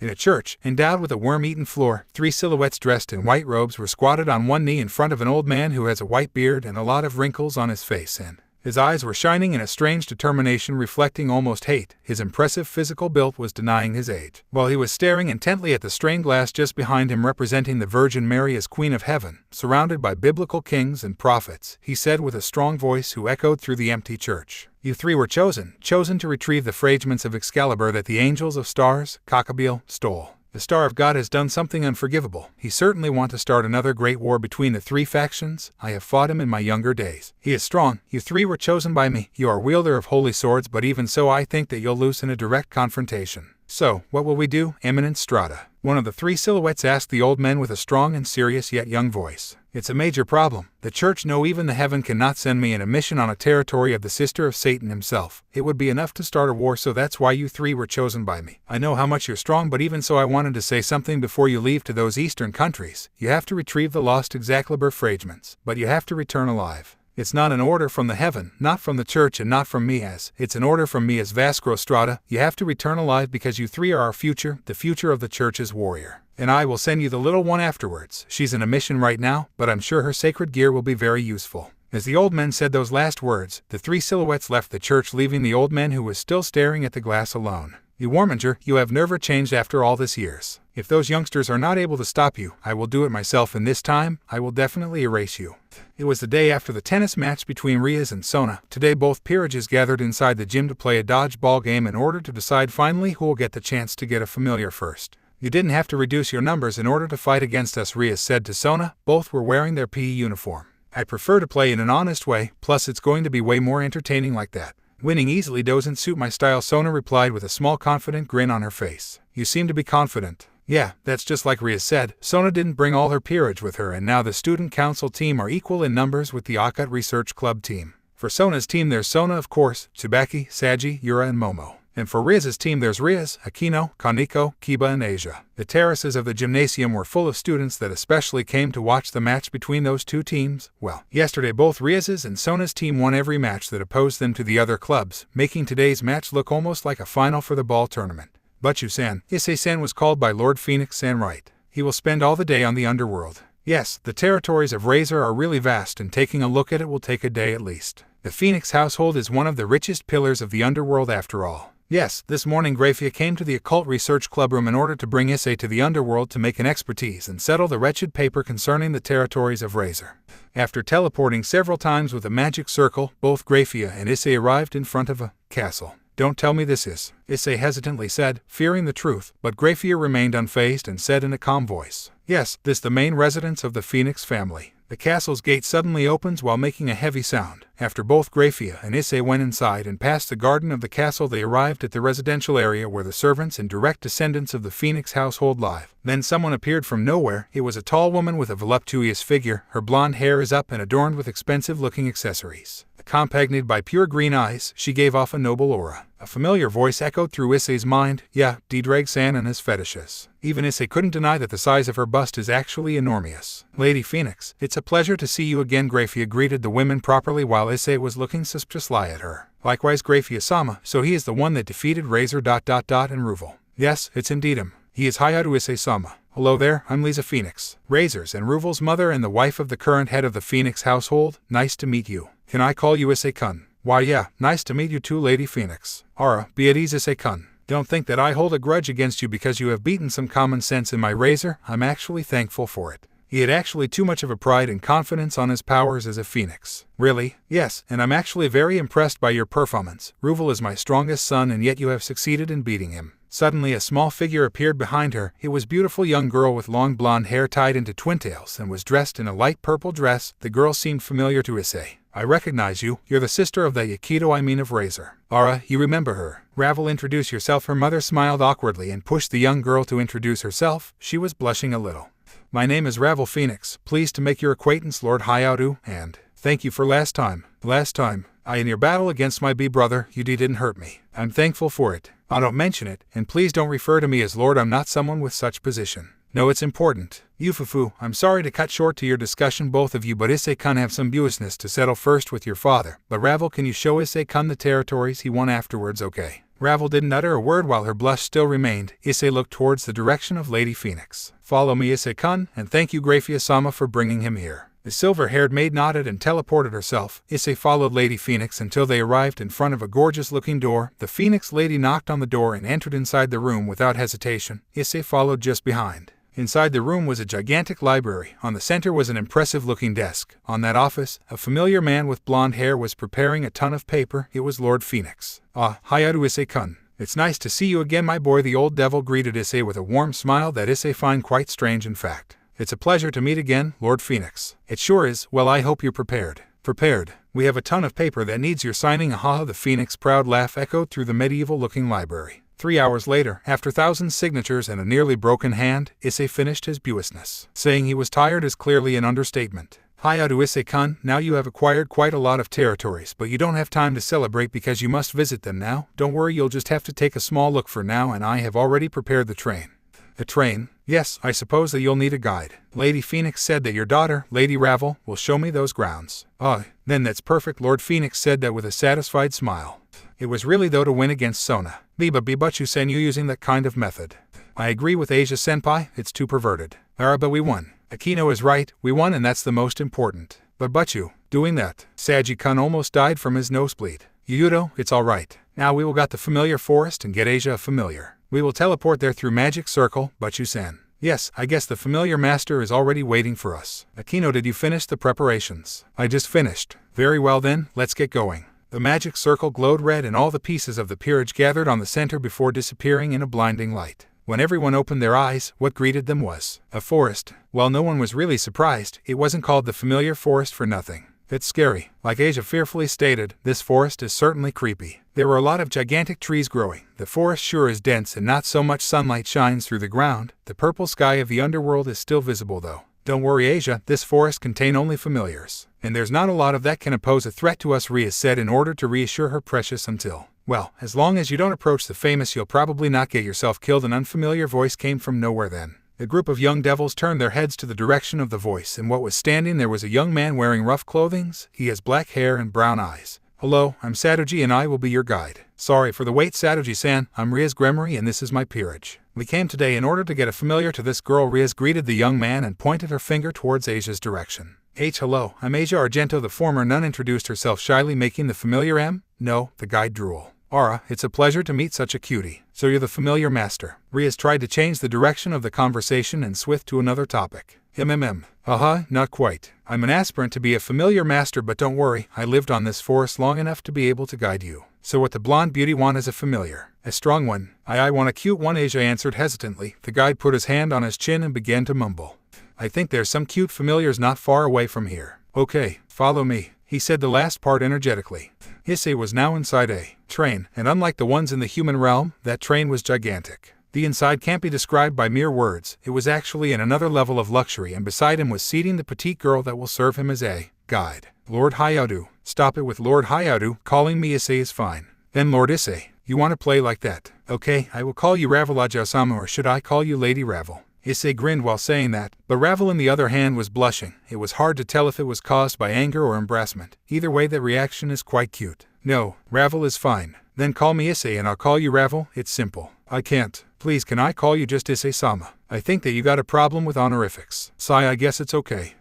Ravel answered happily, and in the same manner a girl of her age would have done, leaving even her princess attitude. Issei put his hand on his forehead but can't help smiling. He had never thought on his entire life getting along nicely with a devil that he fought. Even getting himself in such a situation was inconceivable 2 months ago. Maybe it was the Red Dragon Emperor trait, attracting the occult. Maybe his quest to find peace is actually a lost hope. After visiting a lot of territories, and a lot of people too. Because those territories, well, not all but a small part is inhabited by devils from low-class and middle-class families. It wasn't a problem since Issei agreed to let them live like they used to. He wasn't going to use those territories anyway. It was just a compensation for the time he lost in fighting that bird brain and his peerage to revenge Asia and to stray him away from her, and indirectly from Ria's side on the same occasion. And yes, Issei couldn't help but be amazed at how much Ravel was good in managing all what concerns business and diplomacy. She gave Issei a complete sightseeing of all his territories in such a short time. Issei-sama, do you have a familiar? You know, those beings used to assist their masters in. I know what a familiar is, but I don't have one. It's a problem, because it's a basic requirement for us, devils. But I'm not a devil. I know, I already saw the recording of the match. Even your Kitsune, we will need to get you one. Why? As I said, it's a basic requirement for devils, and since you'll be confronted to our abusiveness sooner or later, I think it's better to have one. But we will need to get to that forest and all. It's too much of work, let's do it next time. Don't worry about that. To be honest, the familiar forest is located not far away from here. But we will need a guide, and it's alright. I already came here with my siblings and their servants to get familiar so I can guide us. Then I suppose that we can try. Ravel nodded confidently and called what looked like to be a butler. Please, can you tell the driver to lead us to the familiar forest? Consider it done, Aju-sama. The butler quickly walked to the driver's locomotive situated in front. By the way, Ravel, how are your two brothers doing? Ruvel Nisama is doing just fine, but Razor Nisama is. Sadoji-san, those undines were everything but cute. Yeah, I agree that it wasn't an adapted familiar for you. I would have never thought that the difference could be that big. In the human tales it was supposed to be cute. Hyoudou-kun, are you disappointed? Not really. But I smell a phoenix. When Kaneko suddenly said that, a petite girl around her height appeared from behind a tree. They immediately recognized her. It was the youngest and the only female descendant of the house, Ravel Phoenix. Ria-sama and her peerage, how do you do? What are you doing here, Ravel? Beside greeting the girl who is actually going to be her sister-in-law, Riaz was surprised to see her here. I came here with Issei-sama in order to get him a familiar, but he somehow got lost. Issei-sama, well, never mind. Where were you when you two split? 10 minutes away since the south entrance of the forest. What you san, let's search for him. I think that he can handle himself, Asia, don't worry. Issei-san is really bad when it comes to find his way back. How do you know about that? Ria-sama, if you want to assist me in searching for Issei-sama, then please do, otherwise I don't have much time to waste in here. Humph, we will help. D-Drag, how did I do? To get lost. Shitty old dragon. Wait, damn, useless old geezer, well, what the hell am I supposed to do now? Issei walked for 1 hour and encountered pretty odd monster from wild undines until creepy 9-headed hydras. Those hydras look disgusting, even remembering it makes me shiver. Maybe I should take shelter in that cavern for the time being. The young Kitsune walked towards the cave, but judging by its looks one would say that its primary one because of all of the rocks surrounding the area of the mountain are of volcanic origin by first sight. Then as Issei approached the cavern he felt an extremely strong aura. Interesting. A dragon maybe. Hey D-Drag, still asleep I guess? Great. Sigh. Issei couldn't help but sigh in exasperation. He knew that a heavenly the spirit of a heavenly dragon didn't need to sleep, and the legendary red dragon was doing it just to piss off his current wielder. I guess I have two options. Run or make that thing my familiar. I will make it my familiar. Kyukuku, having a high-class dragon as a familiar would be pretty cool. I could use it to fly. When Issei decided to take a look inside the cavern, he heard a snore. Is there someone in there? After seconds he heard a groan. Issei didn't back away, instead he pushed a little further. I know someone is there. I wanted to elk. The groan he heard this time was stronger, and the aura he felt began to raise to the point where even him felt that something was off. It's not a high-class dragon. That thing is at the level of a dragon king. Hey D-Drag, wake up. Do you feel that aura? What? Who the hell is this dragon? A strong roar was heard from the cavern, pushing Issei to backing a little way, and then an enormous azure blue-colored western dragon with yellow eyes appeared from the cave. D-Drag, I can't believe you came here. TTTTTIAMAT. Those are your first words after all this time. Damn you D-Drag. Today I will finish what the god of the Bible began. How dare, I will erase your spirit, damn Welsh dragon. WWATIAMAT-sama, I came here to get a familiar, not to fight. Me a familiar, a weakling brat like you. And on top of that the host of D-Drag. You don't even remember that. D-Drag. ROOAR. D-Drag. I hate you. I can't use it here, it would damage this area and we're currently in the underworld. I will try to. A huge fist slammed Issei's body on the ground. Strong. Issei quickly reacted and retreated back to be out of the direct reach of the menacing dragon.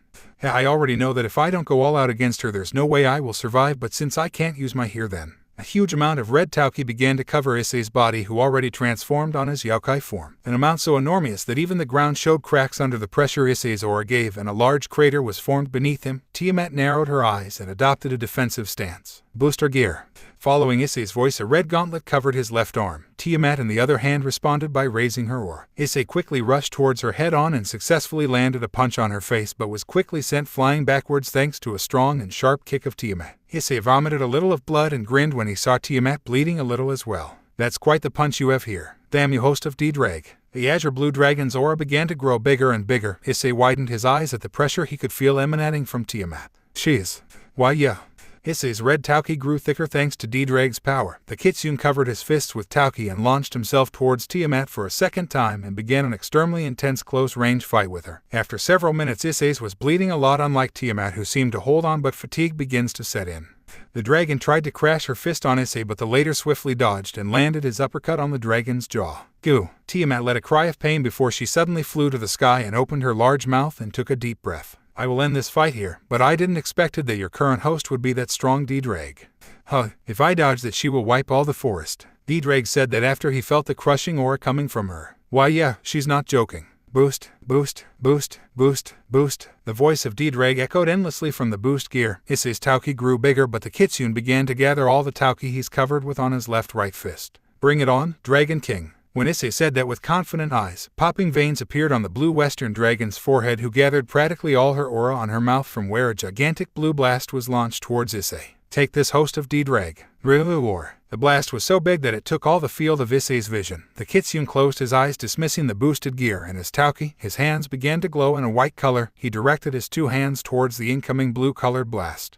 I know, but I don't have any other move to counter that thing. My fire will incinerate and purify you from your sins. All things must return to ash, to skull and bone. You can't escape, you can't flee. Endless despair as far as the eye can see. Face your judgment and for all eternity remain alone. A small crimson-colored ember appeared on Issei's hands before it was launched against the gigantic blue blast thrown by Tiamat. The small ember turned into a crimson-colored blaze. When the two attacks collided, defeating sound was heard and it shook all the forest. When the dust slowly dispersed, the scenery was charred. The trees turned to ash literally. Staying out of this, we could see inside a large crater Issei with a burned uniform and skin, minor wounds all over his body, and maybe 2 or 3 broken ribs. Goo, I didn't expect it to be this strong.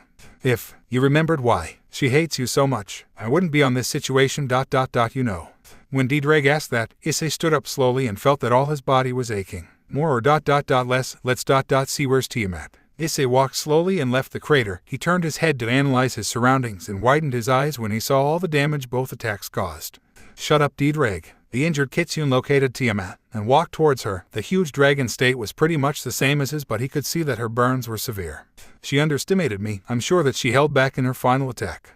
Me. A sudden weak voice was heard by Issei. He turned his eyes to the azure blue dragon lying on the ground. She had her eyes half open. You ... you can kill me ... if you ... don't. Issei closed his eyes and directed his hands, who glowed in a light blue color, towards Tiamat. Expecting to be killed, the blue female dragon closed her eyes and accepted her fate. But she widened her eyes when she felt a warm sensation. When she opened her, she saw her body covered by a light blue thin aura. What are you doing? I'm using a medical jutsu. I'm healing you. When Issei said that weakly, her burns began to disappear, making the dragon widen her eyes because of the efficiency that healing power displayed. Why, I'm sorry for what ... this red dragon reciting in my body ... did ... to you. I know that he is ... an idiot ... but please forgive ... him, Issei, while panting heavily.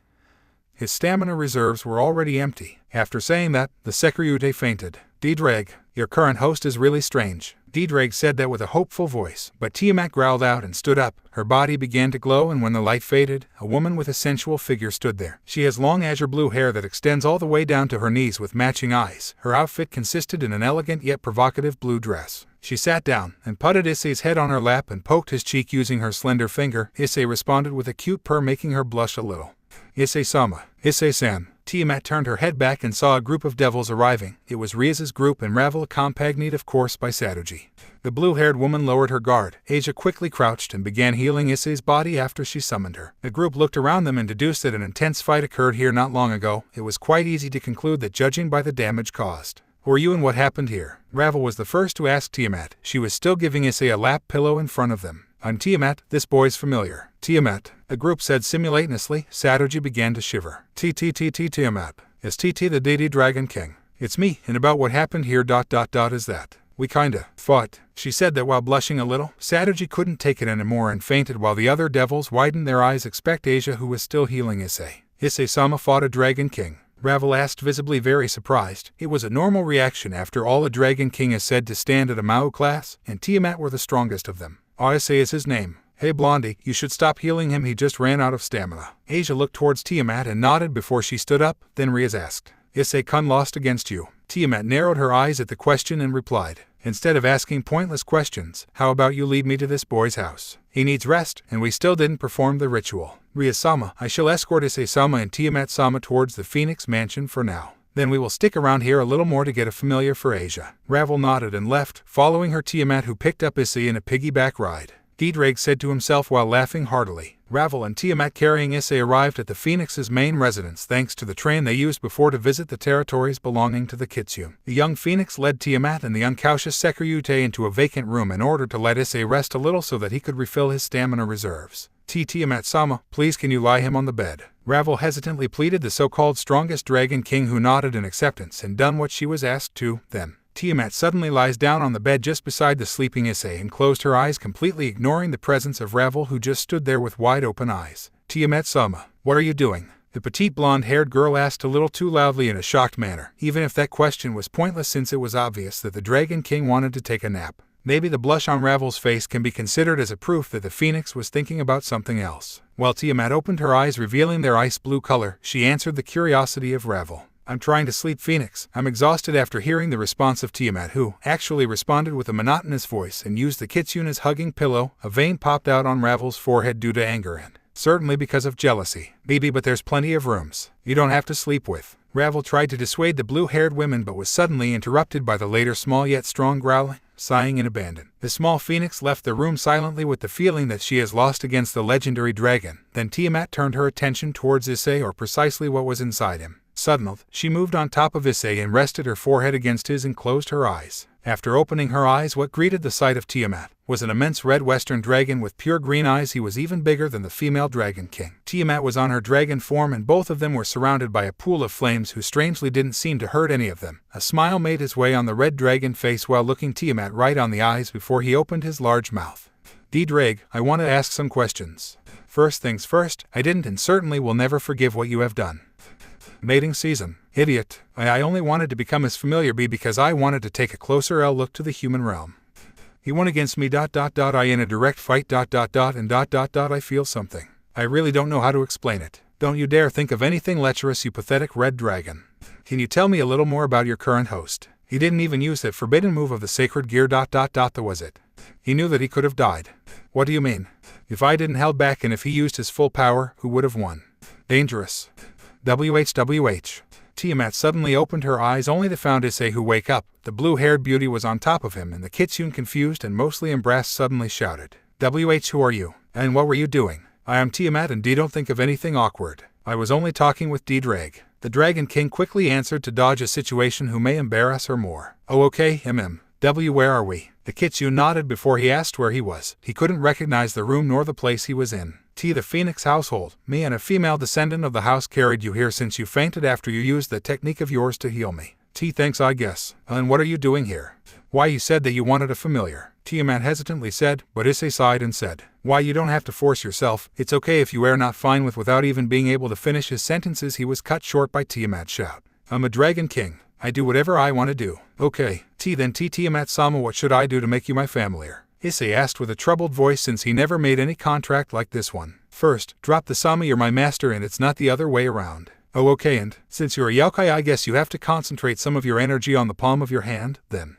All the members of Ria's Gremory's peerage gathered inside their clubroom. Except this time another being was present inside the room, seating on Asia's lap. It was a blue-scaled baby dragon with red eyes sleeping peacefully. Aura, Asia-chan sure is impressive. It's the first time that a pledge to a devil. It's not that exceptional if you ask me. Asia is a former nun after all, so it's normal that she has a pure heart. By the way, I'm really sorry Kiba-sen about. Asia turned her attention to Kiba and apologized while bowing her head, but Kiba just kept his bishonen smile even if his body was burnt a little. Don't worry Asia-sen. It's my fault that I tried to approach him. Looks like that dragon don't like the males of other races, Akino deduced while looking towards the small beast. Maybe he will have a better relation with Issei-san than Kiba-san. As a fellow dragons, they should have a mutual understanding, Asia hopefully said. Speaking of Issei-kun, he still didn't come back from the underworld. Exactly when Akino asked that, while putting her hand on her cheek, a red magical circle appeared on the floor of the clubroom and two silhouettes stepped from it. It was Grafia, accompanied by Issei, who was looking a little pale. Hello, Ryazajo-sama and Ryazajo-sama's peerage. Issei-san. Good to see you again, Asia. Issei greeted the former nun with a weak voice. Are you all right? Ryaz asked worriedly, but Issei patted her head and smiled. Why yeah, I'm all right. It's just that I didn't totally recover. Oh, is that blue dragon your familiar? Yes, he is Rase-kun. Rase. The Kitsune wore a questioning look. Rase sure was an odd name. Yeah, because he uses lightning and I also used Issei-san's name as well. It's a cute name, whatever. Nice to meet you, Rase. At the instant Issei tried to approach Asia's familiar, the latter's body began to glow in a blue color then. Issei received an electric shock and received some damage, just a small bruise on his right hand. It was nothing serious, but the Red Dragon Emperor narrowed his eyes and let some of his red aura flare a little to intimidate them. But Asia hugged the blue-scaled dragon tightly and firmly declared, "Don't bully Rase-kun. Huh, he attacked me first. Just let me teach him something useful." The difference between Issei was interrupted by a teary-eyed Asia. "No, please Issei-san. Rase-kun isn't bad. Issei-kun, Asia-san is right. I received an electric shock when I tried to touch him too. He apparently hates males of other races." Kiba tried to calm a little Issei while putting a refreshing smile. The Kitsune sighed in defeat and said, "Well, I guess it can't be helped. I will go home and take a nap. See ya. I will be home later. I still have my devil job to fulfill." The former nun notified Issei and received a nod from him. "Yeah, good luck." Issei then left the clubroom. Graphia was still standing on the magic circle. Rias turned towards the silver-haired maid and asked, "Is there something wrong, Graphia? I came to deliver a message from your father about your engagement with Razor-sama." At the mention of the two words engagement and Razor, Rias's face turned dark and nodded without uttering a single word. Razor-sama is ... Well, he fell into a depression for some reason, so the engagement party will be reported and may even be cancelled. When Graphia said that, everyone on the clubroom let out a relieved sigh. Even Rias's light blue eyes were soaking wet, and at the surprise of Rias's peerage, Graphia let out a small smile, breaking her usual stoic expression. "That's all, Rias-sama. I will return to my master's side." After Graphia said that, the magical circle glowed red before the S teleported. "Ah, home sweet home." Issei let himself fall face first on his bed the minute he entered his place and let out his 9 tails and fox ears. It was a habit since he felt that he could sleep better while he is on his natural state, or in other words, while he's on his yokai form. Seconds later, only a small snore could be heard throughout his apartment. The boy sure was worn out. His day could be resumed to filling out paperwork, visiting territories, and fighting a freaking dragon king, the strongest of them no less. Good thing for him that today was the end of the week. The night of Kuoh was peaceful. Since Asia still had her devil job to fulfill, Issei was alone on his apartment, sleeping soundly on his bed until a light blue magical circle appeared just beside him, revealing Tiamat wearing her usual blue dress. A familiar contract sure is convenient. No need to open the dragon gate to teleport. How after she mumbled this on a very small voice, she began to strip, revealing her gorgeous body and flawless curves. Her creamy white skin looked so smooth and soft. The busty woman took place just beside Issei on his bed and used Issei's body as a hugging pillow that she kept squeezing lovingly before she closed her eyes and fell asleep. It was really well hidden, but a small smile appeared unconsciously on Issei's face. On the morning of the following day, Issei was sleeping peacefully on his bed while being used as a hug pillow by a beautiful naked blue-haired woman who used Issei's 9 tails as a warm cover. Knock knock. Suddenly, someone knocked on the Kitsune's bedroom door. "Issei-san, are you awake?" Asia's worried voice was heard from the other side of the door. She was certainly worried about Issei's state since yesterday after his battle against a legendary dragon. In 5 more minutes, Asia. The Kitsune opened his eyes slowly while yawning. He tried to wake up, but he found himself unable to move. It was a sense of discomfort, but he couldn't deny that whatever was pinning him down on the bed was actually really soft and smooth, without mentioning the uniquely elastic texture and the nice fragrance that he could smell. While he removed his tails and turned onto his human form, he suddenly heard a feminine voice. "Cold." The boy turned his head to his left only to be greeted by the sight of a beautiful yet familiar woman. While he was trying to process what happened last night, his eyes looked down and noticed that the woman was Tiamat. "Shut up," the blue-haired beauty muttered in her sleep before she tightened her grip on Issei while he tried to escape. Why are you naked? And why are you here?" Issei couldn't help but feel nervous. Tiamat yawned and opened her eyes tiredly before she decided to answer the Kitsune, who was blushing heavily. "I came here last night because I didn't have where to sleep. Our fight destroyed my cavern. Now bring out your fluffy tails. It's cold." Wait, what are you talking about? And why are you naked?" Issei asked as he felt that his face was heating more. His red-colored blush was turning into a crimson one, easily rivaling the color of the current Lucifer's hair. Tiamat put up a tired expression and let out a heavy sigh before she answered the embarrassed boy in a casual manner. "Isn't it common to sleep naked? Dragons don't really care about such details. Please wear some clothes when you're here." "Here, take it. It's a yukata," the boy handed to the naked female yukata of his that was just wandering there. The latter put the traditional Japanese cloth perfectly. It was difficult to explain, but the summer solid dark kimono suited her really well. The sight of a woman with such a voluptuous body wearing a man's yukata was truly stimulating, but the atmosphere was suddenly broken by a sound coming out from Tiamat's stomach. Grell. The face gained a shade of red and glared at Issei, who was giggling a little but quickly recomposed himself, fearing to undergo the wrath of Tiamat on this sad morning. Well, I guess you are hungry. Let's take a breakfast, but before that, Asia. An instant after Issei cried the S name, Asia broke into the room. Issei-san. What is it? Tiamat-san is HH here. The former nun widened her eyes at the sight of the legendary dragon on her friend's bed, but when she turned her attention to Issei, the boy was scratching a little his cheek and said, Tiamat, this is Asia Argento, a peerage member of the current S little sister and a friend of mine. The Secretary introduced correctly Asia. He felt that was the first thing he should do. He didn't know how the current relation of Tiamat as a dragon king with the devils is. Well, it was that and Asia's hidden ability, but much at his surprise Tiamat was looking closely at Asia, who found herself really embarrassed to be eyed with such intensity by a legendary dragon. Is she a dragon tamer? The blue-haired woman asked the kitsune with a serious expression, but he knew that she would eventually reach to this conclusion because even as the Red Dragon Emperor, he felt that bizarre attraction towards her. The first day that he met with her, Issei left the bed and walked towards the two. Nah, she's not. I also felt that attraction towards her, but even her don't realize that ability that she holds. Asia wore a questioning look while hearing the discussion between Issei and his familiar. Don't worry, Asia, it's nothing. We will discuss about it when the time comes, so now please get along with Tiamat. Oh, of course. But Asia's face turned red and pointed towards Tiamat direction. What? The dragon asked the former nun, whose face were turning even redder. See, can you properly tie the kashihomo of the yukata? We can see her. Issei looked at Tiamat and where the kashihomo would normally be tied, but he suddenly felt blood running out from his nose. Drip, drip, drip. Issei-san, you have a nosebleed. Are you all right? Without answering the worried Asia, Issei ran into the bathroom and quickly washed out the blood dripping from his nose, but suddenly his left hand glowed in a green color. Morning, D-Drag. You should have wake up me exactly when she teleported here. You talked about what? While talking with his dragon, Issei was simultaneously taking a shower after he got undressed himself and stopped his nosebleed. I'm listening. Well, wasn't she free? I mean, she's a dragon king, she can do whatever she wants. Beelzebub. The Mau. Adjuka Asteroth. Don't tell me. Adjuka Beelzebub. The devil who can fight in equal terms against Serzech Lucifer.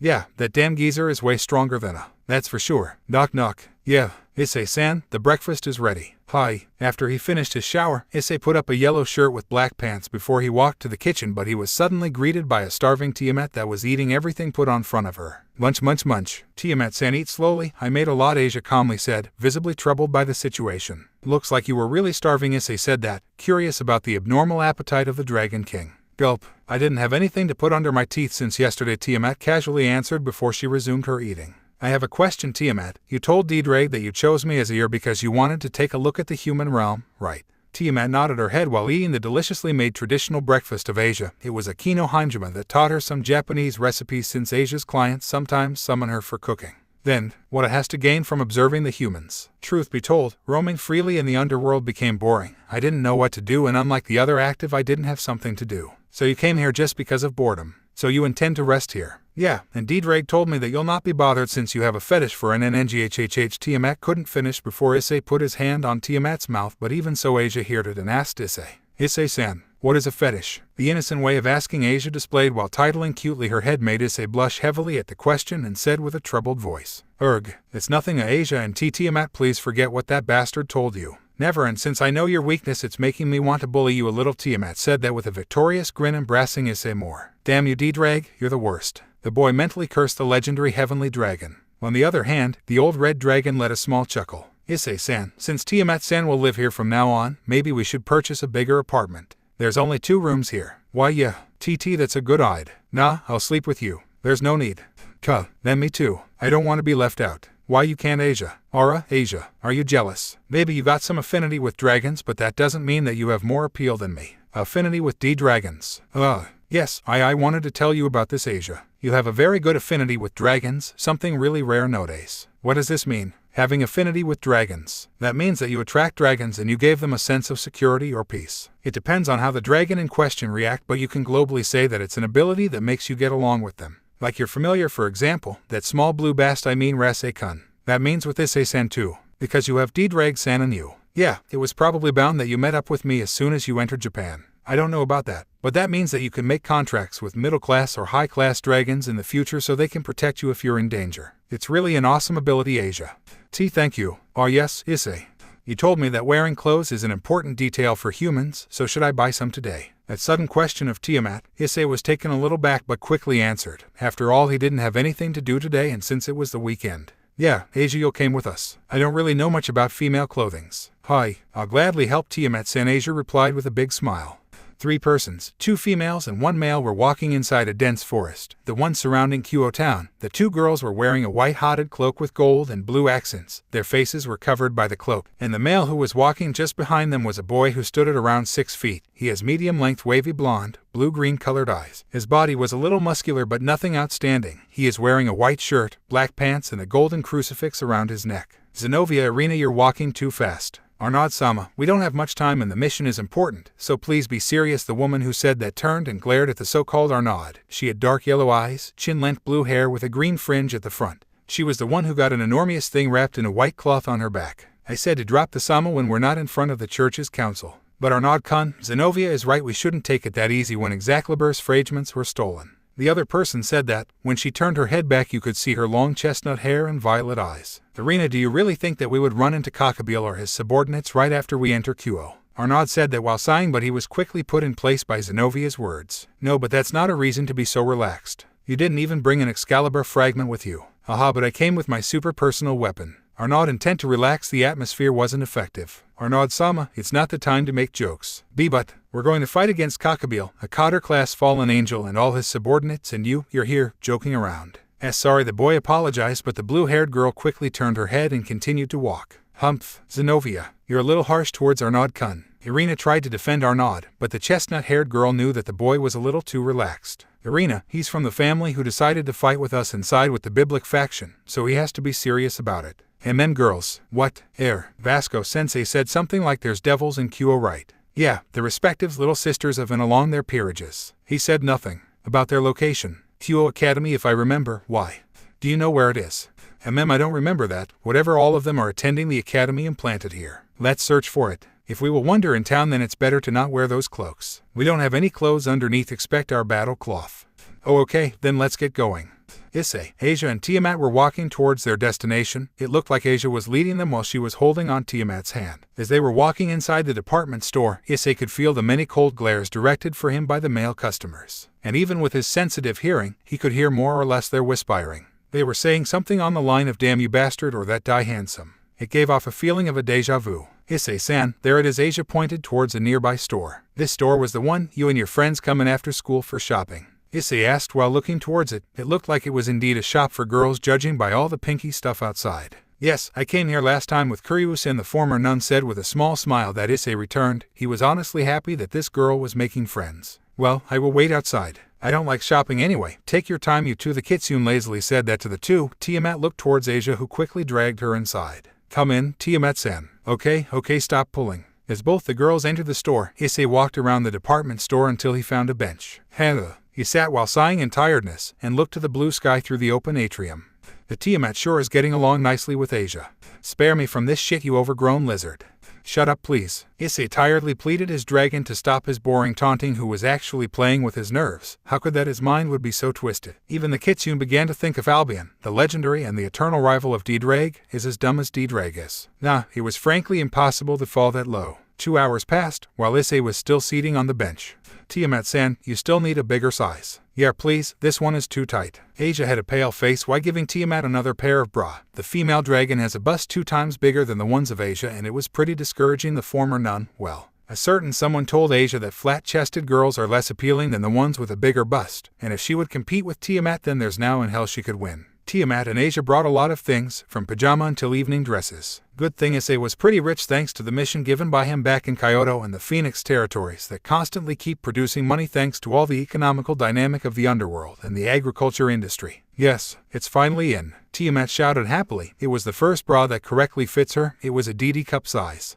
Damn, it's too hot. Issei stood up from the bench and walked towards a nearby vending machine to buy a drink, but bam! A sound of something breaking made its way to his ears. When he looked towards the vending machine, he noticed the presence of a blonde-haired teen. From the looks of it, he was a year or 2 years younger than him, however the teen was. Hitting the machine. Hoi, give my drink. The blonde-haired teen was yelling that while shedding tears. Issei decided to step in and walk towards him, then just gave a small tap on the showcase before a duckling came out. Here, you should be more delicate with this things. The Kitsune gave the drink to the blonde-haired guy. Looking up close, he was a little taller than Issei and his physique was quite feminine. He wore a golden cross around his neck. He looked quite the popular guy and he remembered him a lot of Kiba Hyoudou, but the Sekiryute can shake off the feeling that there was something wrong with this guy. Ah, thank you, Issei. I'm sorry for the trouble. It's just that I'm not too accustomed to these kind of things. It's all right. By the way, I'm sorry for asking, but wouldn't you mind to tell me the way to Kyoto-Town? Arena, Zenobia, Hyoudou Issei and Zenobia simultaneously said while pointing at each other. Did you know each other? What the hell are you doing here, Excalibur wielder? Issei quickly recomposed himself and shouted towards the blue-haired girl. I'm returning you the question, Red Dragon Emperor. Issei-san. Suddenly Asia arrived at Issei's side while Tiamat was just behind her. Issei, I sense those guys from the church. What's going in here? They know that they are in a devil territory. Tiamat calmly asked. Ah yes, Blondie-chan, do you know where your master is? Arnaud said that to Asia while putting a smile. The troubled cow didn't utter a word in front of those exorcists. At least, you can begin telling us who the hell are you? And secondly, what are you doing here? Tiamat stepped between them and asked Arnaud while glaring at him with her ice blue-colored eyes. Quite an aggressive one, Chan, we've got here, the blonde-haired boy said that jokingly, but Tiamat kept glaring at him. Arnaud-kun, Zenobia. Vasco-sensei told us to keep it down while we're here, Arena reminded the two who sighed in abandonment. Right, Zenobia replied, turning her head towards Arnaud. The boy asked Issei and the rest. Yeah, but how about escorting us to the devils? You just have to listen to our little talk and you'll understand the reason of our presence here, okay? Is your situation bad enough to infiltrate the territory of the siblings of both and Red Dragon Emperor? The crisis we're facing now, if handled badly, it can cause a second war between the three major factions. Asia, Issei and Tiamat widened their eyes in shock. An intense atmosphere could be felt on the Occult Research Club room. You may ask why. The reason is simple. 4 Excalibur fragments possessed by the church were stolen. As you probably already know, Excalibur in itself doesn't exist, or should I say it doesn't exist anymore. The legendary Holy Sword existed only as a whole, but in the Great War the sword was destroyed and broken into pieces. That's thanks to the alchemy. The fragments of Excalibur were transformed and shaped into 7 holy swords, and each sword has a proper ability. For example, mine is. It's one of the 7 holy swords. Mine is, it can change form to my will. It's really easy to carry around. So, what do those stolen fragments has to do with this town? The Catholic Church was in possession of 2 Excaliburs, including mine. The Protestant Church also had 2. Also in the Eastern Orthodox Church there were 2 as well. The last one went missing in the previous war between God, devils, and fallen angels. 1 Excalibur was stolen from each church. The ones that stole them escaped to Japan and brought them to this town. Sigh, my territory sure is full of accidents. Can you tell me who's the culprit behind it? I'm sure it's not our side, since we do not have interest in those artifacts.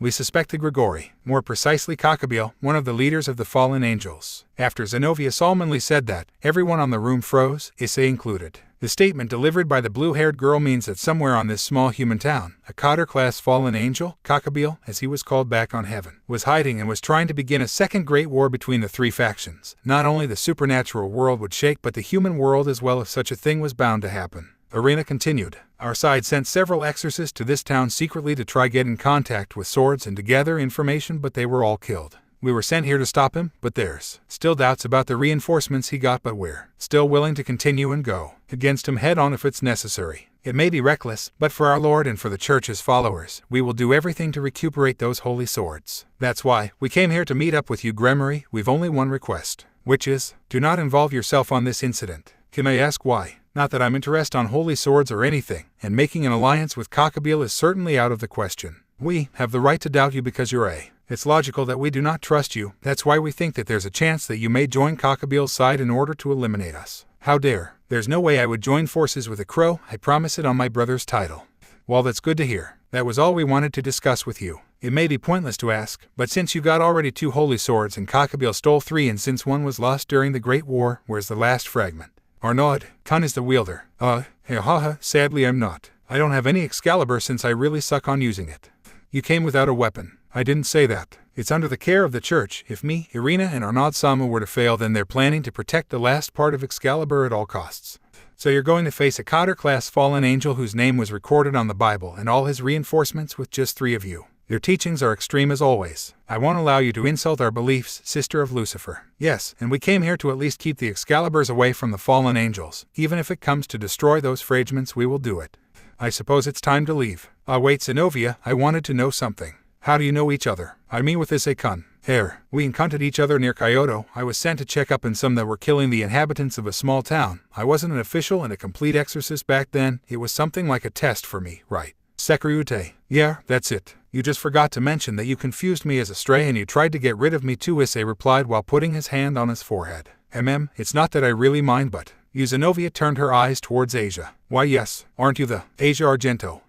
Why yes, it's me. So you became a devil. How much low will you fall? You are the so-called witch. You were exiled by the church because of your power that can heal devils and fallen angels, right? Do you still believe in God? Why yes, Zenovia, Irina. You should stop. She's not in the church's side. There's no reason to speak or judge her. Is that so? Then let me kill you here. I can cut you in the name of our Lord. Even if you have sinned, God will forgive you. Zenovia said that with a serious face. Issei suddenly appeared in front of her, between her and Asia precisely. Everyone was surprised at how fast Issei reacted. While everyone expected Tiamat. You should really stop. If you touch her, you will die. Issei's declaration couldn't sound more serious than it already is. Zenovia suddenly felt a chill run down her spine. I don't really have any animosity towards the church or the heaven, but you should at least know how your actions can affect your faction. You want to kill Asia, a servant of Esimato. She betrayed our side. Her power is a curse. God loved her. If nothing happens, it just means that her beliefs were weak. Zenovia tried to argue against Issei, but she suddenly felt her foot leave the ground. Issei was lifting her up with a single hand from her throat. Zenovia, surprised, tried to escape from his grip, but it was no use. Zenovia, Irina shouted, but Arnaud suddenly rushed towards Issei and kicked the kitsune on his abdomen. Done. It made a loud sound, but Issei didn't move, nor did he show any sign of pain. He just left. Zenovia fell from his grip. Cough. Sekiryu cough. Do you want to declare war against the church? Cough. Take it as you like. I don't mind. Issei's calm voice was full of seriousness. He was ready to take on the church. No, the heavens, if his friends were harmed. That's a good time. I will be your opponent. Suddenly Kiba appeared from nowhere and stepped between the two. Issei could feel the hate of Kiba. His aura was tainted from it after all. And who might you be? Zenovia asked curiously. Your senior, but apparently I was a failure, Kiba answered with a malicious voice. Akino Hanjima put a barrier around the area where the three exorcists, Riaz's peerage and Issei along Tiamat regrouped. It's battle that will oppose Irina against Hyoudou and Issei-kun against Zenovia. This match will only be considered as an amicable spar, so please don't go all out. Sekiryu, no matter how much you became stronger, you'll not be able to withstand the power of my. Nah, whatever you say. The blue-haired girl took her huge sword with her two hands and dashed towards Issei, who summoned his Tauki and covered his body with it. Just like last time, Zenovia concentrated her aura in the sword, who covered itself with a thin pale yellow aura. BAMMM. A loud sound was made after the sword wielded by Zenovia made contact with Issei, who didn't make any movement to evade the attack. When the dust vanished, what greeted the sight of everyone was Issei with the same bored look he wore since the beginning of the battle, and he stopped the Excalibur with just his forearm. I will tell you something useful. No power type can reach me unless you're a god. The Sekiryu said that seriously, but Zenovia eye twitched in annoyance. Don't be full of yourself. Zenovia pushed forward while holding tightly her sword. The pale aura of the sword began to raise in intensity, and the ground beneath Issei began to show some cracks, but the boy's forearm who pushed against the sword didn't seem to be injured heavily. There's just a thin cut from where blood was dripping. Pant. Why you wouldn't pant cut? Because you're not strong enough. Now it's my turn, right? Try to take my punch. The boy concentrated his red Tauki on his left hand. Sensing the danger, Zenovia quickly backed away, but she wasn't quick enough and was caught in Issei's range. The kitsune didn't hesitate and tried to punch the girl. Zenovia put the sword between them and his fist landed on the sword's instead her stomach. The strength of his punch was enough to make Zenovia crash into a nearby tree. Crack. A loud noise accompanied the punch. When Zenovia looked her swords, she saw a small crack on it. Just know that I held back. You want to continue? I admit my defeat. Zenovia looked towards the sword, then Issei before she resigned. After all, she didn't want to lose her weapon before even fighting against Kakabeel. On the other hand, another battle was occurring on the same area, Irina against Hyoudou Kiba. When Issei observed their duel, he could see how Kiba Hyoudou was wielding pathetically his sword. He could be compared to a mad dog. There's no way that he would fight recklessly like that if he was on his usual state, summoning heavy demonic swords and dashing towards Irina with furious eyes and a malicious aura, but was quickly dodged and sent back by Irina, who was using her pretty well. It was a one-sided fight, but Kiba didn't give up and continued to rush towards Irina head-on while wielding his sword, who was already full of cracks. Hyoudou, stop this nonsense at once. There's no need to continue. Stop. Ria's screams didn't make their way towards Kiba's ears, who completely ignored the crimson-haired girl. Instead, he rushed towards Irina at full speed. Devil-kun, you should listen to your master. There's no way I will give up. In destroying that, Kiba suddenly lifted up his huge demonic sword and slashed it towards Irina after jumping on the air, but the exorcist quickly changed the form of who turned from a katana to a western-looking sword. Then, Katchiin.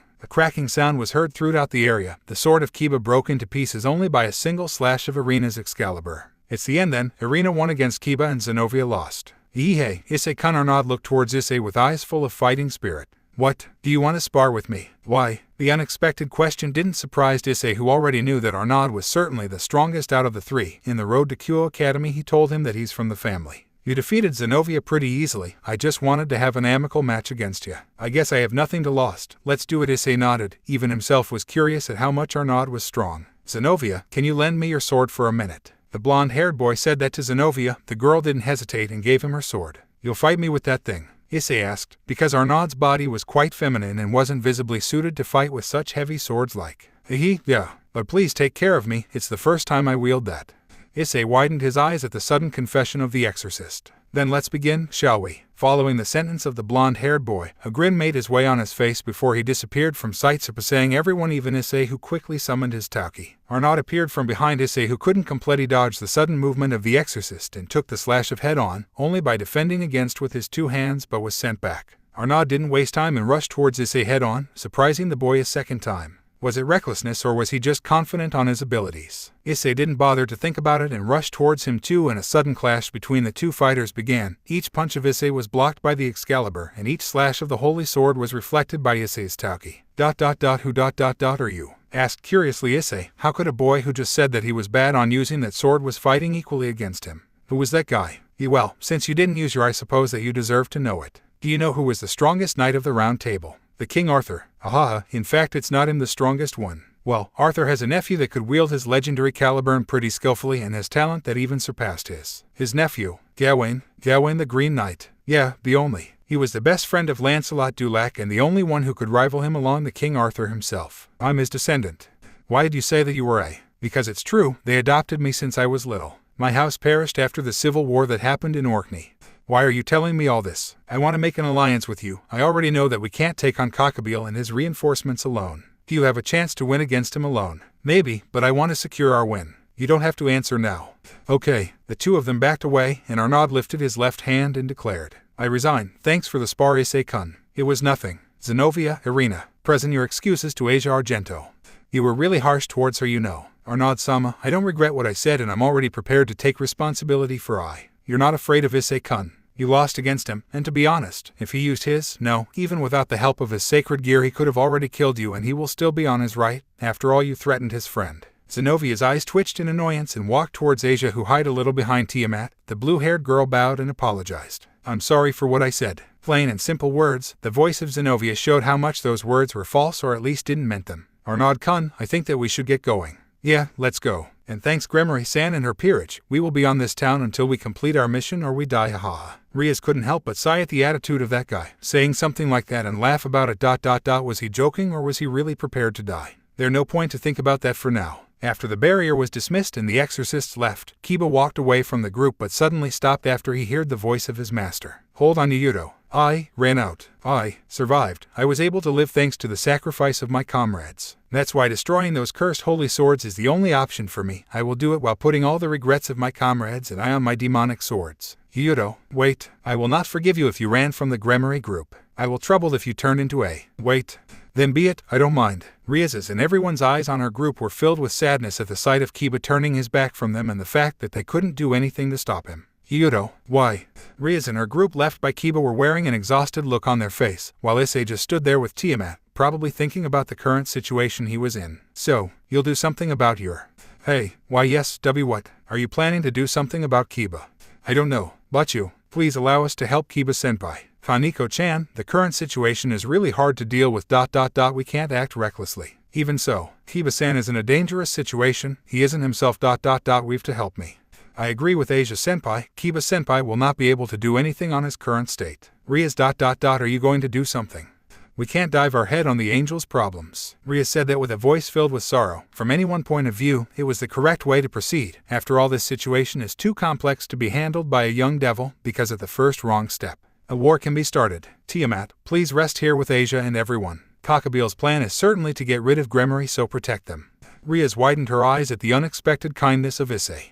Everyone here, I'm not the smarter. Well, you should bury on your head that we're in a dangerous situation. Cockabeel is in town. The church sent holy swords wielders to a territory belonging to the two sisters of two Maoists. Normally, I wouldn't give shit about this situation, but I can't let Cockabeel start another war. Where are you going? Try to find that of yours. On his state, he would only cause more problems. Everyone in the club nodded at his words before he left the room. Akino, call Sona and tell her to come here. We will talk about the issue with Sona and decide what to do from now on. After he left the clubroom, as he was going to cross the school gate, someone held him by his sleeve. When he turned his head, he saw the white-haired first-year Kaneko Taoju. Senpai, I want to help you find Kiba-senpai. Huh, you'll not be of any use in that state of yours, Issei said that while looking at her directly, she could tell that he wasn't lying. He really thought that she would be completely useless.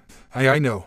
So please, teach me senjutsu. I don't want Kiba-senpai to die, the small white-haired girl pleaded. Issei, who just sighed before he replied. It will depend on your race. You're a Nekomata, but from which specie? Nekashu, Kaneko said that with sad eyes, making Issei widen his. You're serious? Kaneko nodded. Issei laughed a little and declared strongly. Cuckoo, then it's decided. Come with me. I will train you so we will find that senpai of yours in no time. So we will sleep here. It's the worst. Arnaud said that while looking at the inside of the abandoned church. It was all thanks to Irina. Why did you bought that fake-looking painting? Zenobia turned her head towards Irina and directly blamed her. This painting has the drawing of someone who looks like a saint. The chestnut-haired girl tried to defend herself, but it was of no use. Then can you tell me who's represented? Because I certainly don't recognize that person. It's Saint Peter. No, thanks to your stupidity, Irina, we don't have any money left and we're forced to live here until the mission is completed. Irina couldn't say anything. It was true. She really put her group on some tight situation. Zenobia, what is done is done. Let's sleep. Tomorrow we will try to find those fallen angel, Arnaud said that, hoping to calm down the blue-haired girl. Can you tell me something, Arnaud-sama? Why did you reveal your identity to the Red Dragon Emperor? Well, I want him to help us with this case. Since he isn't a devil, I think the headquarters wouldn't get angry at us. That's not the only reason, right? Even if you're so dense you could tell it. You can read me like an open book. Yeah, that guy. After I change 2 or 3 hits with him, I want to fight him with all I have next time we meet. Why do you want to fight him? Cuckoo, I think that I'm like Arthur. He wants to find opponents that can fight against his. Me too. I want to find guys who could put up a fight against my. Cuckoo, so even the church side made their move, huh? Yeah, looks like it will be fun. That's for sure. So, the Grigori are making a move. No, but I regrouped around 50 low and middle class fallen and 7 high class fallen angel with 4 wings. Cuckoo, it will be enough for now. It's going exactly as you planned. Cockabeel, a man with pale white skin, pure blue eyes accompanied by beige-colored long hair, appeared. On his back 10 pure black wings, exactly like Cockabeel. Of course it is. Now, all the pieces are on the board. Let's ignite the Second Great War. Shamsil, the so-called Shamsil, wore a malicious grin and declared with a voice full of confidence. Let's show them the power held by the stars of God. Riaz Gremory, was seating on my desk inside the Occult Research Club room waiting for the other high-class devil beside me living on this town, Sona Citri, to come in order to discuss the issue we're actually dealing with. This afternoon something really unexpected happened. 3 exorcists, holy swords wielder at that, came to the clubroom to tell me to not get involved with the mission they were currently in. Of course, I can't. Because the issue in question wasn't something that doesn't have anything to do with me. Cockabeel, the Star of God, the Heaven Star, one of the 20 Watchers and one of the 8 current leaders of the Grigori, decided to steal the legendary sword, Excalibur, from the church. Well, if it was just that, then I will certainly not decide to step in. After all, it would be just a problem between the Heaven and Grigori. As long as the underworld wouldn't be affected, I wouldn't dare to do anything. I may seem a bit selfish, but I think that as long as the humans and devils are all right, then it's sufficient. It's not that I hate angels or fallen angels and such. I just think that if a war was bound to happen, then I don't want my race to get involved. But this time, the culprit on this affair decided to hide in my territory. Cockabeel stole numerous fragments of Excalibur and decided to hide on the territory the current Lucifer's sister is ruling over. It's too much of a coincidence. In fact, we were all certain that it isn't. He is certainly planning to do something. Maybe he wants to start another great war between the 3 major factions. Who knows? I couldn't just stay here without doing anything. That's why I called my childhood friend and one of my most treasured friends, who's also a devil and a sister of a Mao just like me, to discuss matter at hand. And yes, you may ask why I didn't call my brother, the current, or didn't report anything concerning the situation to him. It's simple. I don't want to give Cockabeel the chance to meet directly with the current ruler of the underworld, who's my brother. He may actually try to do something as twisted as his existence. If only Isama knew about Cockabeel's conniving schemes, then he would certainly abandon all his duties and rush here to get rid of the crow, but it will cause a war. A Mao fighting a Cotter-class fallen angel is more than enough to annihilate the small piece that was currently have, because Azazel, the current head of the Grigori, wouldn't stay silent, he was sure. So that's the current situation we're in. To resume, we can say that at the first wrong step we take, a second great war could spark up. Add to that the current state of Hyoudou. That child ... he is on his right to be angry after all. His world wasn't always pink-colored. I remember our first encounter. I would never forget that snowy night and that clear moon. A lot of things happened since then, but I guess that the way he is now. It's my fault. I couldn't suppress his feeling of revenge, the grudge he held and still hold against those who did that to him and his comrades ... or maybe it couldn't be simply suppressed. I don't know exactly what it was to see your comrades, your friends, dying in front of you. I wish I would never taste something like that. Ah, Hyoudou, there's nothing that I want more than to protect you from those demons that hunt you. Since then, I wish your sword can cut through your nightmares and let you forgive yourself. When I was thinking about my precious, someone opened the door. It was Akino accompanied by Sona and Tsubaki, Sona's, who was following the two from behind. Butchu, I brought them. Akino said that before she urged Sona and Tsubaki to sit on the couch. In front of them was a blue-haired woman, Tiamat, who was eating the snacks put on the table. The Citri next head looked towards Tiamat and widened a little her eyes. I have already told her about that, but I suppose that she sensed her power and just went a little surprised. Thanks, Akino, I thanked her. She put her usual smile and positioned herself just behind after she poured tea to the two guests. Sona took a sip then greeted me. Good to see you again, Riaz. I assume that you're Tiamat, she asked while looking towards the Dragon King, who simply answered, How do? Riaz told me about you. I'm Sona Citri, a high-class devil and the next head of the Citri household, one of the remaining underworld's pillars. It's nice to meet the strongest Dragon King. Sona politely presented herself. Tiamat nodded her head, then I decided to bring the original subject back. Sona, about. Yes, so. Where are the members of your peerage? This room is awfully quiet for once. I was a little surprised that it was the first question she asked, but I agree that a near-empty orc isn't that common. Hyoudou, he strayed. And Kaneko? I don't know. She went outside after Issei-kun exited the clubroom. I answered while looking a little bit down. Sona was drinking her tea while processing what I said, but she suddenly widened her eyes and almost spat what she drank. You're strayed. Well, her reaction wasn't surprising. I didn't notify her about the current situation of Hyoudou. I don't think that it concerns her and I'm sure that he will come back. Do you know why I interrupted her and calmly said, hoping that she would stop asking about that matter? He has his circumstances, and believe me, Sona, Hyoudou will come back. She didn't even hesitate and nodded before asking another question. What about the exorcists? I guess Akino told you about it already. They just came to warn us. It must a simple-minded manner of thinking, but Tiamat, aren't you stronger than Cockabeel? Of course I am. There's no crow that can put up a fight against me. Then why don't you fight against him? Because I don't want to, and Issei will not accept it. Why he wouldn't? He's not the type of guy to let others do the dirty job. Add to that the fact if I fight against him, then there's no way this town will remain unscratched. You mean that when it comes to raw power, you largely surpass him, but if you fight while doing your best not to damage the surroundings, you'll lose. When I asked, Tiamat groaned in annoyance and narrowed her eyes but nodded nothing. Riaz, I think that we shouldn't try to move first. Let's wait and see how things are going to evolve. And don't worry about Kiba-kun. Sona said that with a reassuring voice. Akino followed just behind her and said, Issei-kun has already taken action and has gone to search for him. He said that he may cause an issue if he started something with those holy swords wielder or even with Cockabeel, since he's the one who's possessing the biggest number of Excalibur's fragments. If Hyoudou-kun has gone after him, then I'm persuaded that he will find him before he do something stupid enough to get himself killed. Aren't you a little overconfident? You seem to be believing Issei-kun a lot, as I asked. Sona gave a bored sigh and declared strongly while looking directly on my eyes. I don't believe him as you just said, but I believe in his strength. Making a Dragon King is familiar. Beating Razor's Phoenix peerage on his own, and add to that he defeated Ruval Phoenix, the 9th ranker, on rating games. I'm sure that out of all of us here, he will be the most important piece in order to get beat Cockabeel if it's needed. It's not what I meant. But I can't help it. I'm too worried about Hyoudou. Then don't. Hyoudou-kun will find him. I gave Sona a small smile, but even if she tried to ease my stress, I can't shake the anxious feeling I have on my chest. And Kiba-kun shouldn't be our priority right now. Cockabeel didn't choose to hide on this territory per luck. If he wants to start another great war, then the death of both Kaichu and Riaz-sama is necessary for it. The sudden declaration of Tsubaki calmed both of Sona and I. It's true that if his intentions were so twisted, and he was in fact a war freak, then what he is trying to accomplish is surely to start a second between the three major factions. While I was thinking about Cockabeel's real goal, Sona said while looking towards Tiamat, even with the presence of the Cockabeel wouldn't step back and will try to get our head on a plate. What do you suggest? Hiding? As I asked, Sona took her glasses and suffered them with an end of tissue before she wore them again. No, it will probably not be enough to flee from a Cotter-class fallen angel. True, but we can't just sit here watching and without doing anything, Akino interjected. Well, let's observe how the situation will evolve for the time being. We don't have to try anything right now since nothing happened yet, and Tsubaki followed, then Sona declared.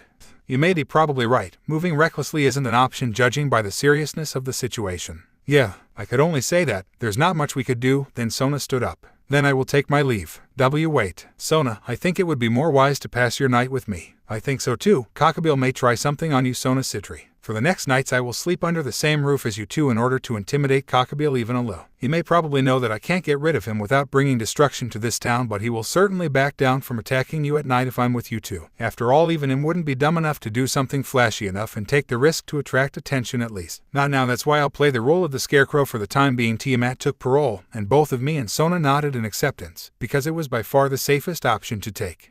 Night already fallen a little while ago, inside the forest surrounding Kuoh, where it would be unlucky to encounter someone at this hour. A blue-colored light could be seen on the dark forest. It was Kaneko Taoju, Ria's Grimoires, who was enveloped on a light blue aura. The flow was calm. The petite girl was seating in a seiza position while closing her eyes. In front of her was Issei. He was showing a slightly anxious expression. Keep it up. You must absorb all the natural Kai you can contain. Don't worry, you'll not turn into some dangerous beast. I have already told you, a Youkai can't be affected by those kinds of repercussions.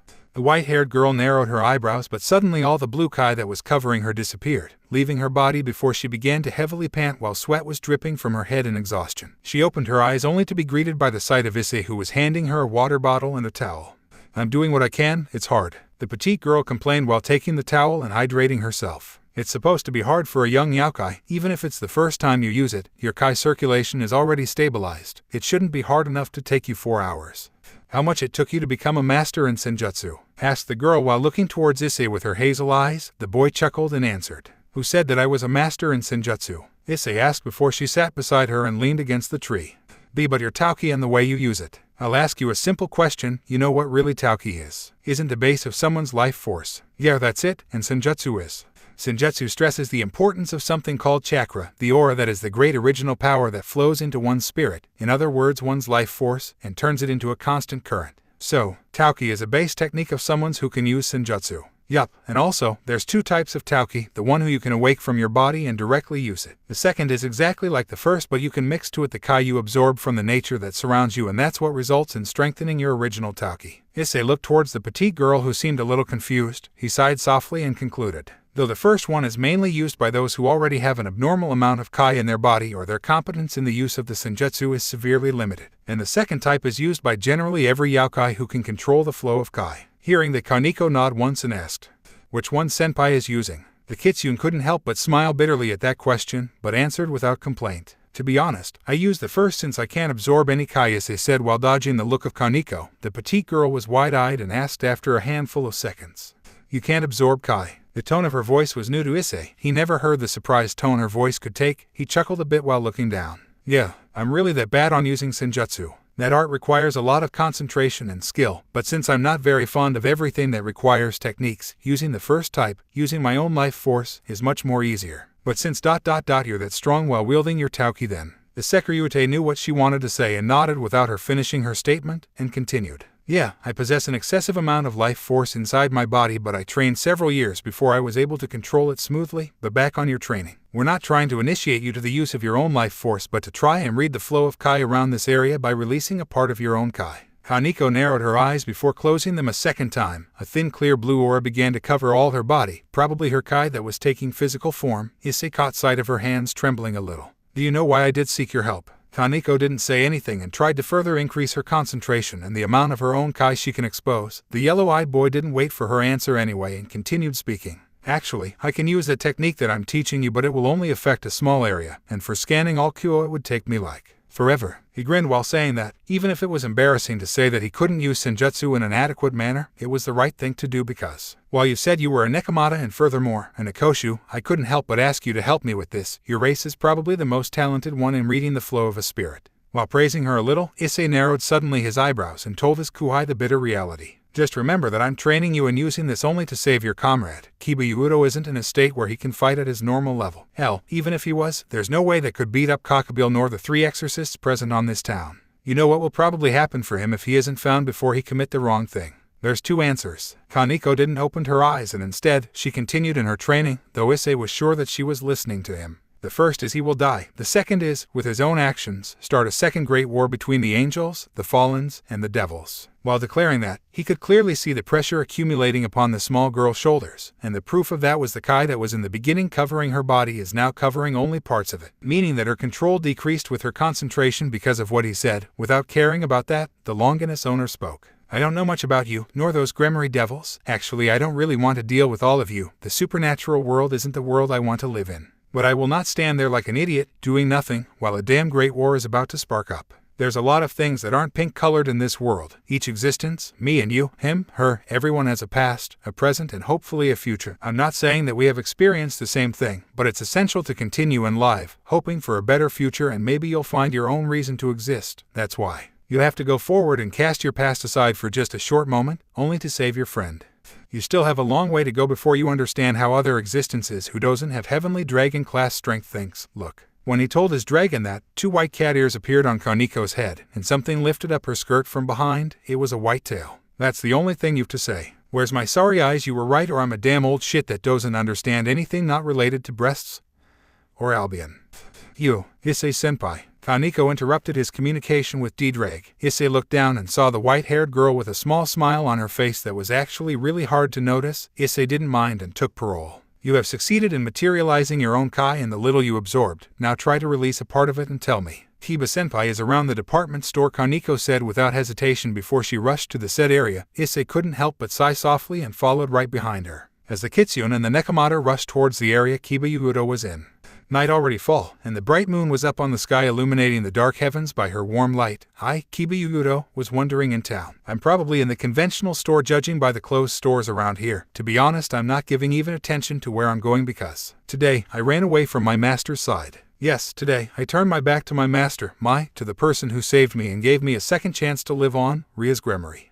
But I didn't do it out of selfishness. Maybe I did now that I think about it. It's just that I can't let this chance go to waste. I know that Excalibur is on this town. It's near me. I can feel it. That disgusting holy aura. That piece of steel that stole my life and my comrade's life. I have to destroy it. I lived my miserable life just to accomplish that. I don't mind dying after seeing Excalibur break in pieces. That's why. TCHIIIN. I suddenly felt a chill ran down my spine and I unconsciously summoned a sword and blocked the thing that was coming at me. Ara, hello pretty boy. I remember you. You're that Gremory pet. How could I forget that handsome face of yours? How you doing since last time I saw you? You got nice reflexes for a devil, I give you that. Wait, the person with that creepy manner of speaking advanced towards me. He had white hair and red eyes. He wore a priest outfit. Freed. He was the stray exorcist who made an alliance with the 4 fallen angels that got rid of Asia-san. And on his hand, Arrow, you have such a nice look. You're glaring at me. Oh my, what intensity. I think that I might fall in love with you. I didn't give any attention to what he was saying, and my body moved on his own. Without thinking, I rushed towards him with my sword. TCHIIIN. The clashing between our 2 swords continued for several seconds before the 2 of us backed down. No one was severely injured except that my Kuoh uniform was no longer fit to be wore. How could he keep up with my speed? But suddenly the former church warrior in front of me narrowed his eyes and said, Hi, hey, and not now. What's up with but Gramps? What? Okay, I'm on my way. I looked towards him while putting my guard up, but the fallen priest lifted his head up and looked to the sky as he sighed in boredom. I'm sorry, shitty devil, but you sure are lucky. I have to go. Good night. The white-haired priest took something that I couldn't recognize. He dropped it and summoned a blinding light. We will meet again, Devil-kun, and next time I won't run away until you die, K. After a few seconds, when I opened my eyes, the fallen exorcist was nowhere to be found. Certainly took his leave when used that flashbang grenade or whatever it was. But I'm sure that the sword he wielded and used against me was an Excalibur. The holy aura emitting from it was too dense. Where did he found it? Kakabeel. Looks like it will be tougher than expected. I said that while sighing and looking towards the heavens who were illuminated by the many stars. Too much is happening actually. Kakabeel, holy swords, stray priests, exorcists. If things continue to this rhythm, I guess that war will be inevitable. When I turned to leave the place, a familiar voice passed through my ear. Kiba-senpai. When I turned my head, I saw Kaniko-chan who was running towards me. Behind her was Hyoudou Issei-kun. Kiba-senpai. When she called me the second time, she was already hugging me. Kaniko-chan, are you alright? I couldn't help but ask her if she was fine. Hugging me was not only the first time that she's doing it, but it's too. How should I put it? That's not like her. I am fine. When she answered, I finally noticed. She has cat ears, a tail. What's happening to her? Maybe. Kaniko-chan, that form of yours. Yes, I accepted myself, Kiba-senpai, only to find you so. Please, Kiba-senpai, don't leave us, don't leave Butchu's side. Please. I was troubled on how to answer. I knew of her past because of Butchu. How could she cast her past aside just in order to find someone like me? I'm both troubled and shocked at the same time. How much idiotic can I be? How about telling us your story with Excalibur before? Issei Hyoudou asked me. What are you planning to do, Hyoudou Issei-kun? After I said that, he just massaged the bridge of his nose in annoyance before he answered. Oh please, can you stop with that? I'm not really happy with the current situation, so I might offer you my help to destroy that sword, but before to rush anything, speak. I guess that both of you deserve to know, sigh. From where should I begin? Weren't you asleep?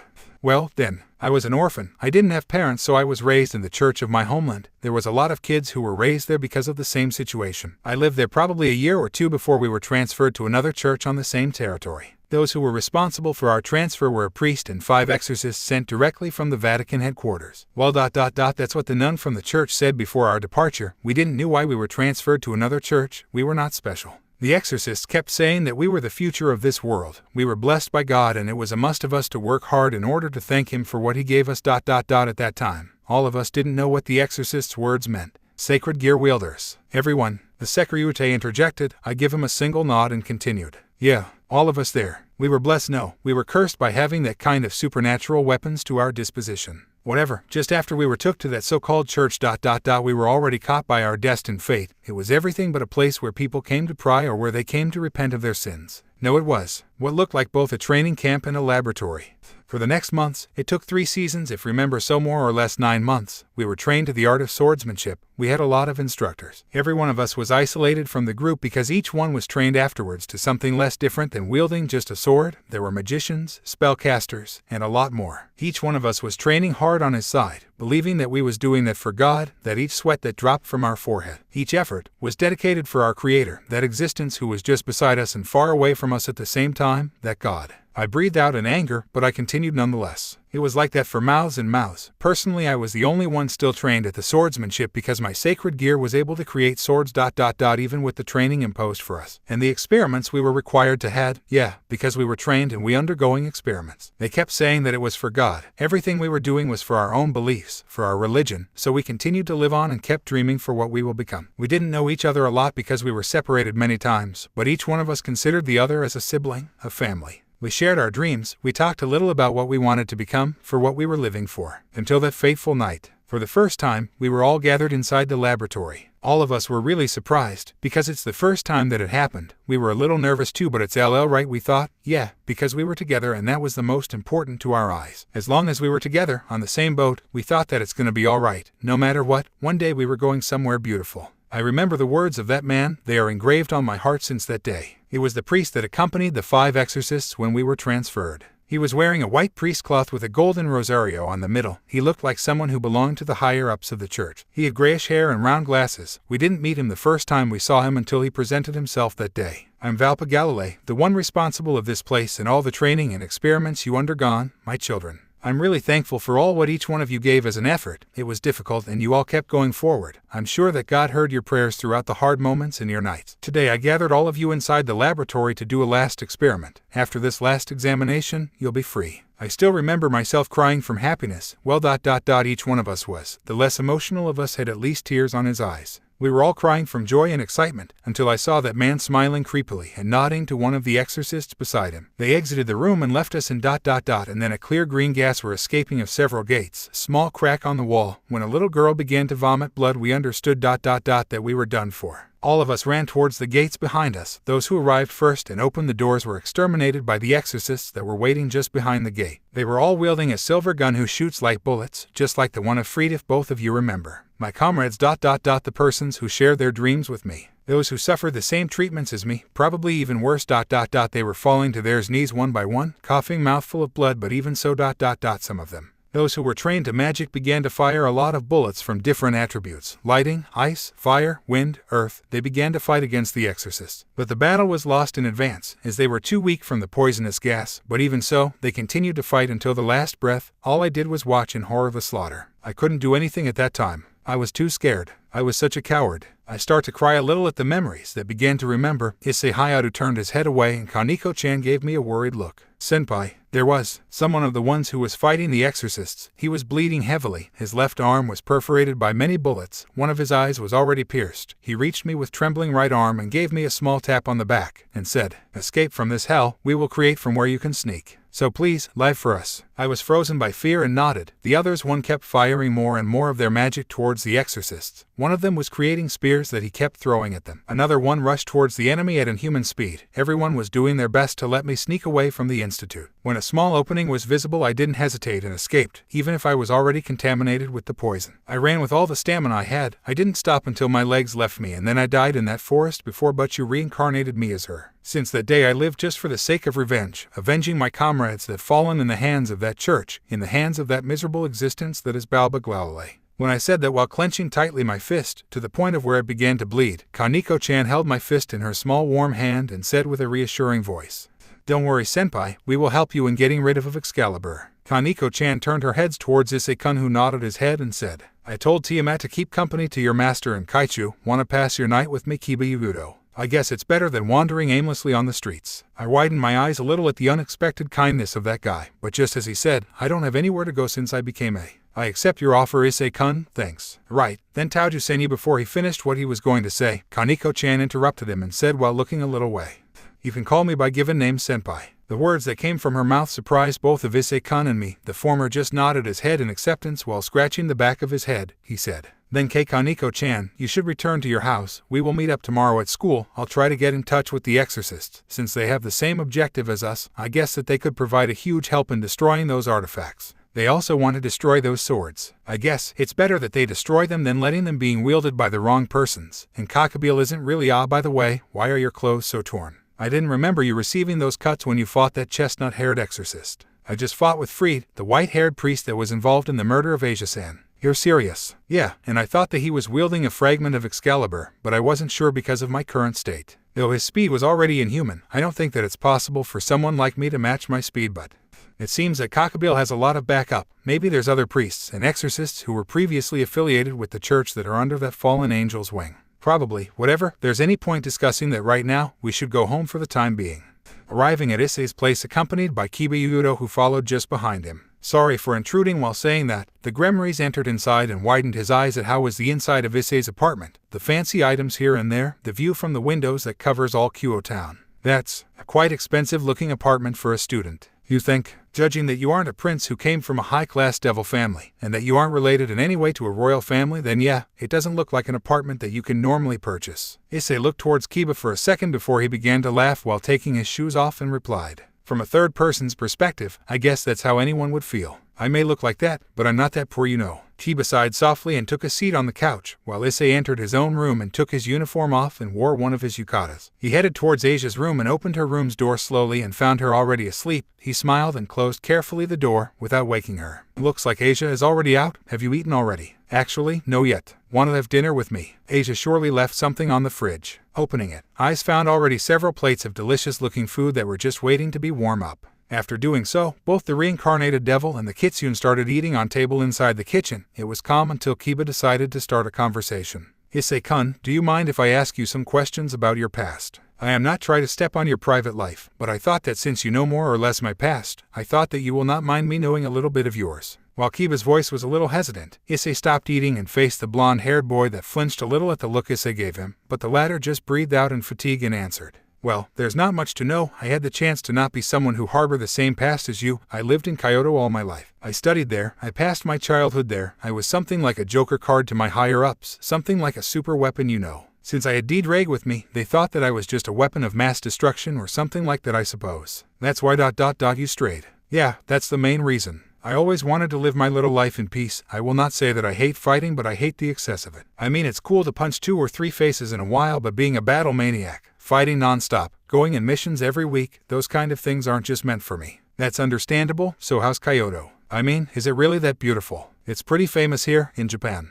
"Yeah, it's truly a nice place. I heard from the students at school that we will go there for our school trip as second year. I'll show you around if you want when the time comes." "Really? Thanks. I just noticed something. It seems like a weight disappeared from your shoulders. Somehow, you don't have that psychopathic look from this afternoon." "Really? Yeah, was it because you shared your story with us? I mean Kaneko-chan and me." "I think it's because of Kaneko-chan. She too has to fight her own demons. And seeing her moving forward and accept herself like she did for the sake of an idiot like me, really. I felt grateful and at the same time pathetic. You mind telling me her story? Just the general idea is okay." "Well, I don't know every detail either. I just heard from Butchu that she lived with her sister as they were orphan. So the older sister was recruited by a high-class devil. Then the using of senjutsu began to corrupt her mind, becoming a dangerous beast and resulting in Kaneko-1-sama killing that said guy, becoming as she was listed as a S-class criminal in the underworld. The higher-ups wanted her little sister, Kaneko-chan, to be executed, but fate made that Surzech-sama, Butchu's Oni-sama, was able to save her, and gave her to Butchu because he knew that she wouldn't harm her nor do anything that she wouldn't for herself, and that's how Kaneko-chan became Butchu's. That's why I didn't held a good image of devils in the first place, but I guess no matter race you turn your head on you'll see nasty people. There's just no way a Youkai would become enraged or can be negatively affected by the use of his own kai. That's common sense, darn it.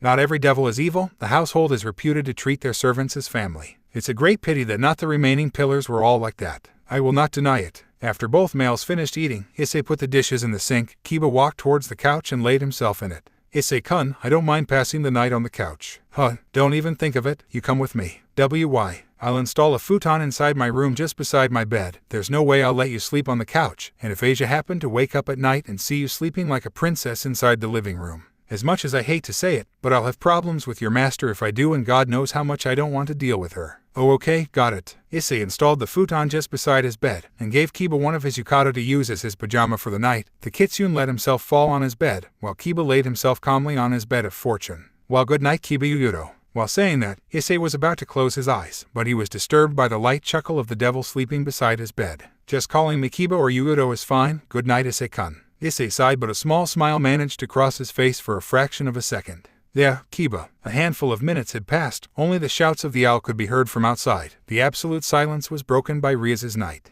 Issei-kun ...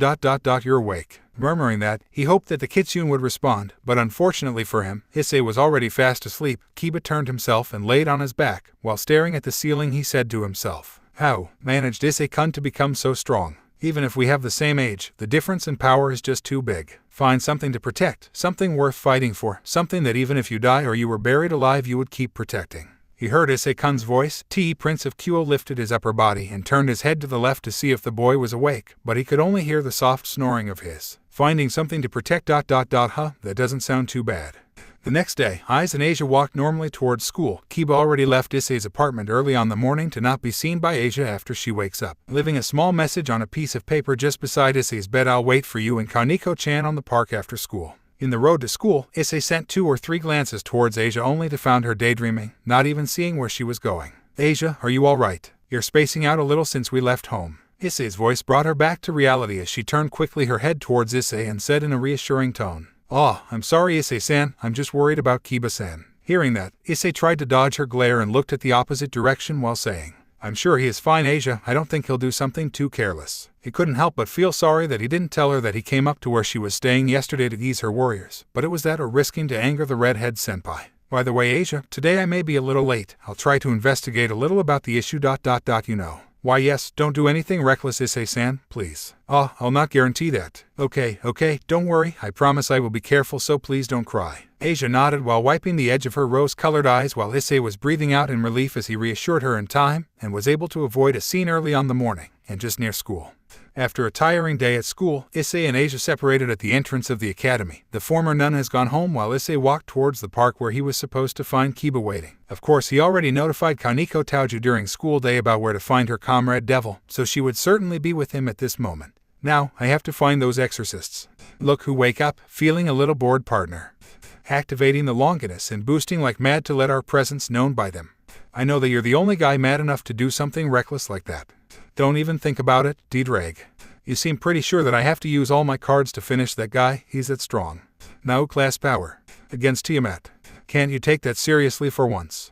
Whatever. While walking towards the park, Issei overheard the discussion of 2 girls wearing the same Kuoh uniform the girls in his school wears, albeit a little different. They certainly are student from the college department Kuoh Academy has, since they seem a little older than him. It sure is rare to see Catholic people around here. They somehow odd, don't you think? But the guy with them looked really cute. I wonder if he's European. Catholic people. A foreigner. Just hearing those 2 key words, Issei deduced that those 2 were talking about those holy swords wielders. Issei nodded mentally at D-Drag's proposition. He headed towards an empty alley.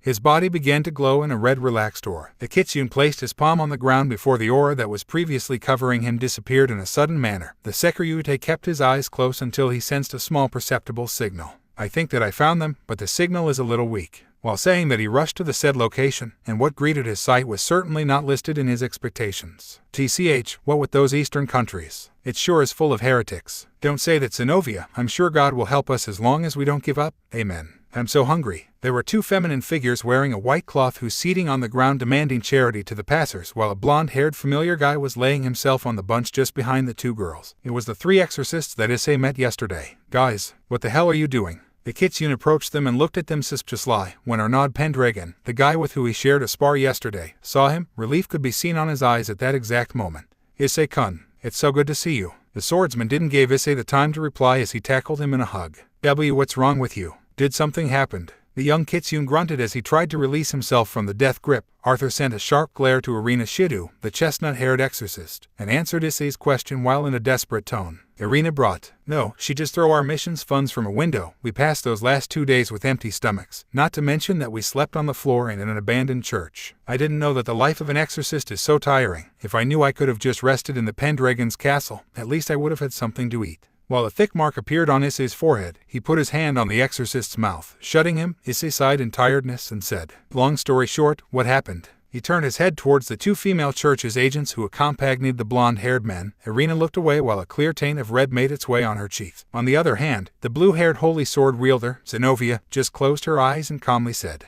"Red Dragon Emperor." As Arnaud-sama just said, Irina brought something that she thought was a painting of one of the most well-known saints in the Bible, something worth all our money. A black menacing cloud appeared upon Zenovia's head while she continued on her speech. And since that day, we are forced to demand charity. But since our religion didn't penetrate the soil of this eastern country, Zenovia reopened her yellow eyes and was greeted by the sight of Issei, who was trying to hardly suppress his laughter. So it was like that.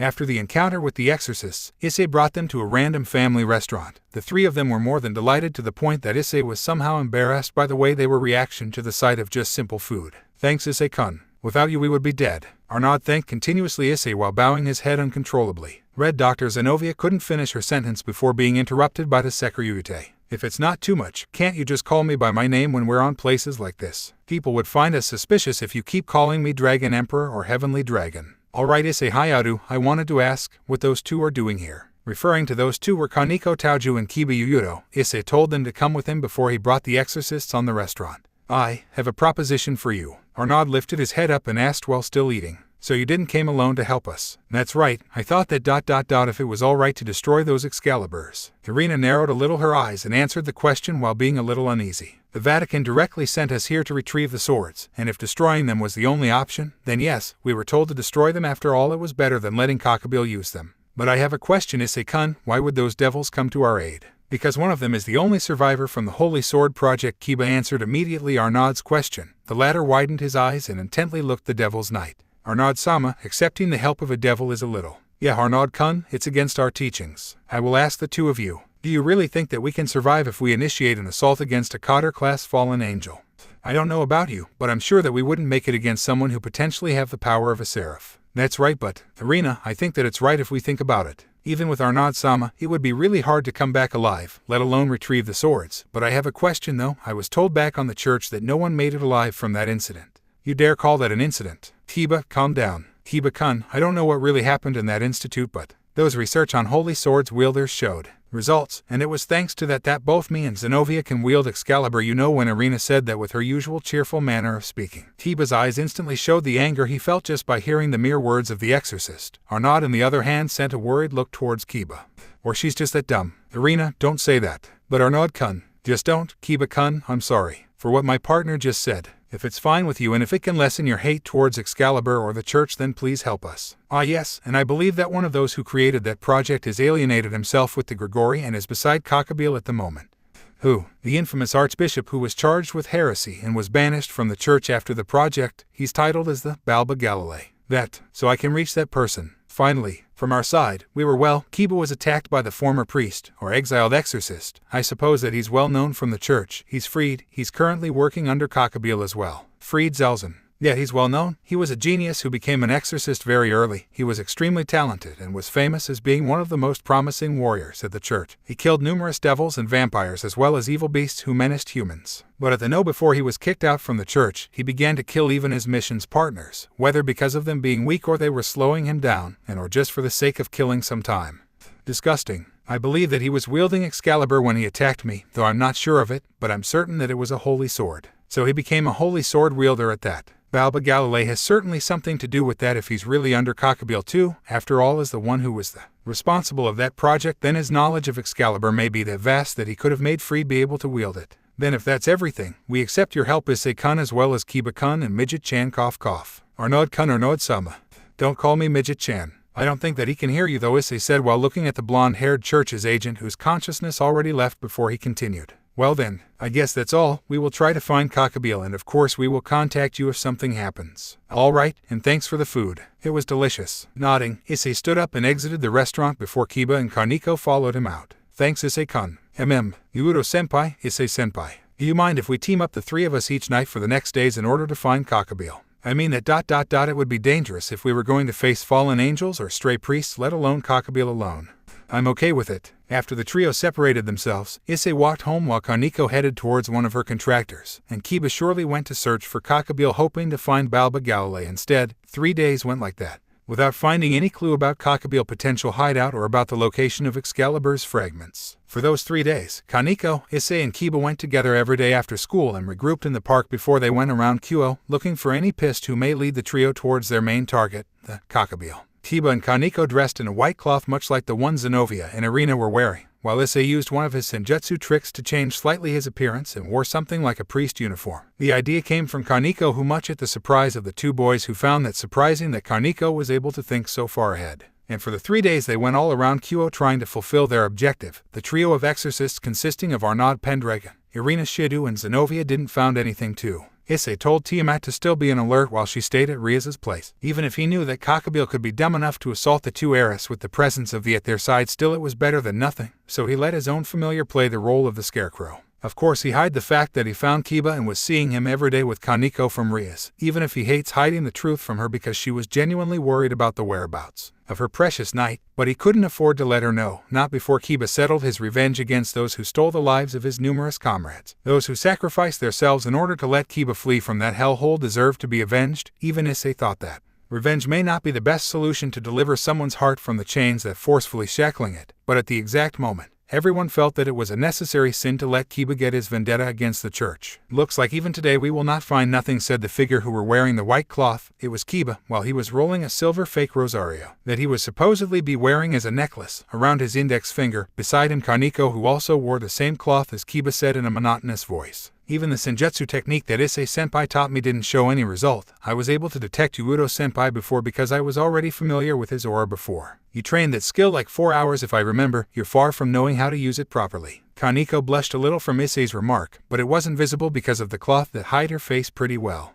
"If I recall what you've already said, you can't even use it to the half of the scale that I can cover with my Kai manipulation." "Oh, can you shoot?" Before Issei could finish his sentence, he felt a strong killing intent direct its way towards him and the two devils. Before he could react, a figure jumped out from nowhere and launched itself towards Kiba, who was beside him. The figure unsheathed the sword, who gave a dense and strong holy aura. It didn't took less than a second to Issei to deduce that it was one of Excalibur's stolen from the church. Kiba summoned a demonic sword and took the attack head on. "Tchiim. Ara, what do we've here? Oh, the white-haired devil, and oh my, yellow-eyed freak-san, add to that Bishonen-kun. How the three of you doing?" "Aw yeah, and how Asia-chan is doing. Since she certainly became a devil, tell her that if she wants some purification, my door is always open." Spurting nonsense as always, the white-haired priest rushed towards the three with the sword in a blinding speed, but only Kiba responded and launched himself towards the fallen church's agent with an incredible speed as well. "Holy eraser!" To Kiba's yell, his sword answered by covering itself with a jet-black aura. While the swords came in contact, anyone could see the light golden aura of Freed's sword being consumed by Kiba's own piece of steel. "I see, a demonic sword who can absorb the holy aura of my Excalibur-chan. That's rather convenient, but nowhere enough." The aura of Excalibur kept growing, breaking Kiba's sword, who managed somehow to jump backwards and summoning another demonic sword. "The aura that I absorbed from your sword has already vanished. I will do the same thing over and over again until the holiness of that cursed sword disappears." The S-Knight headed towards Kiba with the same fashion, technique, and sword than before, rushing blindly towards the former priest. Freed's red eyes shined in delight and done the same thing. The two of them began an incredible battle, while each slash of Freed was openly welcomed by Kiba, who answered on the same way. Ara, you're staring at my sword with such passionate eyes. Is that hate? Oh my, but don't forget, a single contact with it would evaporize your pitiful existence. Die, my sinful devil kun. Break. With a swing of his Excalibur, the demonic sword of Kiba broke instantly, but the blonde-haired boy didn't back away and instead sword birth, unleashing the actual strongest technique of his sacred gear. Numerous swords began to appear from the ground and around Fried. The malicious priest remained imperturbable and kept grinning dangerously while slashing the swords who pierced through earth. How pathetic. Too weak. Too weak. He kept destroying the newborn swords with a single slash each time and at an extremely rapid pace. That's bad,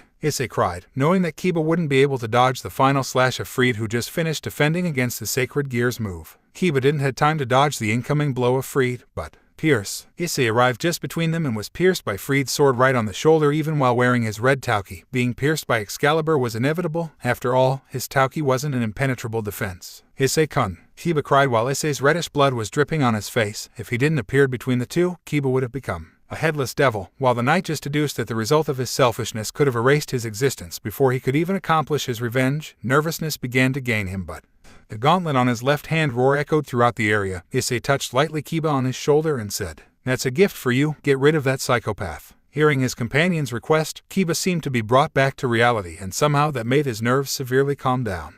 A pure green warm aura covered Kiba's body. The swordsman widened his eyes at the feeling he began to feel, the feeling that he could take on the world. That power. Fried grin didn't lessen when he saw Issei being pierced by his hands. "Aura, aren't you going to die?" He took the sword from the Kitsune's right shoulder and was going to pierce him right on the chest. The pain Issei felt when he took out the sword was overwhelming, but he didn't show any sign of weakness or cried in pain. He just smiled weakly before. Cut. A single slash, an excessively quick one, was sent by Kiba, cutting Fried on the chest. The white-haired priest cried in pain and looked to his chest and found there a single long horizontal cut. And luckily for him it wasn't deep, but the blood dripping out from it was more than he could expected, but he decided to ignore for now. "Fried, prepare yourself to die." Kiba said that with strong eyes. An incredible pressure could be felt by Fried, who just laughed nervously while grinning weakly, and sweat dripped a little from his forehead. A little more confident, Devil-kun. "Do you think you could beat my Excalibur-chan? Sorry to disappoint." "Fried, what the hell are you? Oh, if it's not, looks like that attracting problems is your speciality, Fried. But it's marvelous nonetheless. Aside from the longinus, who's unique, that devil's sacred gear is extremely rare too, you know." "What the fuck, old man, don't you see that I need a hand here?" Balba. Kiba blue eyes became instantly so cold that it could put the coldness of Cocytus to shame. He glared at the old man, completely ignoring Fried. "Be Balba G. Galilei. You do know me." "Interesting. Yes, it's me indeed." The old man with gray hair wearing a priest-white outfit with a golden cross on the middle said with a calm manner. The blonde-haired boy's hands began to shake as his expression darkened considerably. "Hey Fried, it looks like that the boys has been a little powered up by the Sekiryute's power. Don't worry, he looks like that it's the first time he received it, so his using of it may be a little weak. Use the element I gave you in more skillful manner. Gather the holy energy the holy element provides you, then let Excalibur rapidly consume it naturally. With that you'll be able to overcome that devil." Fried listened intently and closed his eyes. The sword's aura began to raise. Kiba launched himself towards Balba, ignoring Fried, who didn't waste time and rushed towards Kiba. A single swing of his sword broke the sword of the Riaz's knight, and his balance broke with the strong wave of holy aura gave out by the sword. Tchiim. As he was going to finish the boy, a blue-haired silhouette appeared from nowhere and blocked the slash of Fried's sword. The red-eyed priest widened his eyes for a second, then Arnaud and Irina came out. "Balba, call him." "Who?" Balba looked towards the group of the exorcists, who showed up with a suspicious eye before taking a black paper where a reversed red cross was printed on. "The boss. Call the boss. Quickly, damn it." To Fried yell, the paper glowed in a bright golden color. Issei stood up after using his medical senjutsu technique. Kiba was still down while he was looking towards Balba. Fried grinned confused Zenobia, who was blocking his Excalibur with her own. Arnaud and Irina looked towards the evening sky from where extremely black feathers began to fall down. Then a white magic circle appeared on the floor. The white light blinded everyone's sight. When everyone opened their eyes, they were welcomed by a tall man, around 6 feet tall and had an average body build. His beige-colored hair swept back reached until the end of his back. They were tied with a black ribbon. He wore a white 4-button double-breasted tailcoat, matching trousers, and a white vest. He had pure blue eyes, pale white skin. He gave off an extremely elegant and malicious, strong aura, rivaling the one held by an ultimate-class devil, and he wasn't even trying to show off. "Balba, Fried, I told you that the use of that seal is only required in important situations," the man said while looking down towards his two allies. "SS Shamsil-sama, we're sorry. I know that's one time." Balba tried to explain the situation but was interrupted by Fried outburst. "Hey boss, I can't fight those 6 guys while protecting Balba. Can you?" He was interrupted when he felt the pressure gave off by his boss, as he called it. The tall man looked around him, noticing Irina, Zenobia, Kiba, Kaneko, Arnaud and Issei, who was painting a little because of the use of the medical jutsu, certainly taking out a large part of his stamina. He sighed heavily and looked sent a glare to Balba and Fried, who backed away behind him. You too, I'll gain you some time, go and get to Cockabeel, but before that. 10 black wings appeared from his back, disappearing from the sight of everyone. He rushed towards Zenobia and sent her a sharp punch on the gut. The blue-haired girl coughed blood and was sent towards Arnaud and Irina, who struggled catching her up. The tall fallen angel took Excalibur Destruction, Zenovia's sword, from the ground and gave it to Fried. Bring that to him. I believe that Excalibur Destruction will be useful to you regarding your characteristics. Nodding his head, Fried and Balba tried to escape, but Arnaud and Issei followed them from behind. Just when they were about to reach the two, the so-called Shamsil appeared in front of them. You're going nowhere, I'll be your opponent. The 10-winged fallen said that with an amused voice. Arnaud looked towards Issei with his light blue eyes. Issei nodded and backed away. Arnaud did the same before saying, Tiba, Irina, and you too, Zenobia. You three follow Balba and Fried. Don't let him approach Cockabeel. The three nodded, even Zenobia, albeit weakly. Midget-chan, go and tell your master what happened. Quickly, Kaneko repetitively nodded and didn't make any comment on how the exorcist addressed her. The white-haired ran quickly heading towards the orc. Shamsil just laughed happily. Oh my, so you think that I'll let those three going after Balba and Fried? Well, you must be confident. But I don't mind the Nekomata. If Gremory or Citri are updated about the current situation, then it may work for our proper benefit, you know. While speaking, Issei summoned his longinus a second time. Irina and Kiba readied their stances. Arnaud and Zenobia just watched the fallen intently. So, Excalibur mimic, I believe, and the Red Dragon Emperor. Phew, that's certainly amusing. Who could have known that I'll face the Sekyryute in this abandoned hole? While a smirk made his way on the face, he said, I wonder if you mastered your longinus. If not, then I'm sorry for the white one, because I'll end you here. The fallen recklessly rushed towards Issei, who widened his eyes at the aura the opponent gave but nodded to himself mentally and yelled, Now, Kiba, go. Kiba, Zenobia, and Irina quickly escaped, but to Issei's own dismay, Shamsil kept grinning. Following the sound emitting from the red gauntlet, the Tauki covering Issei rose in both thickness and aura, surpassing a little Shamsil who didn't show up in sign and giving up. He continued his course towards him and then crashed his fist on the Kitsune's face, who did the same. Both of them jumped backwards. Arnaud was still looking the battle nervously. You're using Deedreg's ability each second instead of the 10 seconds usual gap. That means that you have already mastered your longinus and eventually reached your interesting. Being a half-Kitsune probably helped a lot, and since your Kai reserve seems vast, I suppose that you awakened your gauntlet at a young age. Interesting. Have you mastered the... Issei widened his eyes to the extreme while listening to the fallen. Arnaud was surprised too, hearing the deductions of the crow. Deedreg. No shit. Shamsil, right. How do you know so much about Issei-kun's? Well, Armero's and Azazel's addiction to those God's artifacts has attained me. Well, and you holy sword wielder, aren't you going to summon your weapon? I'm sensing an extreme and excessive holy aura, or should I say holy energy, emitting from you, and it's different from those fake aura given by the holy element that human has given to the exorcist. Yours seems genuine. I'm expecting something great, you know. If you two don't take me down, if you two don't stop holding back, you'll die before me, and that's, I believe, isn't something both of you seek, right? Because I'm not dumb enough to underestimate you. After saying that, he summoned a double-bladed scythe made of light, but the edge of each of the two blades, the white-yellow color, began to turn into dark purple. Issei-kun, can you turn into your form? It seems like the magic you used to heal yourself took a lot of your stamina. It's not the only reason. If I activate the forbidden move of my longinus, I may destroy the town. I don't really control the firepower of my own attacks when I'm on this form. I see. Then let me fight him alone. I'll leave Cockabeel to you. Don't say that you when Issei was going to scold the exorcist. Arnaud sent him a piercing glare. Somehow he seemed to be a little different. The Kitsune didn't abandon and looked at him with the same eyes. Aye, a comrade who can make defensive barriers is coming to this town. She'll arrive today. If you fight Cockabeel, she will make a strong barrier enough to contain your fight with him. Let me fight that guy alone, and in your current state you'll become an inconvenience. You'll hold me. Before he was able to finish, the fallen began to assault the two. He slashed his scythe towards the two that were able to dodge luckily. Shamsil didn't hesitate and headed to Arnaud, who was unarmed. Issei, who saw the defenseless exorcist, headed the same way.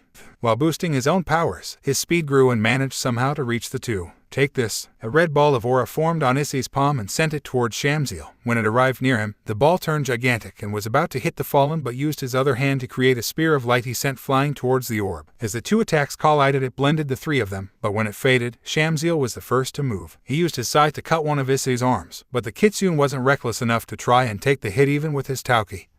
He tried to put some distance between him and the Grigori's leader, but much at his own disarray, the offensive range of the two-bladed scythe was too grand, and a single cut was made on his right forearm. Seeing the damage he gave to Deedreg's host, Shamsil gave a creepy smile and distanced himself from the two. So you're the only one who remains, holy sword wielder Kun.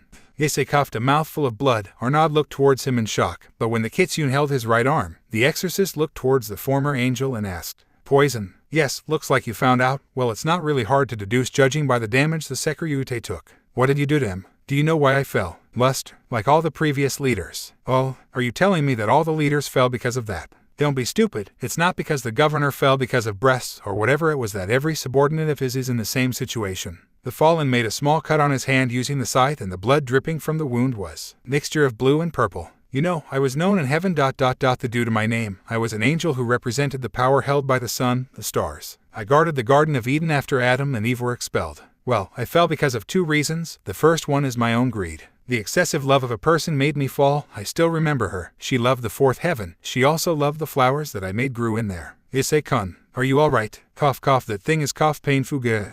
Shamsil appeared in front of Issei and kicked him right on the throat, before turning his head towards Arnaud, and he crashed his elbow on the exorcist's chest, making him scream in agony. I don't like when people interrupt my story, so where was I? Ah yes, I grew a lot of flowers in the 4th heaven. She always, every morning came descended from the 6th to the 4th heaven just to see the sunrise with me. There's not a star who could ever match the brilliance of the sun, is that what she always said. I love that woman, more than anything, more than myself, and more than God himself. So Father, no, I shouldn't call him like that anymore. God wasn't satisfied and made me fall, but there's another reason. You see, this blood. I know it may seem pitiful, but that's my story. The reason I fell from the heaven wasn't because of her, no. I fell because of a flower. Are you surprised? Yes, it's the right reaction to have, I guess. The angel that I loved wanted to take a look at a flower of the garden, but the one that attracted her attraction had an ominous color. Blue and purple was it? Yeah, exactly like my blood is now. It had the same color. I knew that the flower wasn't grown by my own hands just by a simple look, and that was unknown to her. That's why I picked up that flower just to be sure, but it was just as expected. It was a snake that took appearance of a flower. To this day I wonder if it was Samuel's doing before being banished from there. Is your poison mortal to the dragons especially? No, it doesn't have any dragon slayer attribute. Don't worry about your Sekurute friend. Though it's not mortal but quite noxious, so he wouldn't be able to move for a little while. The fallen said calmly as he picked up his scythe. Arnaud narrowed his eyes and said, "What's your motivation? Why had you stole those swords?" "I didn't stole nothing, and personally I don't really care about the war." "Then why are you doing all this? Are you out of your damn mind? Losing your composure?" "Well, I'm doing this just to see her again on the battlefield." "For what? It's already too late." "But I don't want her to love me. I already rejected the idea of being in a relation with her since my wings lost their beautiful white." "You're sick. Fufu, you do not have any right in judging me. But you can think whatever you want. After all, you'll die, right here and right now. My poison may not be mortal to mystical beings, but for a human it would be unbearable." "Then, I'll do it. Yeah, I'll show you my own." "Oh, do you have a sacred gear?" "I don't think so, but giving such a name is a little cheeky. From the depth of the eternal abyss, I call upon you, Sir Gawain. Let me wield your sword to illuminate the future of this mere mortal." Gallatin. A white-green magic circle with unreadable runes appeared in front of Arnaud. The blonde-haired boy stood up weakly and putted his hand inside the magic circle, pledging a sword maintained by numerous chains that begun to break one after one. When the sword was out of the magic circle, all the remaining chains disappeared. The sword had looked European with a yellow-green grip and a golden hilt, a cross-shaped guard, and a long silver blade accompanied by inscriptions at its edge. Arnaud pointed the tip of the sword while he held it with one hand towards the Cotter-class fallen angel. "This is my sword, Gallatin, the sword of Gawain." Introducing his newly summoned weapon with a smirk, the opponent before me couldn't help but grin a little at the attitude of the exorcist. Being a little less strong than Durandal and Excalibur, it's still dangerous to being cut with. What a fearsome weapon you have there, but I think that yours is a technique using that sword. Arnaud closed his eyes and a thick golden aura began to cover the blade. The inscriptions written on the edge began to illuminate in a pure green color. The pressure the exorcist gave off began to raise considerably, making Shamsil narrow his eyes. "I'll use all my holy aura to strengthen the capacity of this sword." "Are you crazy? You'll not be able to wield a sword again if you consume it in one go. In the worst-case scenario, you may even die." The blonde-haired swordsman didn't answer and kept raising the aura of the sword. The inscriptions began to glow from green to yellow. The fallen angel took the scythe he already has and readied his battle stance, but he couldn't help but be beguiled by the scene before him. The blonde-haired teen was giving off a holiness pressure that if a devil was just standing at the place of the fallen right now, he would die just by breathing the air present on the area. The boy took the sword with his 2 hands and opened his eyes, revealing not their original blue color but an intense rosewood one. "The aura ... your sword is giving out is. This is forbidden move. I'll eradicate you from this existence with one swing. What will happen to me afterwards? I couldn't be more careless about it. You're too dangerous to live. Stop this nonsense at once." Huel. Before he could finish, Arnaud disappeared from his sight, rushing towards him. Shamsil took his scythe and defended against the imminent attack of the church's agent. He didn't know from where he could come out and took a defensive stance. Arnaud charged forward and with a single slash of his sword, broke. The light scythe broke and disappeared under the form of light's particles, letting Shamsiel being pierced by Gallatin, who implanted itself near his heart. Arnaud made a bitter smile when he saw that before fainting, the fallen couldn't move because the holy attribute of the sword managed somehow to seal his movements because of the evil his cursed blood contains. Being defeated by a sword ... who was forged by God. How cruel, Fufufu. Shamsiel laughed sadly before he suddenly felt his consciousness leave him, letting him bath in his own dirty blood.